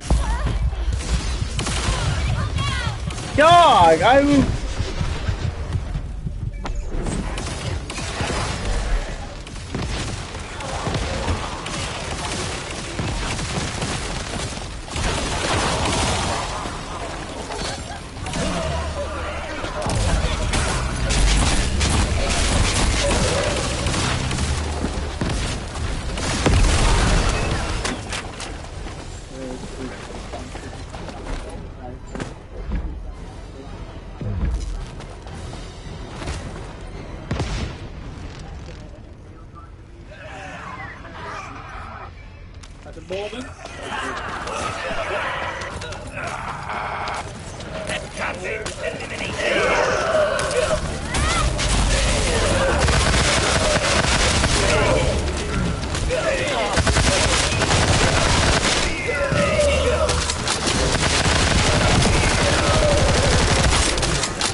Capture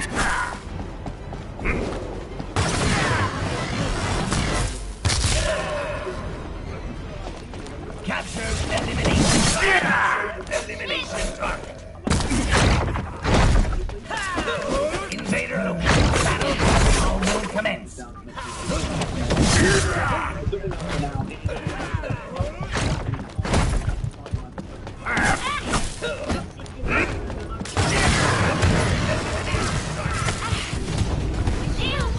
Enough of a job has been done there, and we have been, I thought, just looking to try and get aggressive on that door. We've seen him have success on the run out before.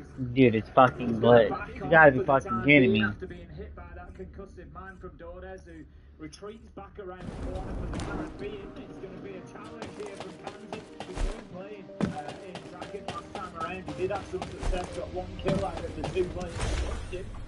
And for now, he's just holding them back in T. It is all T karaoke from W7F. Oh, really backstab Harlow on that Nux, striking true. Creeping around, certainly unbeknownst entirely to Wildcard, despite the amount of info seen them running continuously with bulletproof cameras and bounty cams. Admittedly, it is elsewhere around the map, but it's a great spot now for W7M to be in to get that 3-3 half that we were speaking about, Tim. The aggression from Bay here, dancing around, but not down by the Monty. We know how this goes, Tim. Gets finished off by Dots. He played the fight for a little bit too long. Spiker, Dash, 1 back apiece. We're down to a 2v2. Spiker's underneath at the minute on the castle, so that is something that Wildcard need to think about. Does he make a dash back for the top floor or not? Dash has actually gone underneath as well here. They're both offside. Opportunity for W7F.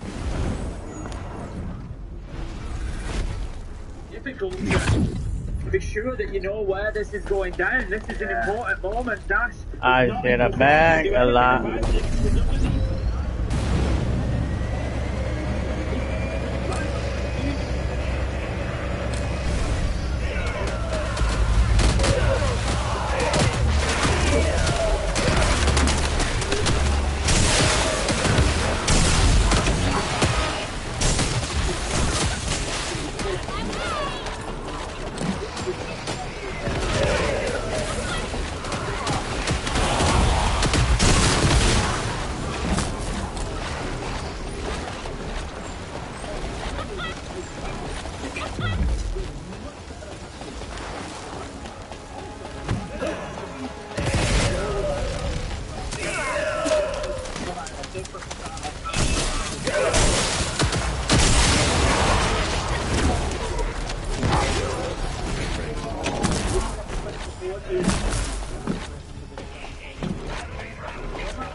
Yeah, from the bottom of the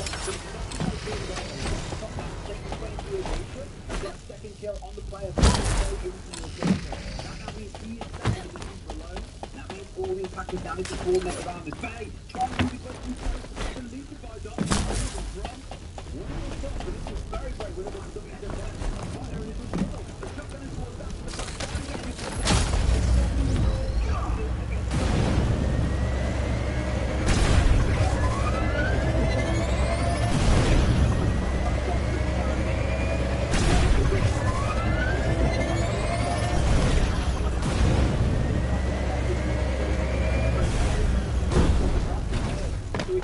Working to across the team are going to be watching that, but even if we get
pick up the defense there, they go ahead for the first time. Wouldn't have been a bad outcome for them on a map that again is our most defender-sided in the pool. Should have been the way it should have gone, but it all comes down to a 1 versus 1. Wildcard support 3 on the attacking side. W7M need to bounce back now. Exhibition Office going to be the second. What we can't see from W7M here is those heads go down again. You know, you can't only have the energy and be excited and, you know, be playing well in the server. You can't only have that when you're winning rounds. You've got to have it, you know, no matter what the score, no matter what's happening, if you want that chance of being able to come back particularly and get victories. And so W7M, we need to see that same vibe, that same energy from them that we've had over the last couple of rounds, even after Wildcard have dealt a little bit of a blow there by taking Team Karaoke away from them. We're moving to round 8, onto Office and Exhibition this time. W7M fairly well spread at the minute. There's 2 over on the Team Karaoke side, and then the rest are around site. But in terms of Wildcard's push, they are largely drawn in at the minute. It's not too much attention towards that bridge side, but they are kind of building in that area. A sniff in, they managed to get pinned inside there, now managed to get back up towards site as well. Could have been a bit of a freebie because, as you say, a lot of W7M have been gathered around the site itself, like outside of one player that's off on the roam at the minute, I believe. Otherwise, everyone's dug in. They're looking to play behind gadgetry. They're looking towards potentially those 3 C4s in back pocket to play denial from below. But Baby Shark has got and scared a bunch of them away. He's now in underneath. They've got the control they need, so it probably will be a mid to late round retake, air quotes, from W7M onto the downstairs. Clear out Baby Shark, look to play off the C4s, but he needs to be unseated, and it's not quite so easy given how well Baby Shark and the rest of the team have been playing so far. Definitely not. We see them stacking up on the balcony now. This was something that Wildcard dealt with aggression generally, by going for the runouts, by looking for the kills, but it's not an energy that W7M are particularly wanting to match. They've got Baby Shark underneath, working on the book as well, just looking for that position in behind Small Bar, and balcony's somewhat being abandoned here. They're going to leave the Blackbeard on there, but one of his rotations elsewhere. They really want to plan it, and it's about the lockdown they have here, right? Once those smokes have expired, there's still 1 left. They're going to have about 40 seconds with which to work. Loads of time for what it's worth. Spiker was also downstairs for a long amount of time, and I thought we'd see the frag grenade go skyward at the point of execute, but no. Holding onto it now is joining his team outside. So they're still kind of getting a feel for what they want to do. Dash, in fact. This can't be a late rotate over towards Geisha side with only 40 seconds to go, right? That's crazy. That's exactly what they've done at the minute. Dash has taken the diffuser with him. He's pace coming back through, but the problem is that he's going to have Volks on the rear side of him. I'm not sure they're aware. He's going to get two here. The Buck is there as well. He's going to come round the corner. That's one for free. And then he's got the Blackbeard from behind. They have no choice but to keep pushing forward. That's an important kill. Spike manages to take down Volks on a trade. That could be key. 15 seconds left to go. But W7 out holding on. Almost managed to get through it as well. As much as he tries, Parlam is there for the trade. Wildcard getting a little bit lost in the sauce there, Fear Team. They had the right sort of idea, I thought before. Control from below, deny them from being able to play inside the site itself. Can't play in safe C4 or smoke positions. But then bailed with 40 seconds to go, knowing they hadn't drawn that part of the map. They took a massive risk in trying to make it happen. Ultimately paid the price. W7M keeping pace here, 4 apiece. It was a round of risk because, you know, Volks had played a little bit of a risky one as well. Sitting out there on black stairs until 40 seconds left in the round with no real challenge, with no real presence there. You know, you're leaving your sight short-handed. There comes a point where you think, do I get a little bit closer back? Do I reduce this roam? But no, he stuck with it and got himself an important kill. Yes, he got traded out, but it didn't matter because it was the disruption that it caused. It wasted another 10 seconds. Left them with only 15 to get the job done. Wildcard, I think, I'm not really sure what the plan for an execute was there. They stacked up some numbers on the breach. They tried to work with the Buck underneath a little bit to create the space, but it wasn't really possible to create it all from beneath. They needed pressure from elsewhere. They maybe needed somebody with VIP, for example, like stairs or working across things. Magisters are probably humanity's real hope, don't you think? All it was, they had the mirror, they had Lobin in small bar as well. They had these players that were in a position to fight the breach.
next set of coordinates.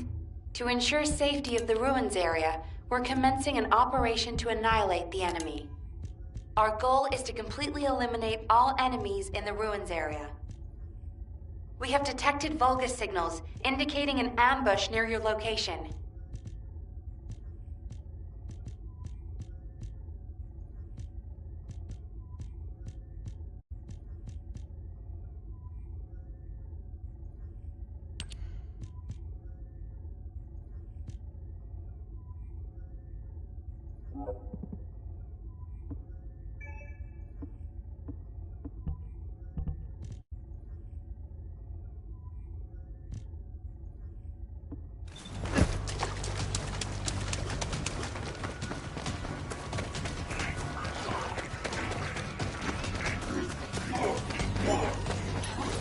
Bring it.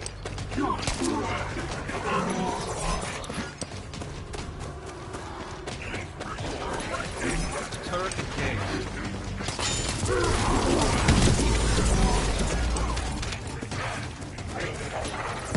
Medical turret activated. My shield.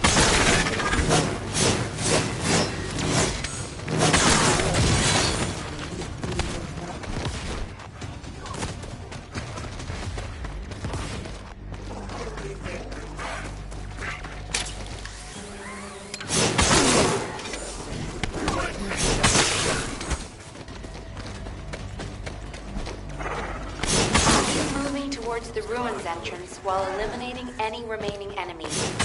You were ordered not to enter the ruins until the area is secured. Take this.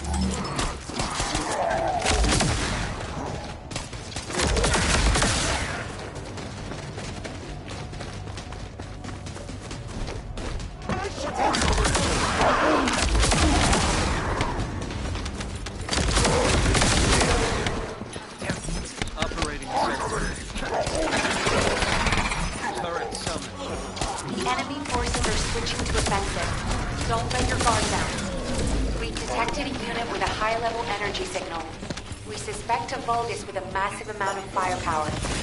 Take care of it immediately. My shield is down. Assault turret activated. Vulgus eliminated. We'll brief you at HQ for your next operation.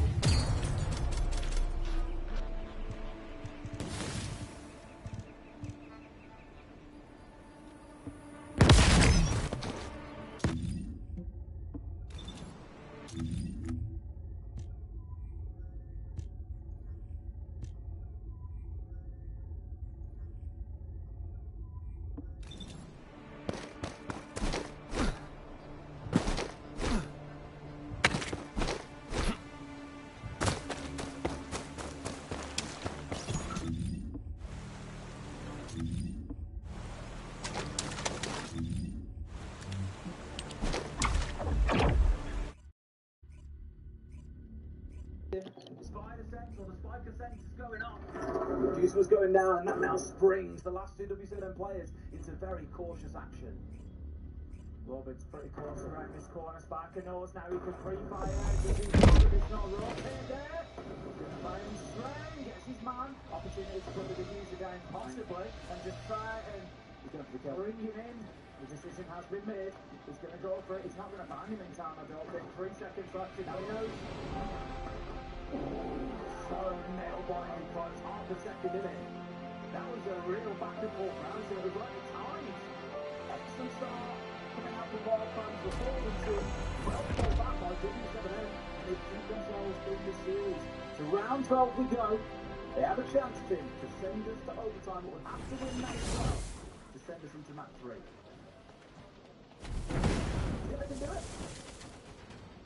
I would never write off this W7M roster, but honestly, with the way that Wildcard has played today, no, I don't. I think that Wildcard, whether it's on map 3 or whether it's here, I think Wildcard will win. Because I think Wildcard have... I thought that was it. We've consistently been W7M, may have won as many rounds here and on the skyscraper, but Wildcard has still been the better team. The rounds they've won have been far more convincing. And so I think Wildcard deserved the win, and I'd struggle to argue against them deserving it in 2 maps, winning it here and now. I agree. I do agree. But Bank may well have to be that decider. See how things keep on stepping forwards.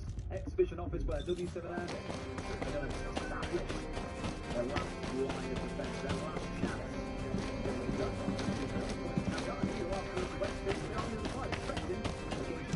From Wildcard, and I think now we've seen Amaru attempt twice. Of course, succeeding one time, failing the other. Going back to a more standard, clear-cut composition for this one. Not trying to cheese or rushing towards sight, and trying to win it the old-fashioned way, Tim, and that's by playing some proper siege.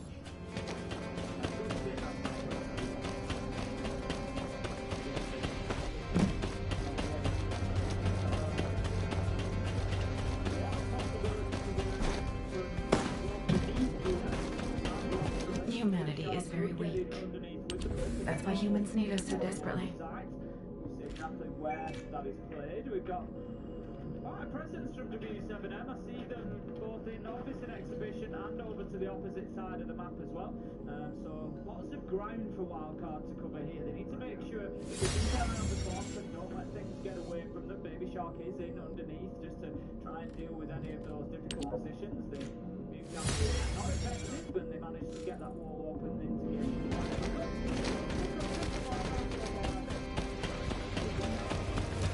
Available in about 15-20 seconds or so. That should be their invitation to move forward, try and get kills. Though Tim is still Commencing. Turret. Also have Baby Shark Oh, underneath my them. beloved daughter died. Hold on a little longer. Your mom will save you no matter what. Have a chance to fight back. As I said, W7M are playing quite widespread. They are isolated. They will lose bodies without trades, as has happened 5 versus 4. And the reason that's important now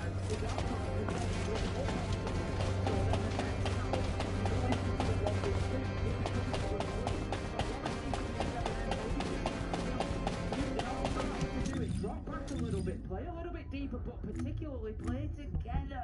Give yourself an opportunity to trade those deaths out to keep yourself in the fight, because otherwise the sun's going to be over. That was a cool back, as you can see there, sort of acknowledging they can't get much more of that hit.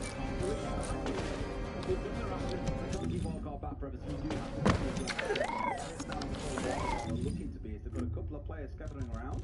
Baby Shark going wide around the map here to try and get himself up onto, I'd imagine, either underneath or looking to be up on the balcony. Balcony looks to be the play.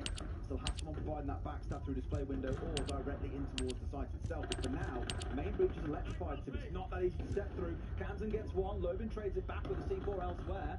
3 versus 4, 4 versus 2.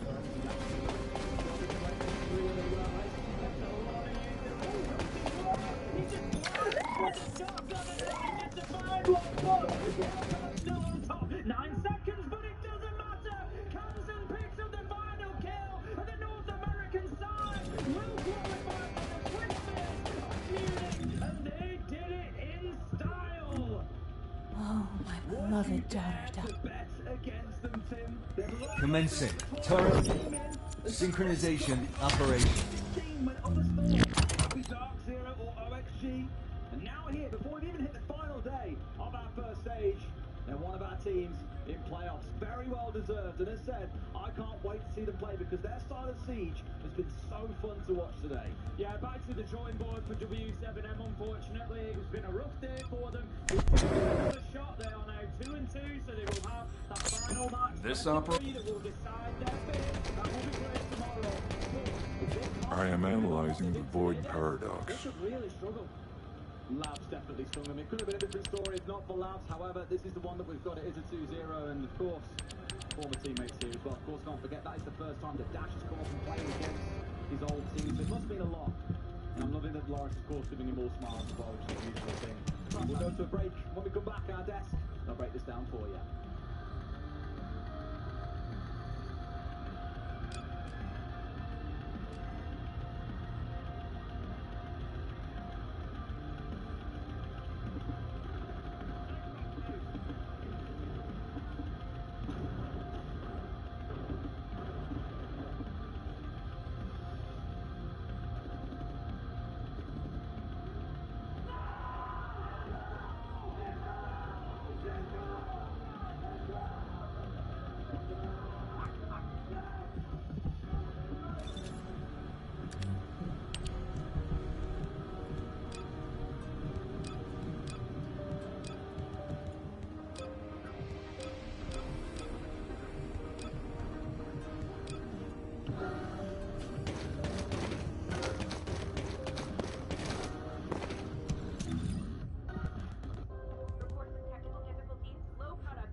Fuel your day with Orgain. 21 grams of complete protein and all 9 essential amino acids to keep you going. Enjoy velvety deliciousness with no artificial sweeteners. Real nutrition from Orgain. Scott 1000 last 2 times.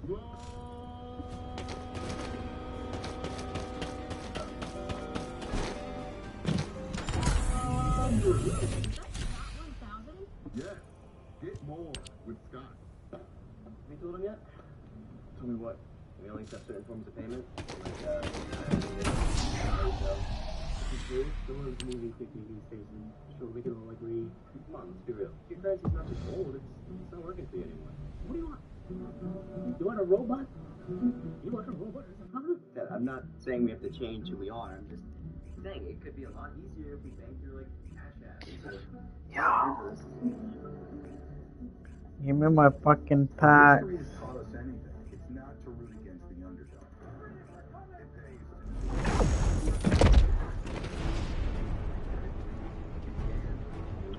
Oh, I'm almost done with it.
Turret activated.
Yeah, so fucking cool.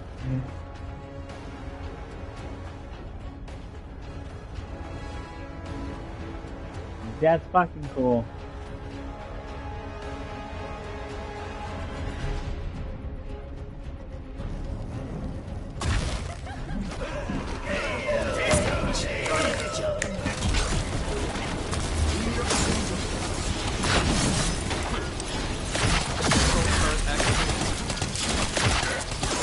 Over here.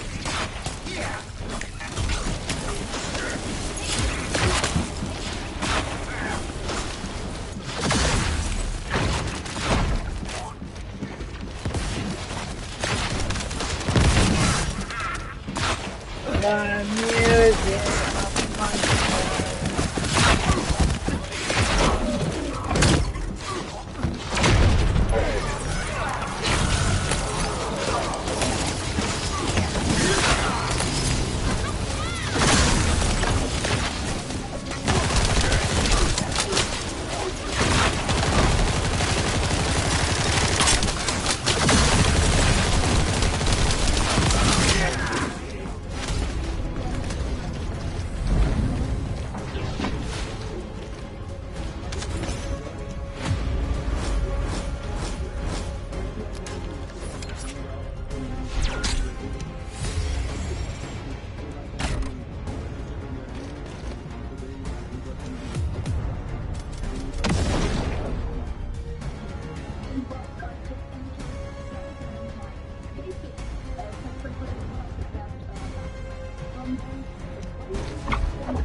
So comfortable. You and also the guys will be so comfortable playing inside Skyscraper.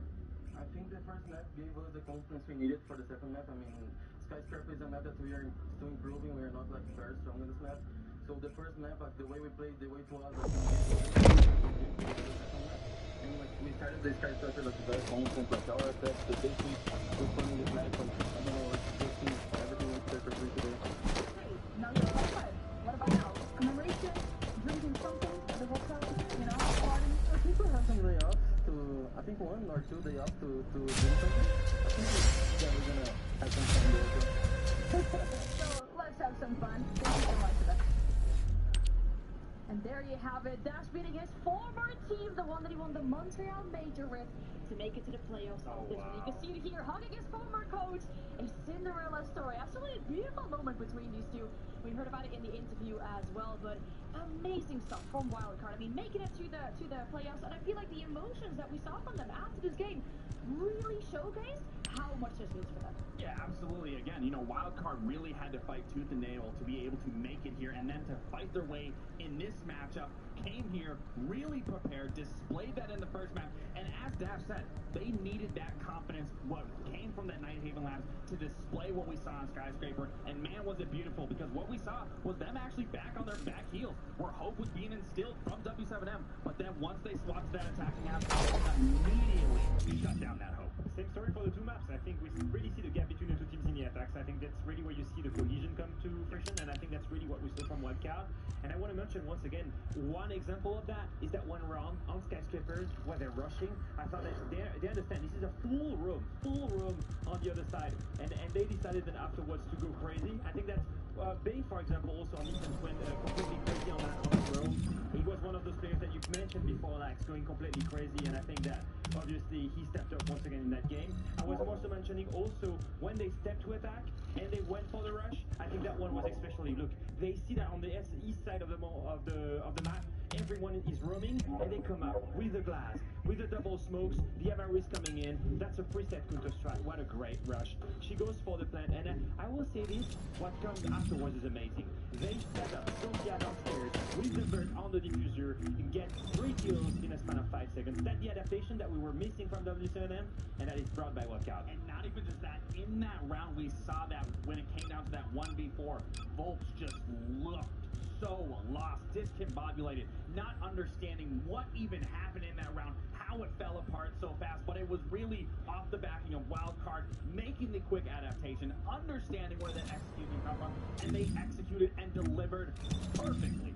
I feel like this is a trend that we saw from the break in between those maps and lingering into that second map, of course, talking about Wolves looking defeated looking as if they were not in control of this matchup anymore at all, and that's very unfortunate for them. But I guess the good thing is they do have another shot of qualifying tomorrow. Yeah, that's the main thing for me. It's two learnings, basically. Yes. Two BO3s where clearly something's not working. And I think that has to be somehow in the fall of the AGL. You need someone that needs to be, I guess, taking responsibility, taking decisions in the game, right? And that's something that we were missing.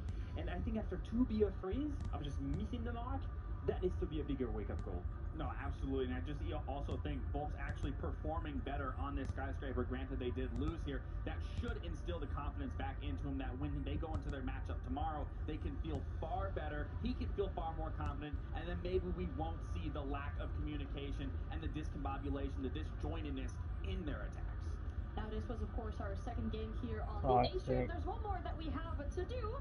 Plus, on the B stream, there is a qualification game going on between BDS and FaZe. We're going to take a bit of a break before we're back with our third game, which is an elimination game between G+ and G2.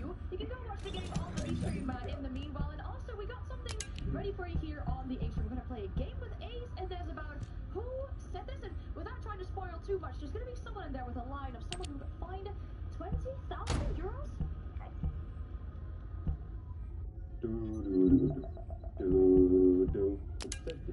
Hey guys, Alphama here, and I'm standing with Des and Ace.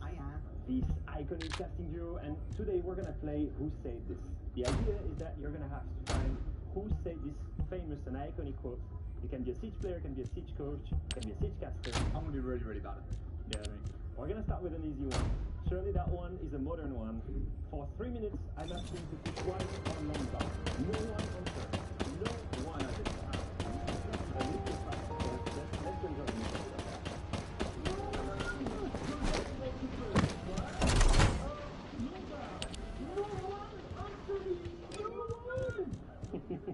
I love that so much. We're gonna get a little bit at a throwback, I think. And this one is gonna be, I'm old as with the worst gun in the game. You're playing Twitch, Gio. You're playing Twitch. I mean, you could confuse it with me being old as but no, it's Canadian. It's gonna be Canadian as well. Let's rewatch this masterpiece. I remember being there for this one. Why am I so much better than you? God damn! You're so open, you little stupid today! I'm over this with the worst gun in the game! You're playing Twitch, Gio! Gio playing Twitch! Classic timing that. That's honestly, that is beautiful. Alright, the one person that said this is in the room with us. Okay, oh, I think I know. Oh, he's about 3 meters behind me. I don't know if Forge is on fire, but every team that has played against them have played literally in That's an old throwback. That's definite failure. Yeah. That's definite failure. Here's the Golden Boy doing the rally major. So good. Pretty much put out the fire that Force started here in Raleigh. I don't know if Force is a fire, but every team that's gone up against them have played literally Honestly, excellent. Hey, Fabian, did you get fined? You got fined for that, right? Did you get fined for that? Yeah, I got fined 10% of the total price pool. How much? 10% of the total price pool, 20k it would have cost me. That one line, but at least I don't lie and tell the other guy on stage that I know who he is. Emotional that one. And that was it. To reminisce a little bit of the Siege 7 years. Siege is almost 10 years old, and I think that's a good proof that we have a great legacy.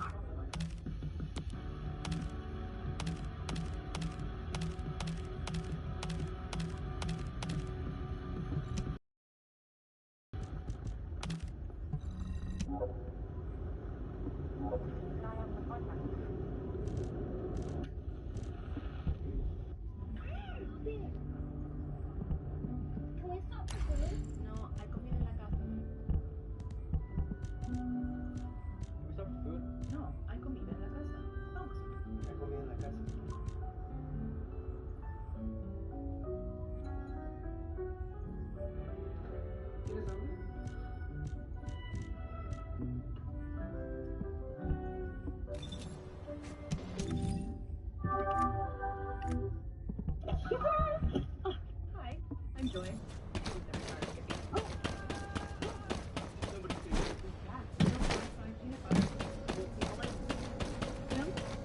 Give me peanut butter.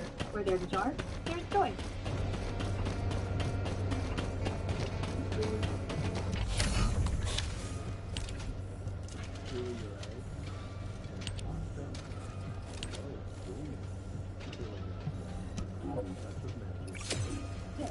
them? No.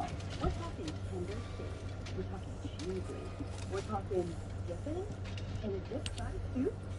Well, get a dip of that. Ciabatta dippers are that. It's just as good as the rest. You got them yet? Doing what? They only accept certain forms of payment, like units, sales. I'm curious. Someone's moving quickly these days, so we can all agree. I'm curious. This place is not just old, it's kind of looking for it. What do you want? You want a robot?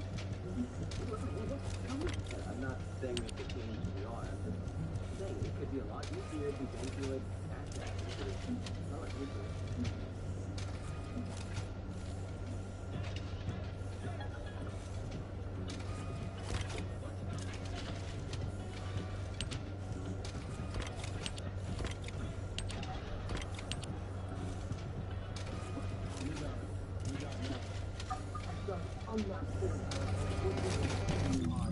Steve!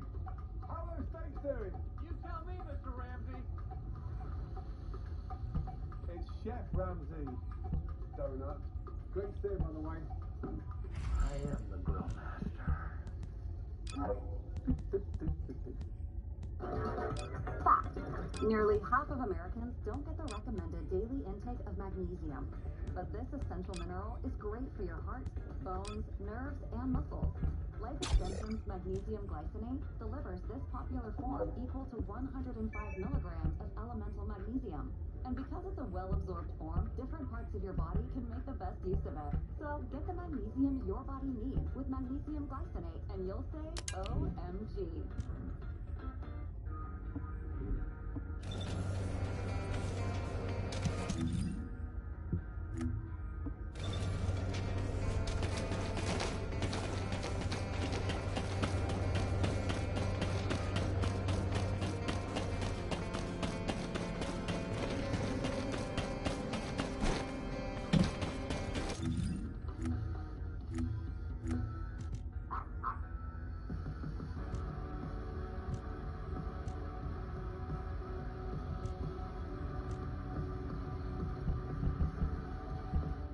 Here for our final elimination game on the A stream of the day. I'm joined by my fellow Europeans, which I'm very excited about. We don't have to trash talk NA at all.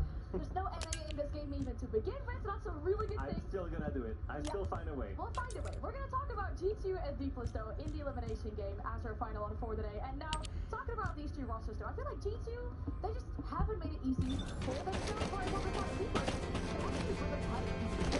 I am analyzing the void paradox.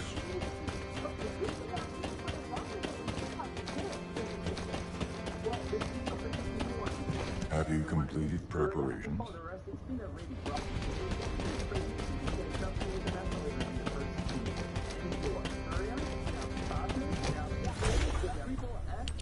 Hell in Esports, and then after all that, they get to play against each other as well. Yeah, and obviously the results, but it's not. They beat Syria. All the very best. They've been close in. Got it done when they were able to counter that. When they were out there on bank, we saw them do well. In fact, Syria actually didn't know very often what Equal Skill were going to do up against them, caught them by surprise, and they made some really, really good, what I believe to be preset adaptations against what they know Fury were going to do. Fury played this map time and time and time again, and I think that's why they found success here. And that is our theory, right? Our theory is that they had days, maybe weeks to prepare that game against Furia. So they came out, they knew they were going to play bank, and they came with the best adaptations they could have. Now, whenever they're given way less time, 24 hours, to prepare the game against Falcon, or to prepare the games against FaZe, they cannot do the same amount of counter strats, and they get destroyed. 7-2, 7-2. That adaptation, it needs to come in the game, not before. And that's what we're struggling to see with D+ so far. So I guess the big thing that they're, of course, struggling with, as you mentioned. One thing, though, and something that I guess we tend to forget is that there is some star power on this roster, especially if we take a blast from... Descendant, confirm arrival at the operation zone. Proceed with caution.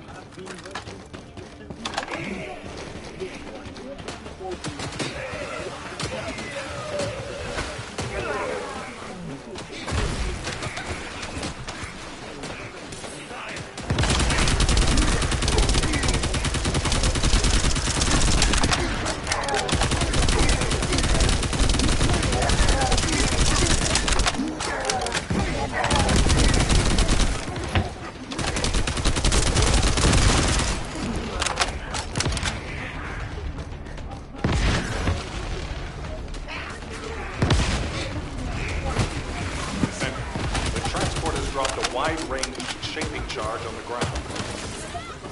We need it to purify the void energy. Prime the detonator with your RK, then hit the detonation device.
Good mates are you now? Not a big thing. Actually going sack, but it's not a big thing. I've met up with him a couple of times. Gone up to see him and Doki. If you've watched CML, you've probably seen the content go out where, I've had these opportunities, and believe me, that guy lives. Daya! Mom's here! Please, please wake up from this! Daya, Elias, Master Corell's descendant. I will do his bidding. I will serve Kliphoth. Daya! Oh no. A huge mass of RK signatures are converging on a single location. I got my The Oblivion skin. troops are gathering. Our strategy is working. I watched for But if 7 we don't hours play and now, 9 hours it'll and I'm collapse. done. Damn it. I will go. Nay, I must go. If we combine Serena's RK and my treatment, we can save anyone. Daya or any of the Oblivions. I found a way.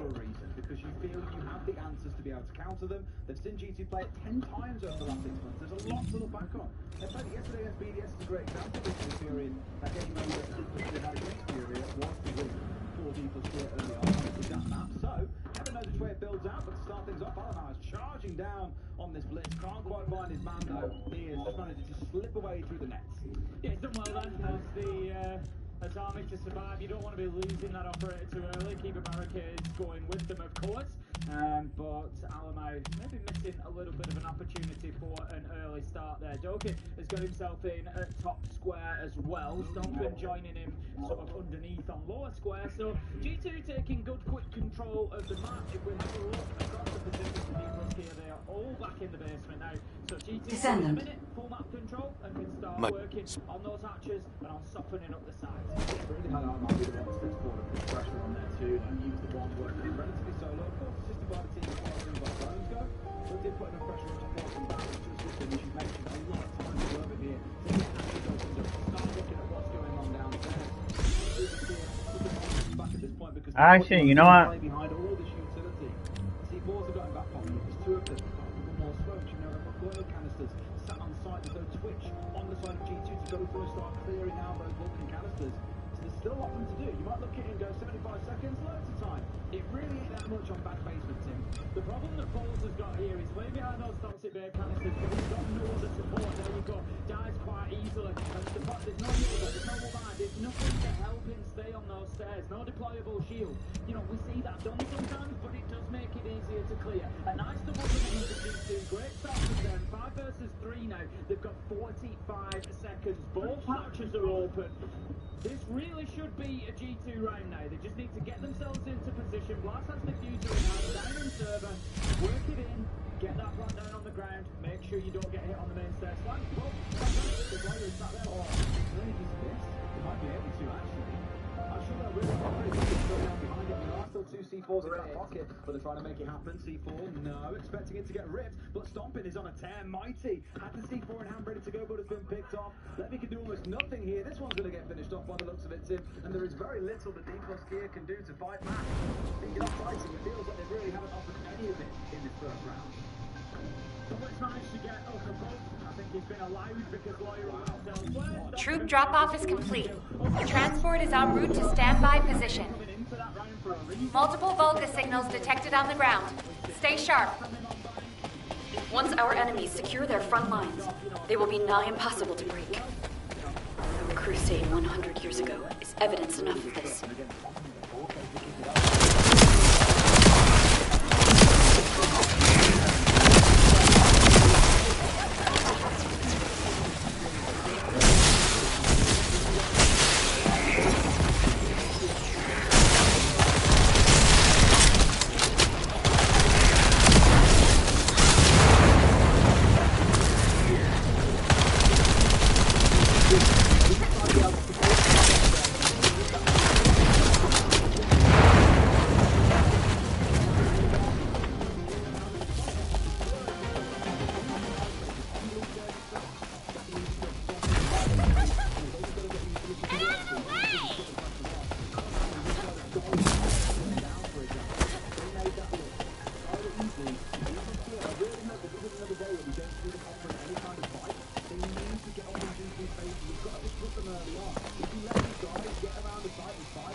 We must disperse our foes before they attack us. High-density RK energy signal detected.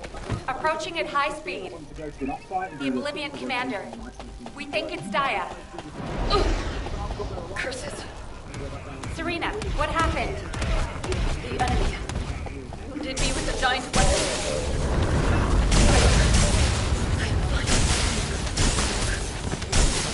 My catalyst was damaged.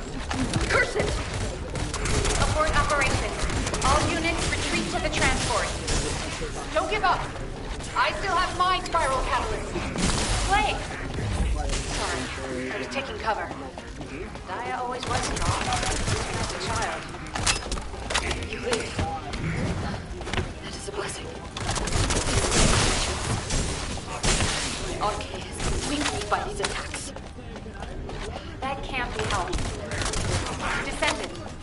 charge of the battle, in place of Serena and Glade. When Daya has been subdued, you two have to administer the treatment. Until that time, you have to keep going. Roger that. Let it be so, HQ.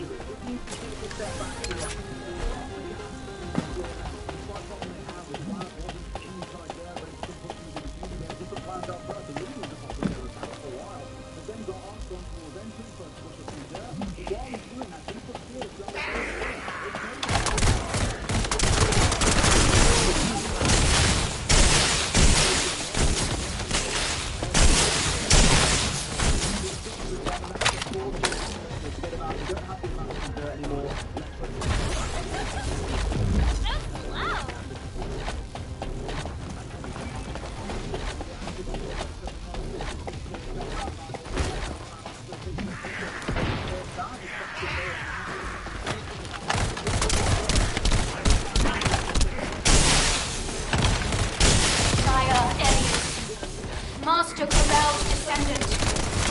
I will do his bidding. I will start with loss. Blade. When Daya falls, that will help your opportunity. Daya. Hold on just a little longer.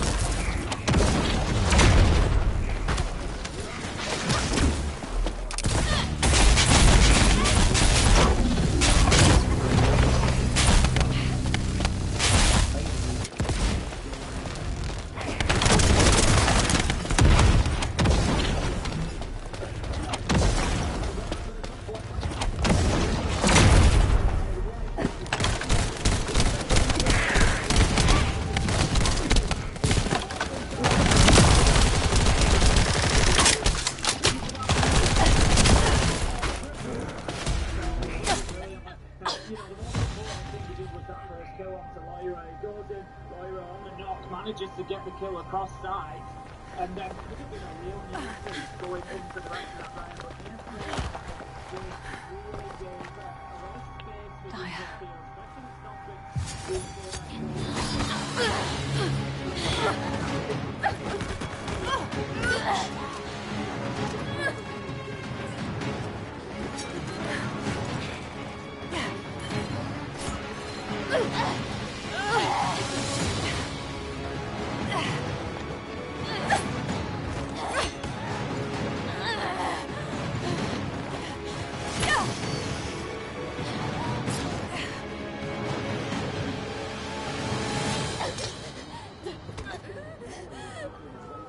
I've ejected the spiral catalyst.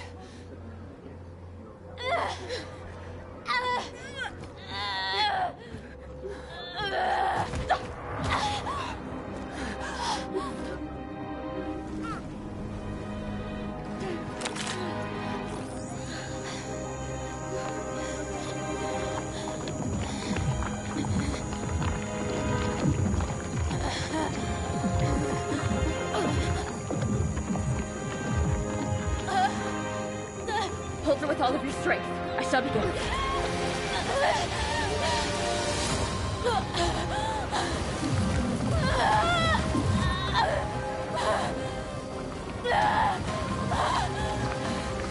Be careful. Her heart rate is dropping. The cells are dying off too quickly.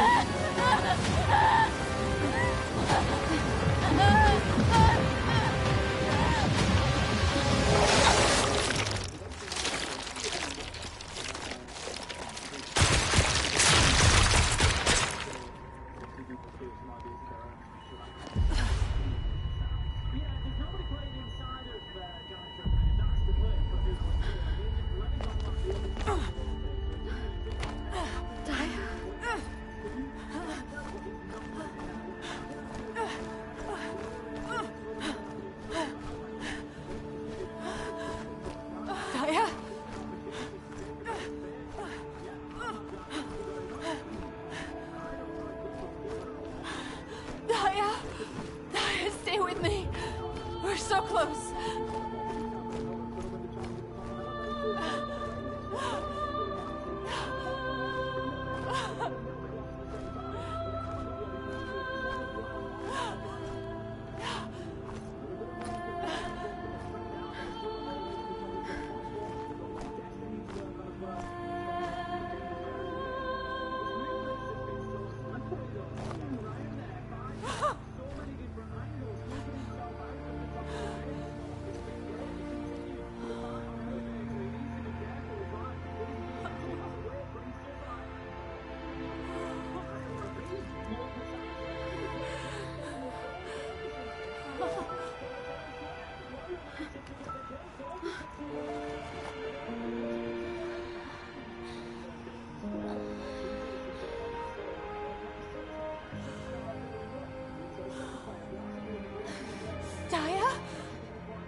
here.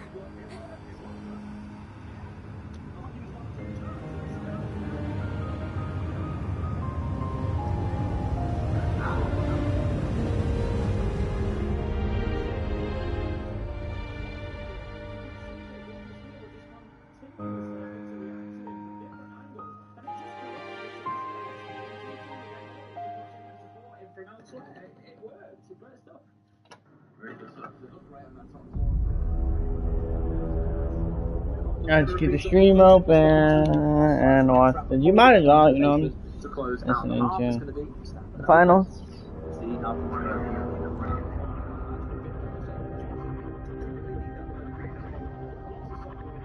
Karel, are we really going to initiate this?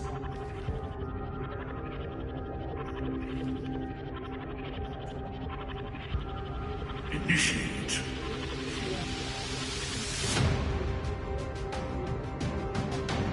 This war was initiated long ago.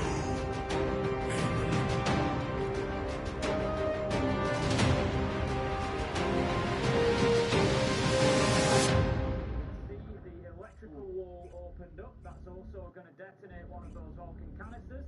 So Lyra now has the freedom to just hold that angle through tight. And this is something that... Why does it come in a report an appropriate player? And they'll just hold a long angle for ages. And they straight away, they've got an angle through tight.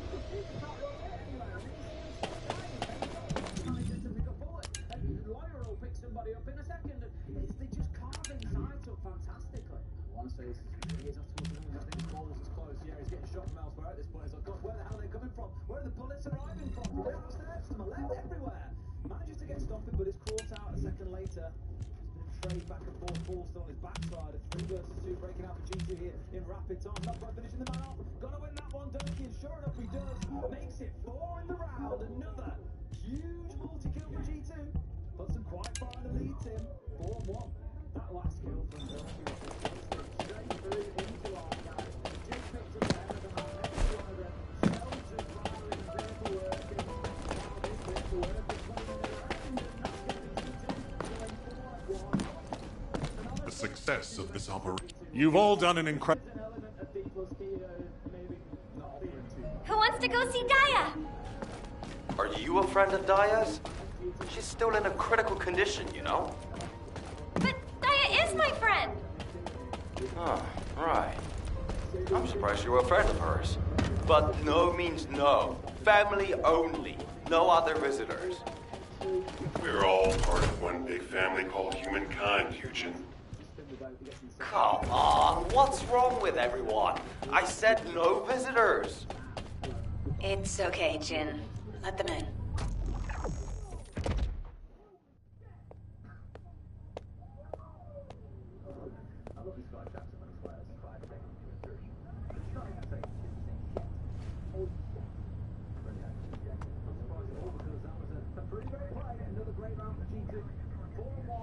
Serena, thank you for taking care of Daya. I'm truly grateful. The nursing of a slumbering friend is familiar to me. My memories return to me in flashes. I once nursed Rayleigh in this way, as he lay, wounded. Rayleigh? I can't believe that the hero who was the first person to intercept a Colossus was your friend. Yes. He holds many firsts. The first to intercept a Colossus. The first to claim my heart. Serena. My desire to see Rayleigh again is strong. But at this moment, I most long to see Daya awaken. And if it persists in her memory, I desire to know what happened to us. There were early descendants in Sigma Sector, sealed away like myself. This is proof that Karel's plan proceeded unimpeded for 100 years. It appears Oblivions were central to the plans of Karel. This one looks to be going the way of deep. If that is so, Daya and I may have retained some of what he ordered. I'm certain we can do this. After all, we've regained the time we've lost. Both you and I. My desire to see her awake is not solely so I may question her. When Daya wakes, shall I be introduced as a friend? I have no others with whom to feel close. She's old. I like that. Of course you will. Serena, I know Daya will like you. Just as much as I do. Yeah, I'm gonna spend money in this game. I'm gonna buy 100 Descendant things like that extra. I await your return to us, Daya. No, Maverick going in smoke. Interesting. So I quite like that as a play here, because you imagine G2, especially downstairs, have got this setup that relies on the remote and all the rest of it. You know, this is great one layer of that straight to the bench. It's a little bit strong attack. You typically get straight to fire. Bring on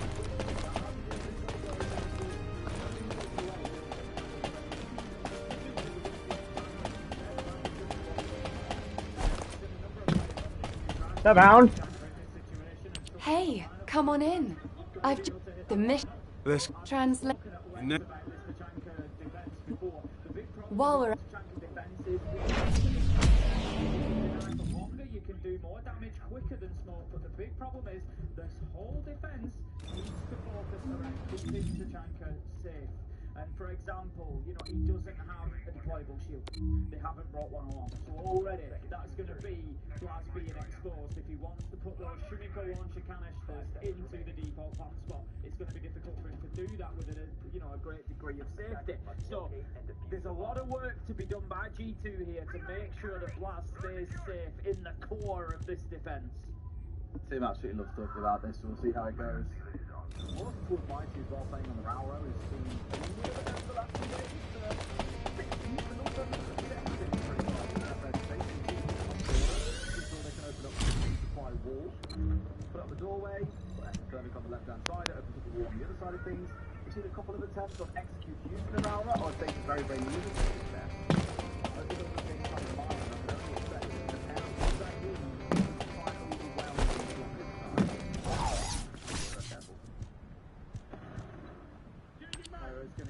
Back down marble stairs.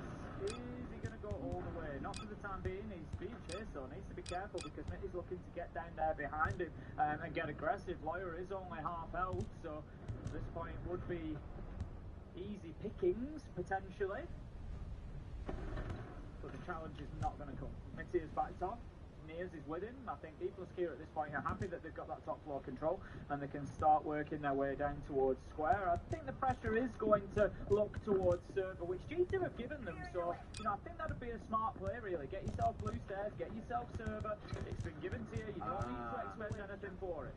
And this is what I was thinking about for border, but also going to probably make use of it here as well. Exothermic on the single door will hit the hatch on the other side. So when you're looking at this, it's okay, Maverick is found away, we've left Kaid open. Of course, they're going to play it. How can we deal with that? Well, this is a great way of doing it. You can use the Raura to use that assisted opening. However, one of those exothermics has been fried opposite. Where did they shoot it from? It was Kaid. Would it have gone through? Will I get another one? Yeah, I'm gonna log in for straight days and I'm just gonna grab these. Oh yeah, forces it, yeah, okay. That's very interesting. So, accidental bit.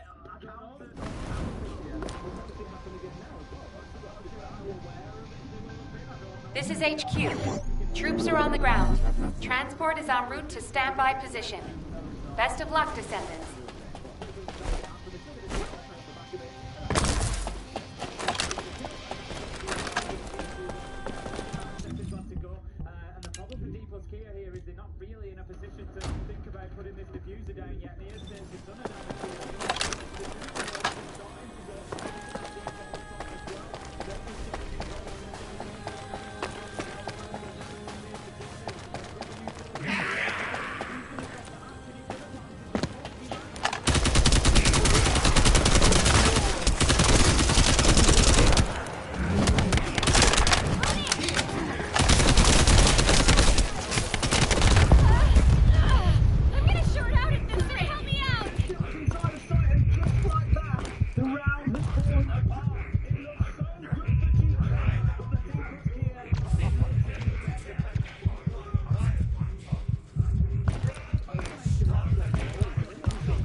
Bro, you gotta be fucking... I don't have anything twisted. Watch the floor!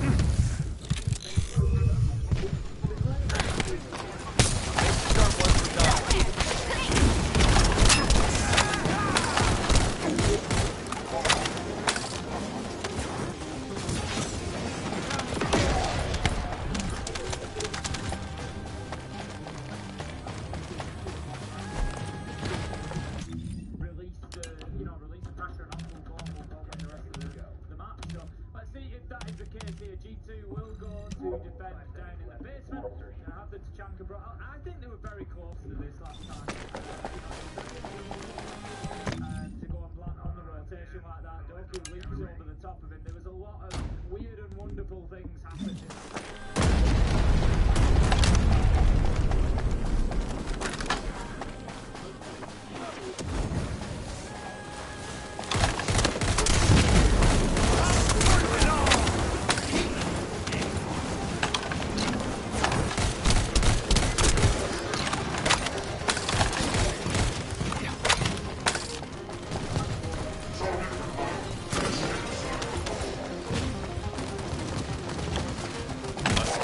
Vulgus aircraft has appeared over the operation zone. Blasted out of the sky.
Bro.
Combo performance, and I said to Sexy, you know, like, what do you do with that as a team where you Bro, if it wasn't for him sitting there, we would have been done.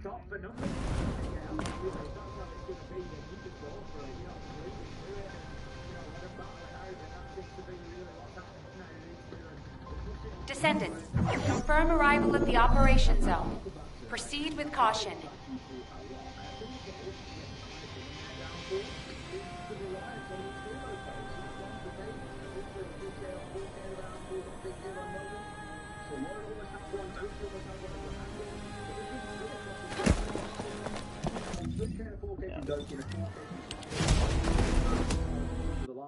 That previous one, neither player really stepped up and getting a 3 or a 4, but you Of course, you throw me in by myself. when they aren't on the day, if they aren't playing on the next map particularly well, for example, who do you then turn to? My character's not even equipped. I'm gonna go to throne real quick. Oh, okay.